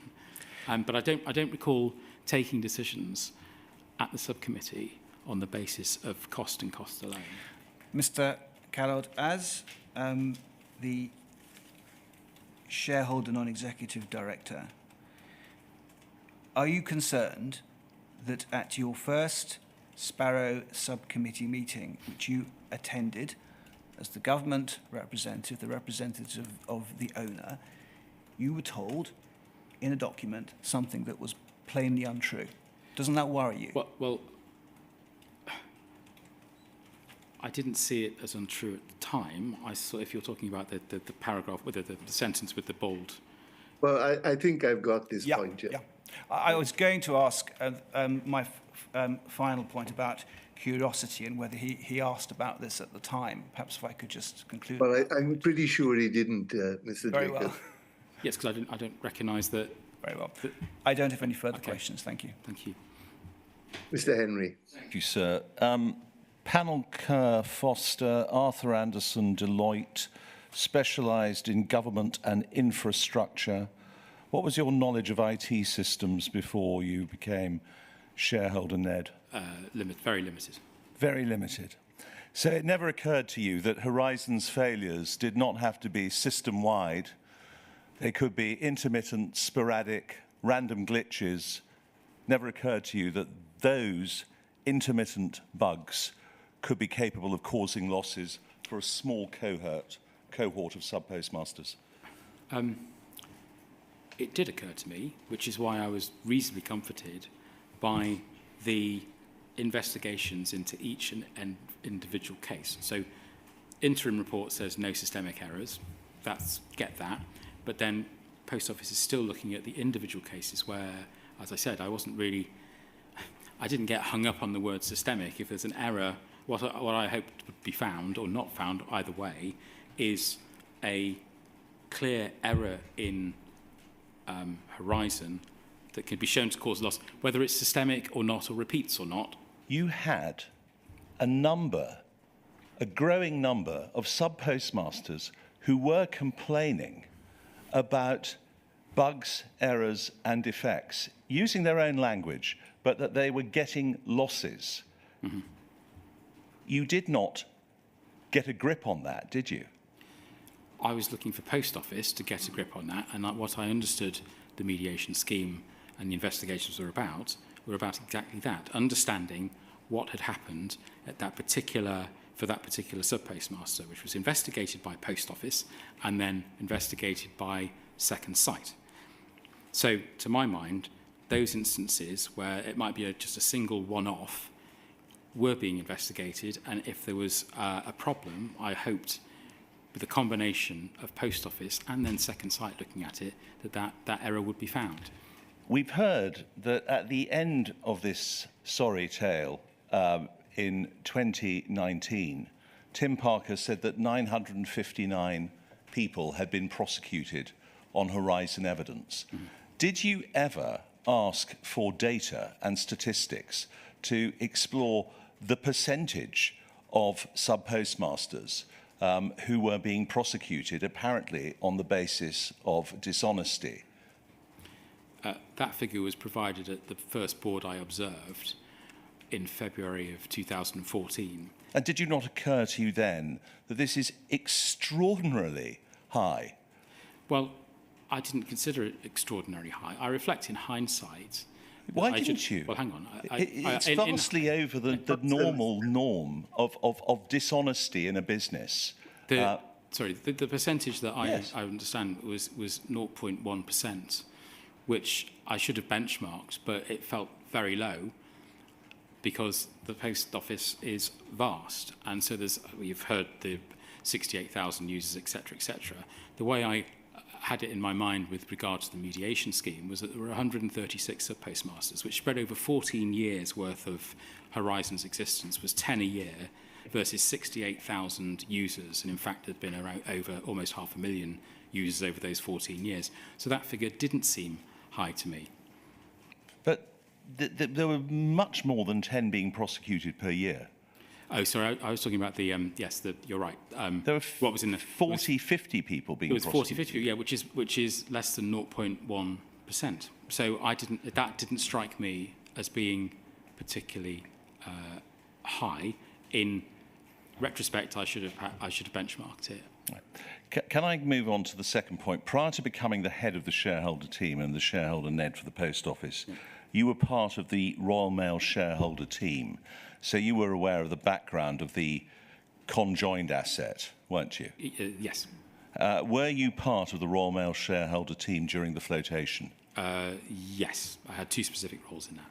Right. So what did you know at that stage about the risk of wrongful prosecutions for which the Royal Mail Group would have been held responsible and unjust civil liabilities foisted on the sub-postmasters? What did you know at that stage in the run-up to the flotation? I knew nothing about that because I was looking after the state aid application to relieve the pension fund, and I was dealing primarily with the setup of the employee share scheme. Right. In your career, however, you are capable of expressing an opinion on this. The risk surrounding or emanating from the postmasters' legal actions, their complaints, ought to have been unequivocally stated pre-flotation, shouldn't they? It depends, I suppose, whether the liability for those for that action where that lies, whether it was because there was a lot of work to be done around how one separates Royal Mail and Post Office. Take it from me that the liability would have lain with Royal Mail Group. That is not in contention. Okay. Now, that ought to have been unequivocally stated pre-flotation, shouldn't it? I don't know the listing rules, I'm afraid, so I don't know. Well, can I ask you, please, about this? Mr. O'Sullivan was questioned about a document, the minutes of a shareholder executive board meeting from the 13th of March 2013, and various risks related to the RMG flotation were discussed, but nowhere at all did the Shecs board recognise the risk that Horizon prosecutions were or may have been wrongful and presented a risk to the flotation. Can you think of an explanation for that the SPM's wrongful prosecutions and unjust civil liabilities escaped the Shecs board's attention? No, I suppose it depends on it's before my time on Post Office. It depends on what ExCo were being told by the shareholder team at the time. So it would have depended upon that? Well, yes, because... Right. Do you accept, having reflected on your evidence and what has been put to you today, that in your twin roles as head of the shareholder team and shareholder NED for the Post Office, you lost all objectivity? I don't think I lost all objectivity. I think what I was doing was looking at the evidence that was being presented to me, which included that had been looked at by Second Sight, and the likes of Deloitte, which I accept I missed, and making a judgment. You say you don't agree that you lost all objectivity, but do you believe that your objectivity was markedly compromised? I'm not sure that I do. Well, let me put it to you that Sparrow was a cynical containment strategy. That's what it was. And in fact, in internal documents by the Post Office, it has even been referred to as a containment strategy. And you were part of that. No, I wasn't. And the discussions I was party to at the board, it was very clear that the non-executive directors clearly wanted to understand whether their electronic point of sale system was safe or not. Can I take you to UKGI 30-19859?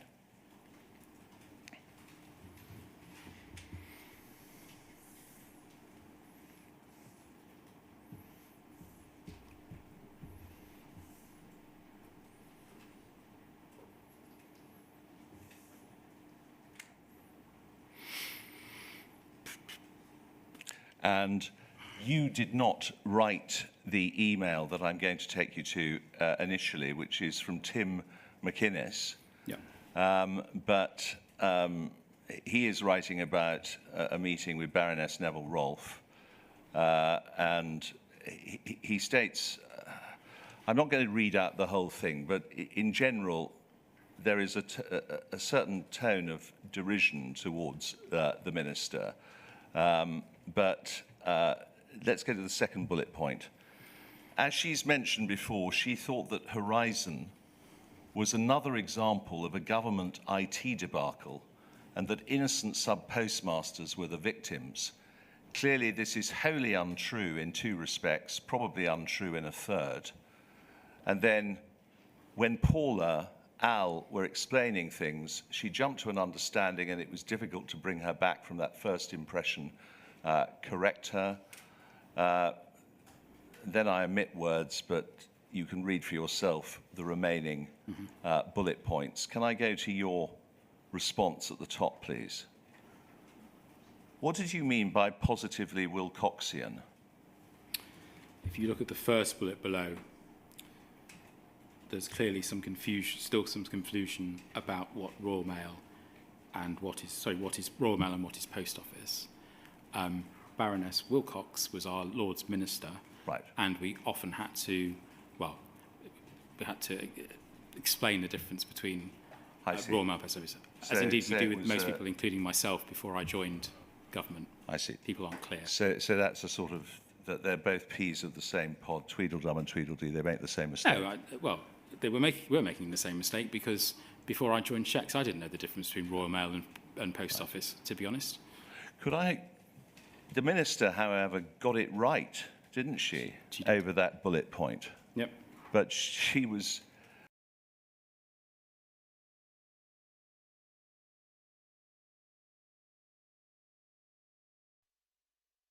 Michael Dollin, Laura Thompson, who obviously had very close contact. This reflected the groupthink, didn't it? That, you know, Horizon is safe, these postmasters are on the take, or attempting to be on the take. This is by, June of 15. By that point, there had been almost 3 years of investigation into Horizon. And I'm asking you about the groupthink. Okay. Yeah, I'm asking you about whether this reflects a cynical, closed-minded approach to the postmasters. I think it reflects the data points that we'd received and the consistent reassurances that we'd had from Post Office and our understanding of the things we'd read from Second Sight and the things I'd seen from Deloitte by that point. So you were looking at it at a very high level, as befits, I suppose, your training as an accountant, that it was the data, the humans who were expressing this sorrow, they didn't count. Well, they do count, of course they do, but I can only see the. I'm asking. Well, I can only judge it based on the data that I'm seeing after 3 years of investigation. Can I go to another document, please, which is UKGI 000195531?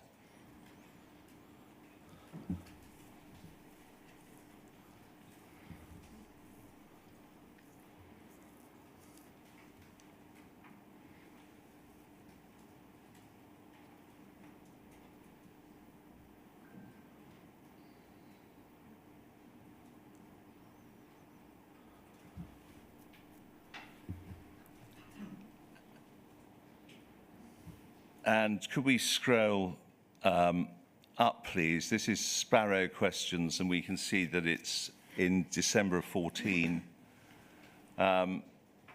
Patrick, it must be a reference to Burke, is holding the pen on this. Then could we scroll further up, please, from you? Yes.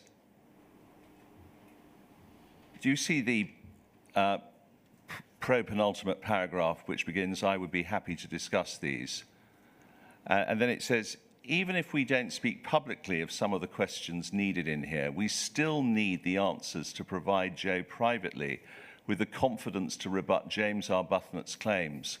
Although we have kept her cited on the scheme, There has clearly been a limit to what we could tell her given confidentiality reasons to date. Yes. Here the Minister is being used as a cannon to fire your cannonballs, isn't she? Even though she isn't fully in the picture. No, what this is a reference to is the confidential nature of each mediation. It was agreed that details of each mediation would be kept confidential because they related to very personal circumstances, and government's point of view was always we didn't really want to go into that. And so the reference here is, we can't speak publicly, is that where there are questions, or where there are points made by James Arbuthnot in the debate forthcoming, we cannot rebut those or respond to those using specific examples of specific cases because they are confidential. But it may be that in private we can explain those to Jo so she understands when she stands up and has the confidence. You wanted short and punchy rebuttal of James Arbuthnot. That's what this email says, doesn't it? It would be helpful if answers are short and punchy. Of course, because now, you have to have short and punchy responses in a debate. We don't. That's just the way lines are written. You have constantly, throughout my questions, talked about, that you were relying on second sight and you were taking comfort from second sight, etc., etc., etc. I suggest that that's rank hypocrisy. You wanted to get rid of second sight, didn't you, Mr. Callard? I felt that they were holding up the mediation scheme's work because there were 2 of them versus 20-odd investigators at Post Office. So that's why in the Sparrow Subcommittee we were looking at those sorts of things because we were getting inbound letters from, for example, Sir Alan Bates saying it's not going quick enough. Meanwhile, from our perspective, second sight aren't getting through the cases. And in fact, actually, nobody could have been prouder than you when the mediation was brought to an end and second sight were terminated. Isn't that right? Well, mediation wasn't brought to an end. Well, well, hang on. So it's always mischaracterised as the mediation scheme was stopped. The working group, which was there to triage cases into mediation, was disbanded because there was a presumption of mediation, which is, as I understood it, a position that James Arbuthnot and Sir Alan Bates had been calling for. Well, let me rephrase it. And by the way, when you said that second sight, there were only 2 of them, they had more people working on it, and you, of course, as well, were short-resourced, and so therefore other people had to be brought in. But let me go to my last document, and I will finish on this. It's UKGI 403792.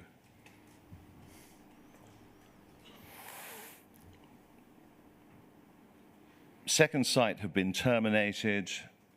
It's been managed well in the House. There hasn't been too much fallout, if any at all, in the media following Prime Minister's questions. And all of this, we can go through the whole of this, but I'm sure you're familiar with this email chain. So I'm going to take it going straight to the top. After Alice Perkins saying that Alwyn Lyons, Neil McCausland, etc., Alistair Marnock, Mark Davis, etc., have all done a brilliant job, Mark and Jane. Brilliant job, so Mark Davis and Jane McLeod, etc., You write to Laura Thompson, your colleague, and say, let's just say that we are the unsung heroes. Your smug satisfaction that you had got rid of second sight and that you had managed it so well in Parliament. Well, isn't that right? I'd say there's 2 points on that. First one is second sight were retained to finish investigating all of the cases in the mediation scheme, and they were also retained to finish off and publish their Part 2 report.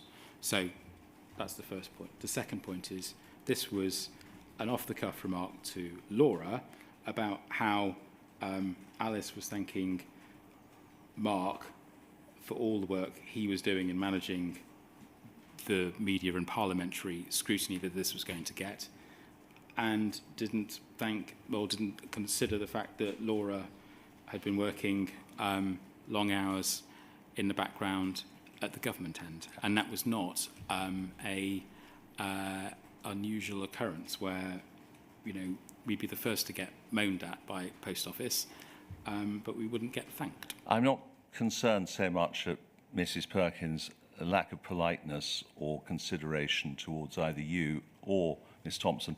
It's reflecting, is it not, the fact that this was your agenda, the two of you. Let's just say that we are the unsung heroes. That you were an integral part of the agenda to get rid of Second Sight.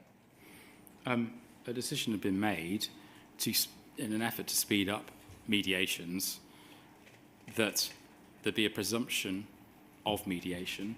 Which well, I think I've got this point as well, gentlemen. Okay. All right. Thank you very much, Mr. Henry. I've got one question for you, or it may be more than one. Did I hear you correctly tell Mr. Henry that at either the first or one of the first Sparrow subcommittee meetings you were actually provided with the information that there had been 950 or thereabouts prosecutions in reliance upon Horizon data? No, what I said was that there's a board paper. The first board I observed was in February of 14. The first item in that board was a paper on the new prosecutions policy. In that paper, there was some history, and I think the statistic in there was that there was 50, generally speaking, 50 prosecutions a year, which equated to 0.1% of the users of Horizon, or something like that. But I just want to be clear, because did that paper acknowledge, either expressly or impliedly, that the 50 prosecutions per year were in reliance upon Horizon? I don't know. I think it was. Right. I think it was just about prosecutions generally, and what Post Office, following the Cartwright-King review, where Altman had said it's anachronistic to bring your own prosecutions, the board that I was to join was reconsidering that policy. All right, that's fine. Thank you very much. I think that brings an end to the questioning, does it not, Mr. Beer? Yes, it does, sir.